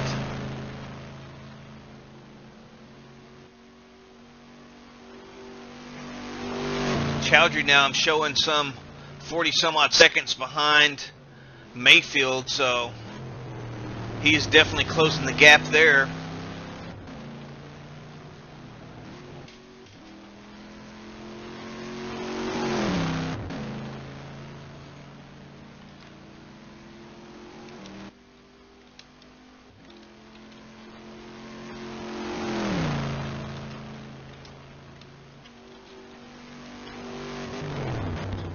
I'm getting word from the man himself, Mr. Hibbard, informing me that it's not for any other reason than the limitations of R factor why we don't have the gaps in the new tool that he's created for this league. And so what can you say to that? The man did everything he could and has made us a great tool. It's still very useful. Definitely helps me to keep the classes separate. And that in itself is a great improvement over my own personal calculator, which seems to be malfunctioning here the last few years, especially with long-term memory. I seem to do too good, don't do too bad on the short term.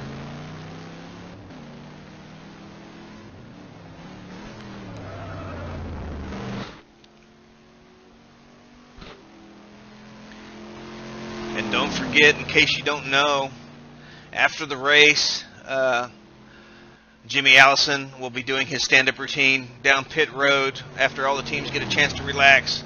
Come by, grab a beer, kick back, and listen to Mr. Allison do his thing. He's definitely got jokes.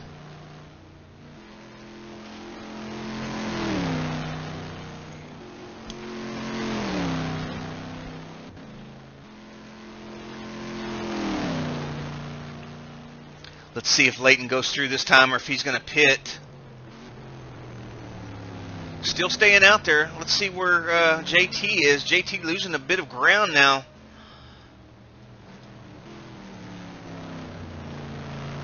I see the gap at about almost 7 seconds, so Eddie Layton definitely getting away from JT Tammy now.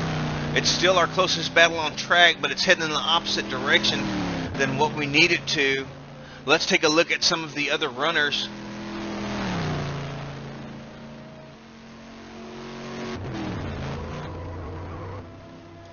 Let's take a look at Dyerland. We haven't seen him too much. Of course, he's been almost by himself for much of the time. Oh, and actually it looks like they just pitted and have made a driver's change as Kenneth Hollick is now in the seat for the Northern Light Racing crew. So Good to see Kenneth making the drive today.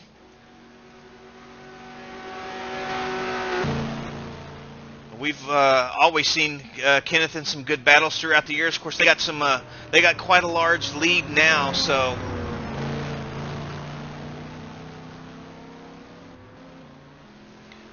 let's see. I'm showing.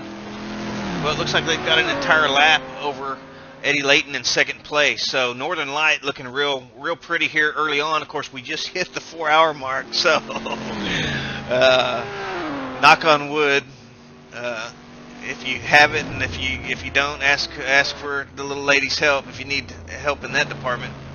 But hopefully we won't have any more issues going on here at LeMans. But there is a long 8 hours left, and as you can see on the screen, it is very dark out there now. A lot of mistakes are easy to come by in these conditions, especially whenever you're talking about traffic, because now that all you can see is lights, it's really hard to know if you don't have a team spotting for you who's coming up behind you. Is that a faster class I need to let through? Is that a challenger for position? You know, who is that? So if you get real close to somebody, or somebody gets real close to you in the light with their lights and stuff, sometimes it's hard to know exactly who's behind you and how you need to handle that situation. So very tough, very hard to see your marks, very tough to know when your turning points are, and hopefully these guys will all make it through into morning time without any difficulty.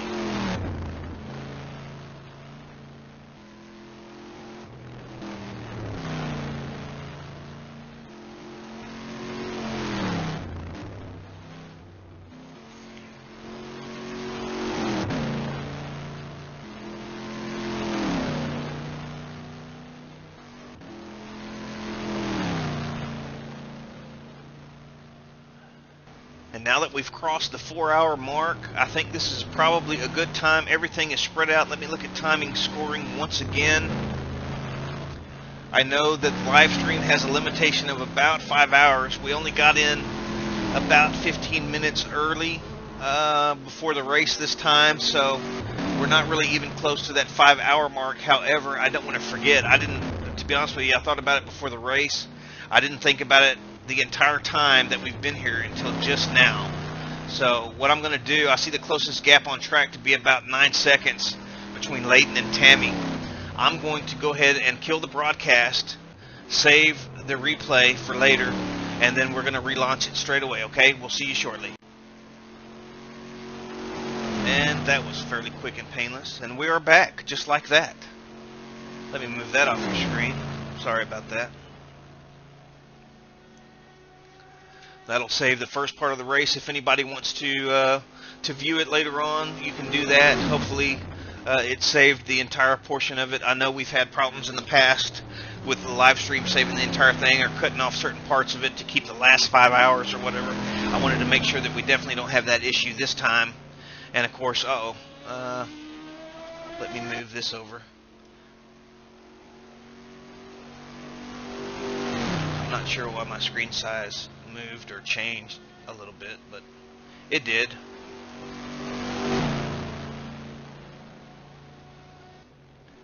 And I don't hear a lot of volume coming out of the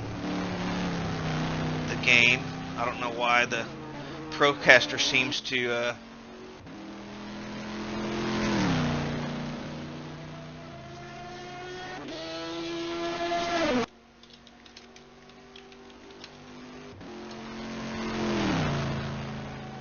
I'm not sure why the Procaster seems to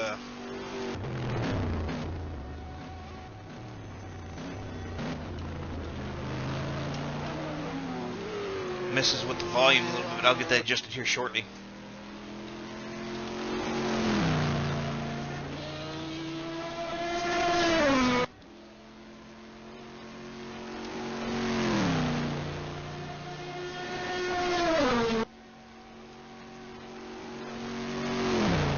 Some of the guys in the booth wondering why I stopped the broadcast.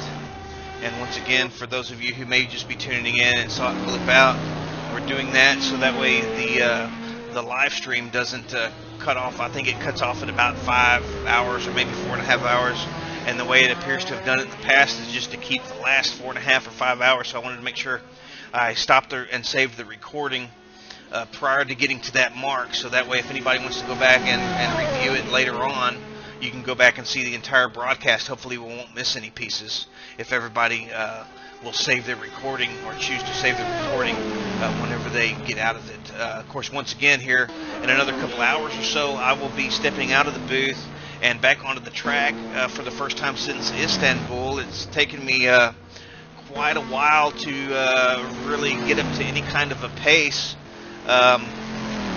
In these cars, R-Factor not being my favorite game, I don't play it except for these Enduros, and it takes me a long time to kind of come to grips with it, and I'm kind of nervous about it because we're going to be in the dark, but you know, hopefully I'm well prepared and can keep it on the circuit.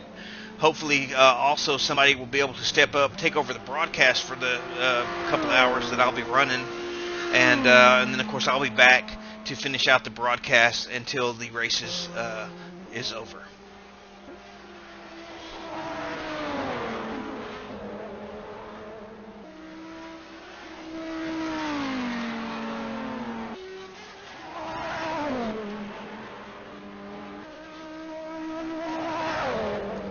And apparently those comments are not well received amongst the paddock area as their discussions about forming a lynch mob as we speak.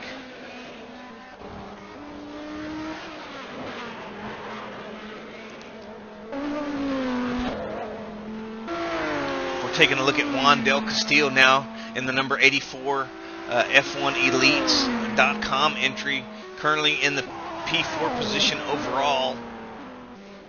These guys have been pretty steady throughout. You see Del Castillo having a bit of a moment there, right in front of Brian Hall in the GT car. Wow, that's the kind of stuff that can happen. That's the kind of stuff that can happen here racing in the dark.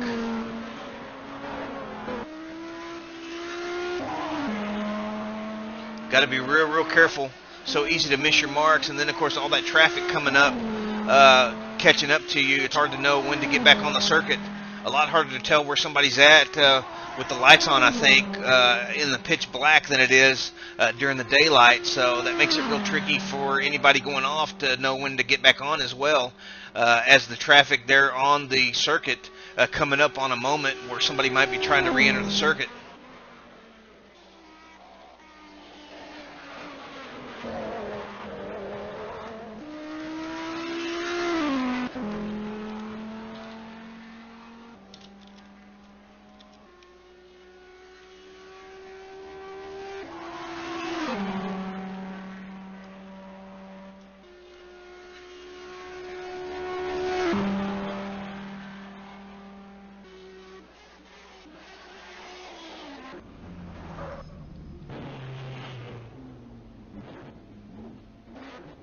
Now we see with the pit rotation, we have JT Tammy in the number 63 GT World Racing entry has taken over that second spot in the GT class over Eddie Layton. I believe Eddie Layton has come in to do a pit stop. We were told that he was getting pretty close to his window.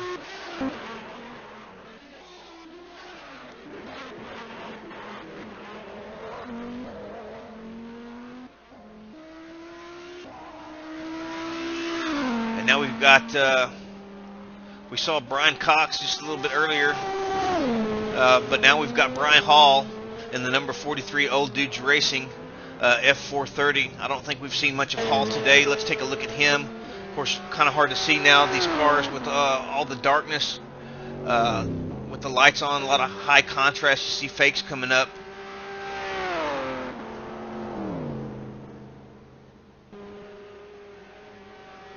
Let's go through the running order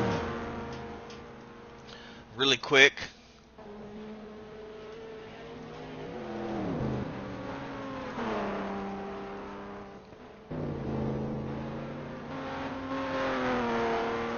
We got Ian Mills out front in the LMP1 class, followed by Eric Schmeider.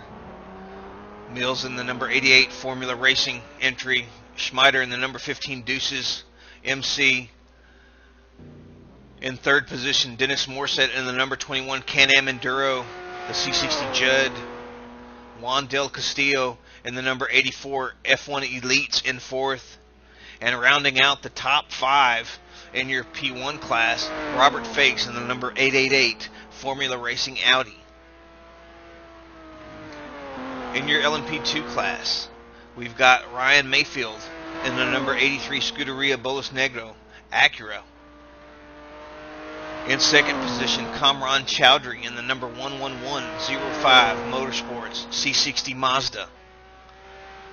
In your third position in the LMP2 class, Brendan Kazmarek in the number 04 R4R Motorsports Acura. And in the fourth position in your LMP2 class, the number 64 Satellite entry, currently piloted by Mike Smilcheski. Rounding out the top 5 for LMP2, Gabriel Legnini in the number 24 FVR Acura. And in your GT class, Kenneth Hollick in the number 6 Northern Light Racing entry, followed by JT Tammy in the number 63 GT World Racing, Eddie Layton in the number 321 Lost Ridge Racing C6R in third, Mike Hirsch in the number 100 Acme Racing Vantage in the fourth position. And rounding out the top 5 in the GT class, Jesper Christensen in the number 7 Northern Light Racing C6R. Now we saw earlier that number 7 entry that Jesper's in was up in second position for much of the first hour or so, or at least fighting for second position. They were in second. They lost out to second position momentarily to I think it was GT World took over that second spot, and they filled the third, but then they were able to get that spot back. But then we had a huge moment when Halverson getting lapped by the overall leader at Indianapolis, and could not get the car slowed down in time, ran through the gravel, tore up the front end a little bit, and then had a booger bear of a time trying to get out of that gravel trap. Once again, these sand pits here at LeMans are very, very tough to exit. They're very silty, and the car just sinks whenever you spin up the tires. So very easy to bottom the car out and very tough to get it out. That costs them a lot of time, but they are currently back up into your P5 spot in the GT class and trying to climb their way forward. Now let's look at some of the gaps and see who we've got on track and what are your closest races. I see Chowdhury and Mayfield separated by about 17.5 seconds now. So Chowdhury closing up fast on Mayfield in your first position. 05 looking to maybe fight for that spot. I don't think the Scuderia is going to fight them too hard if their tires are worn, or given the circumstances. They've got a good cushion over Nexus 6 and stand to bring home the championship trophy for the season if they can just have a good result. They've got, well, Nexus is way down in 6th. Scuderia currently in your first position in the LMP2, so they can afford to give up a spot or two. Not that they're going to want to, but if it, when it comes down to finishing the race, sometimes you have to put it on hold and wait for the end to really make your charge. But Chowdhury definitely catching up. The gap down to about 16 seconds now between P1 and P2 in the LMP2 class. And in your, well, let's see.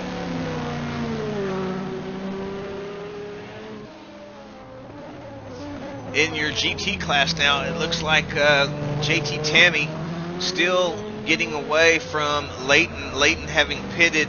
The gap now at about 31.5 to 32 seconds. But Tammy on the lighter fuel getting away from Layton still.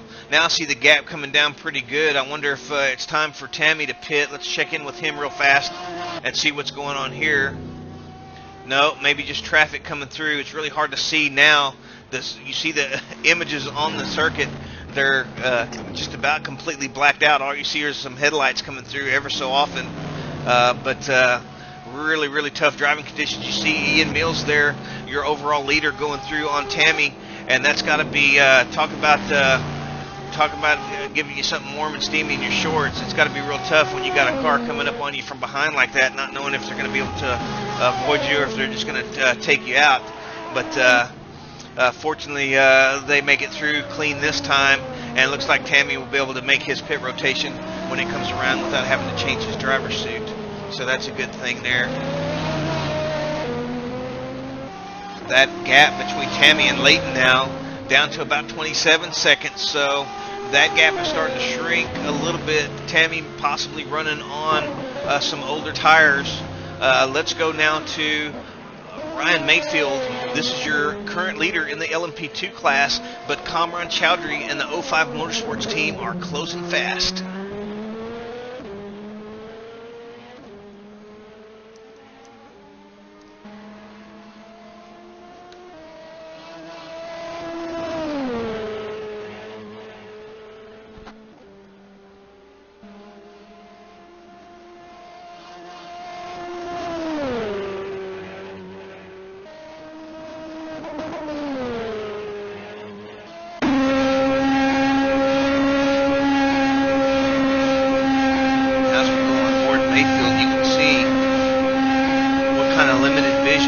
Have around this LeMans circuit at night.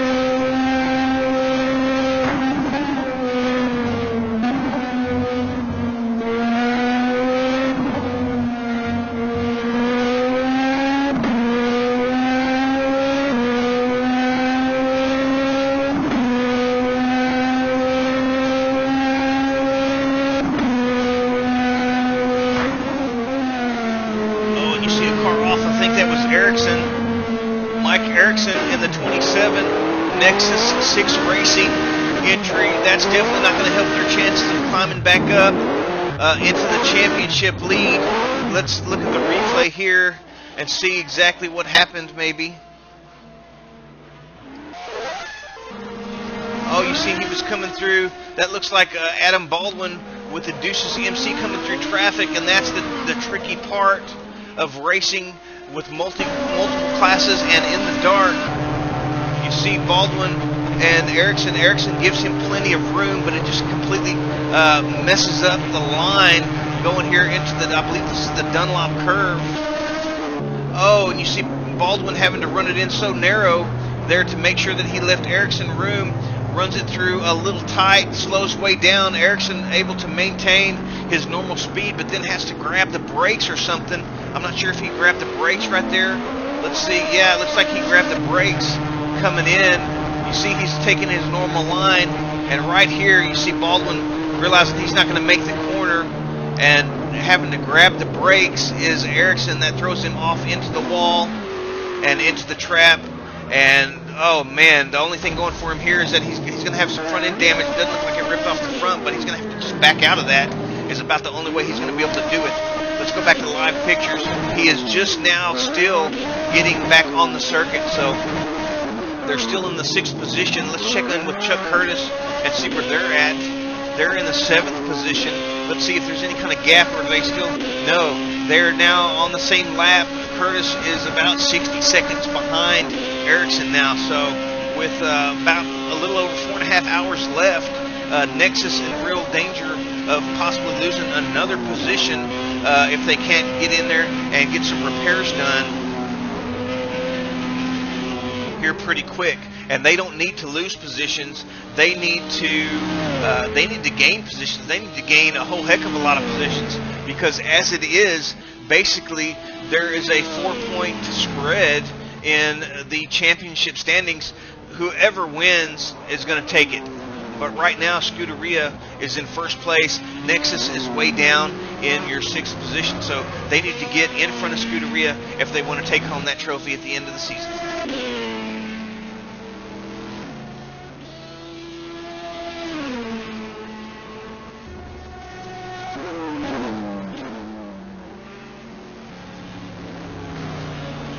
Now let's go back to this battle that keeps getting closer and closer. Let's go on board Kamran Chowdhury this time. in the number 11105 Motorsports C60 Mazda.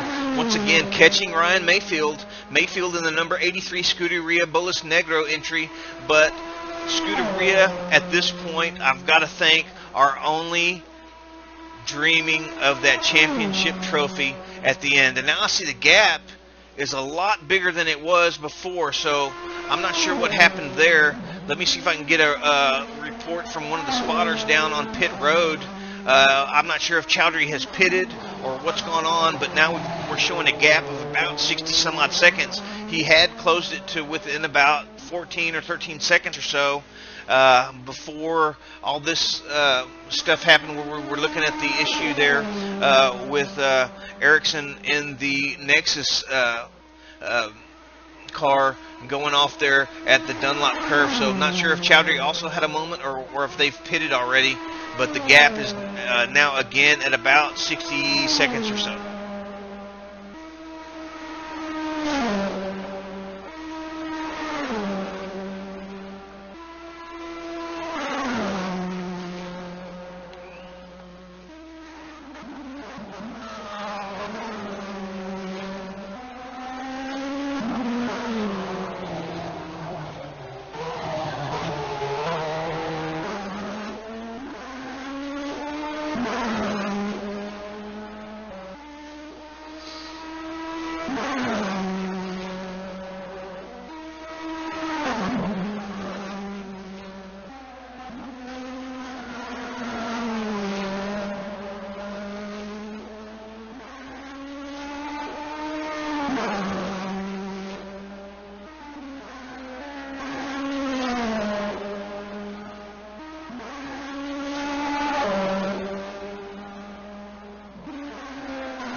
And as we close in on the 4.5 hour mark, that will leave us about 7.5 hours left in this 12-hour event. Of course, this is the final round of Season 3 here at the ILMS Endurance Racing League, and it's been a great season. Got a lot of close championship battles still going on, even up until the final bell.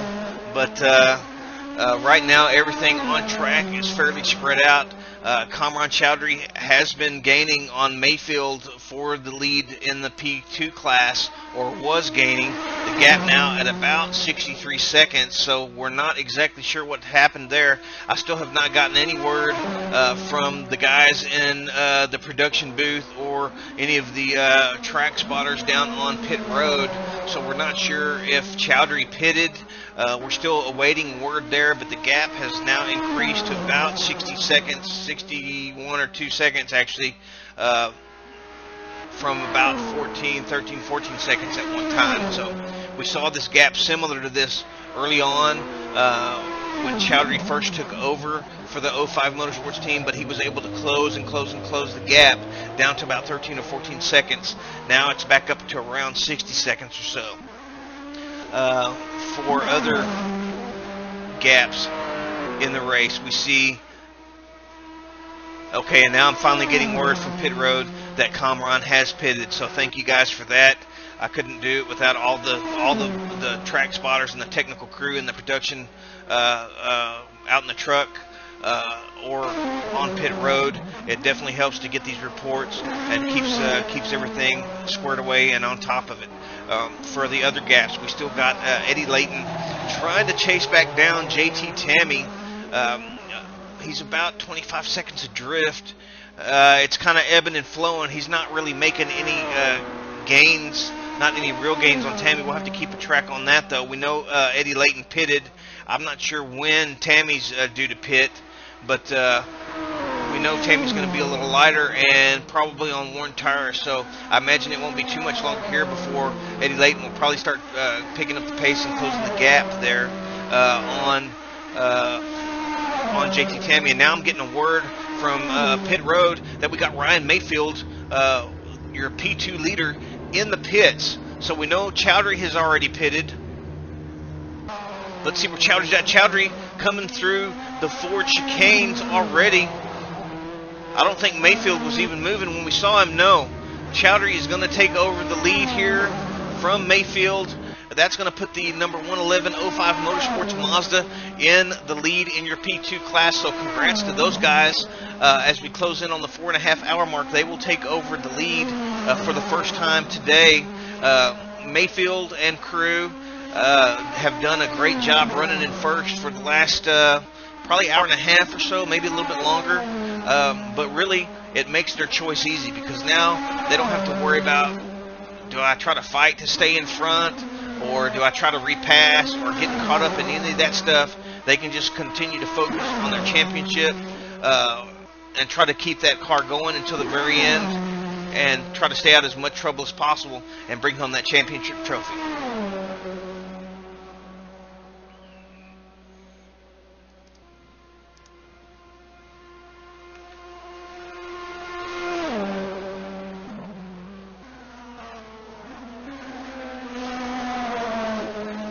Now as we take a look at Kazmarek here, Kazmarek currently in P3 in your LMP2 class.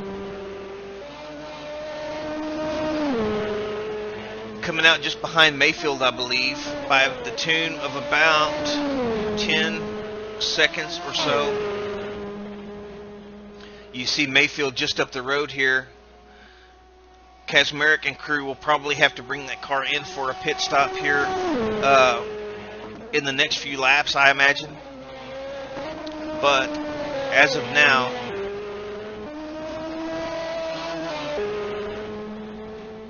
they are chasing down Mayfield for the second position. It's currently at about 10 seconds. That's actually your closest gap between class on the circuit.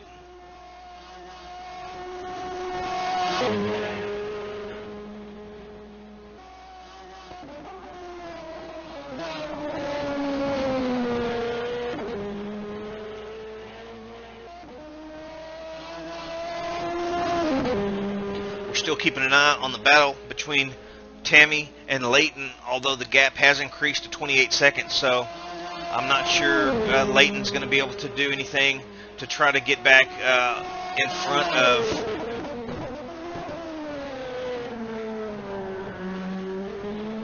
JT Tammy and crew. Now I'm getting a report from pit road that it looks like Kazmarek has already pitted before Mayfield, so we missed that. So that means Mayfield was able to pit, come back out in front of Kazmarek. The gap is still holding steady at about 10 seconds though, so we'll have to see if Kazmarek can make up any ground on Mayfield, or if Mayfield will start to pull away once the tires come up to temperature.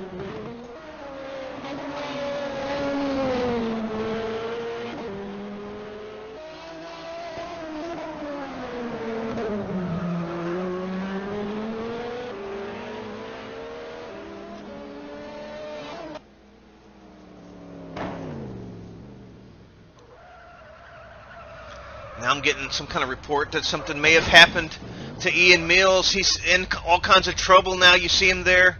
Let's take a look at that. Let's see if we can see what happened. He's having some kind of moments there. He may have had one a little bit earlier as well.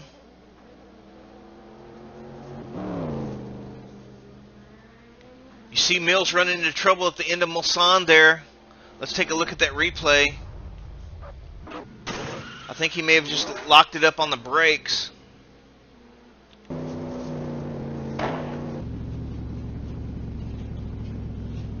You see him coming into the braking zone. I can't really tell if the tires are turning a little bit. Let's see. Yeah, there's the rear tires have locked up, or the inside one has. There you see the rear tire locked up. That causes him to run too deep and through the gravel. But fortunately he's able to, well, he did hit the wall. I thought he avoided the wall. I missed that. So he's going to have to probably come into repairs. And again, Mills off again. Where's he at? He's in all kinds of trouble here. The Formula Racing crew in all kinds of trouble. We're going to replay that. And you see Mills. You saw Baldwin coming up. Wow. He comes through Indy after that moment in Mulsanne. Heading into Arnage. Again, you see him real squirrely there. on the brakes. Not able to make Arnage.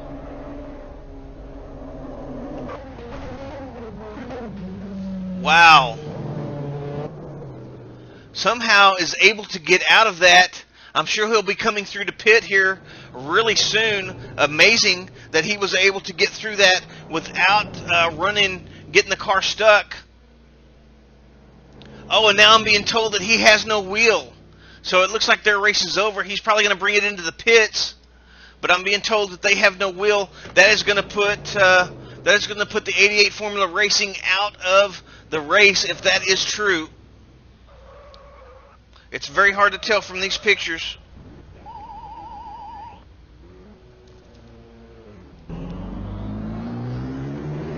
And unfortunately, I'm at about the time where I have to sign off. But let's go ahead and stay with this for just a moment here. Let's see if we can get a look at Mills.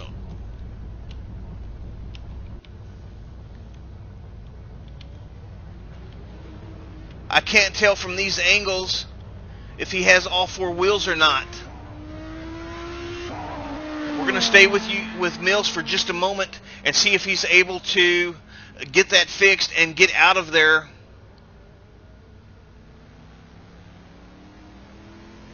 Huge turn of events. The number 88 Formula Racing crew in the Audi R10 with a full lap on the entire field.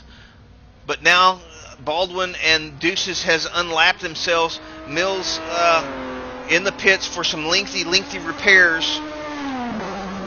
And we're going to stay here just long enough to see if he's able to get repaired or not. I can't really tell from this angle if they have all four wheels or not. There was an early report from one of the track spotters that they may have lost a wheel. It looks like that may still be a possibility. In the meantime, the gap between Mayfield and Kazmarek has decreased down to about 6 seconds. So Kazmarek now starting to make some ground up on Mayfield.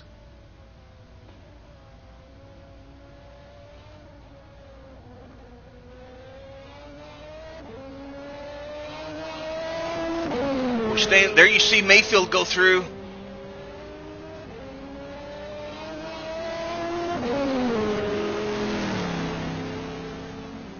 I couldn't tell if that was Kazmarek or not. I think it was. I think one of those was Kazmarek.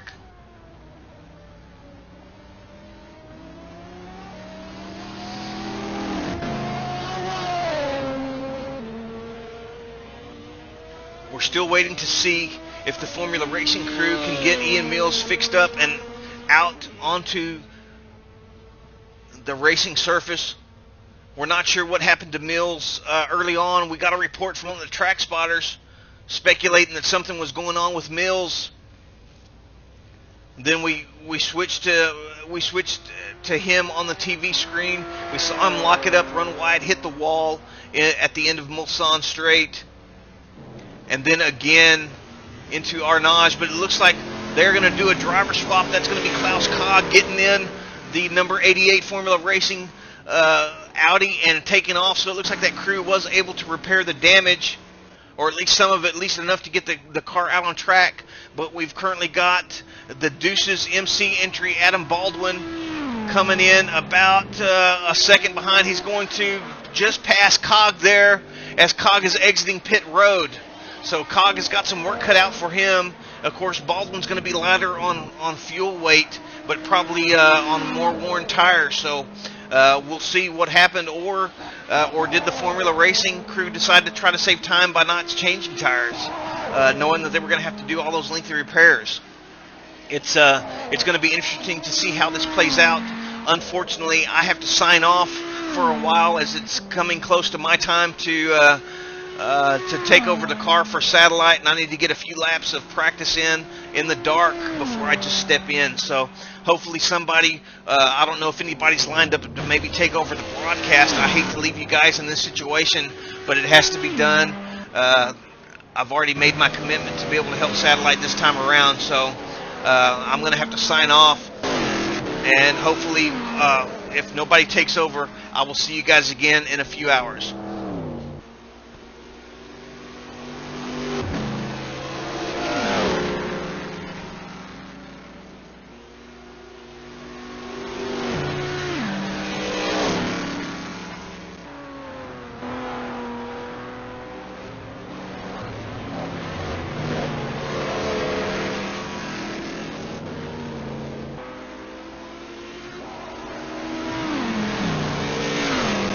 All right, guys, we'll see you in a couple hours.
Well, now you have removed the mouse pointer, so what's the point of telling you?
Now you have removed the mouse pointer, so what's the point of telling you?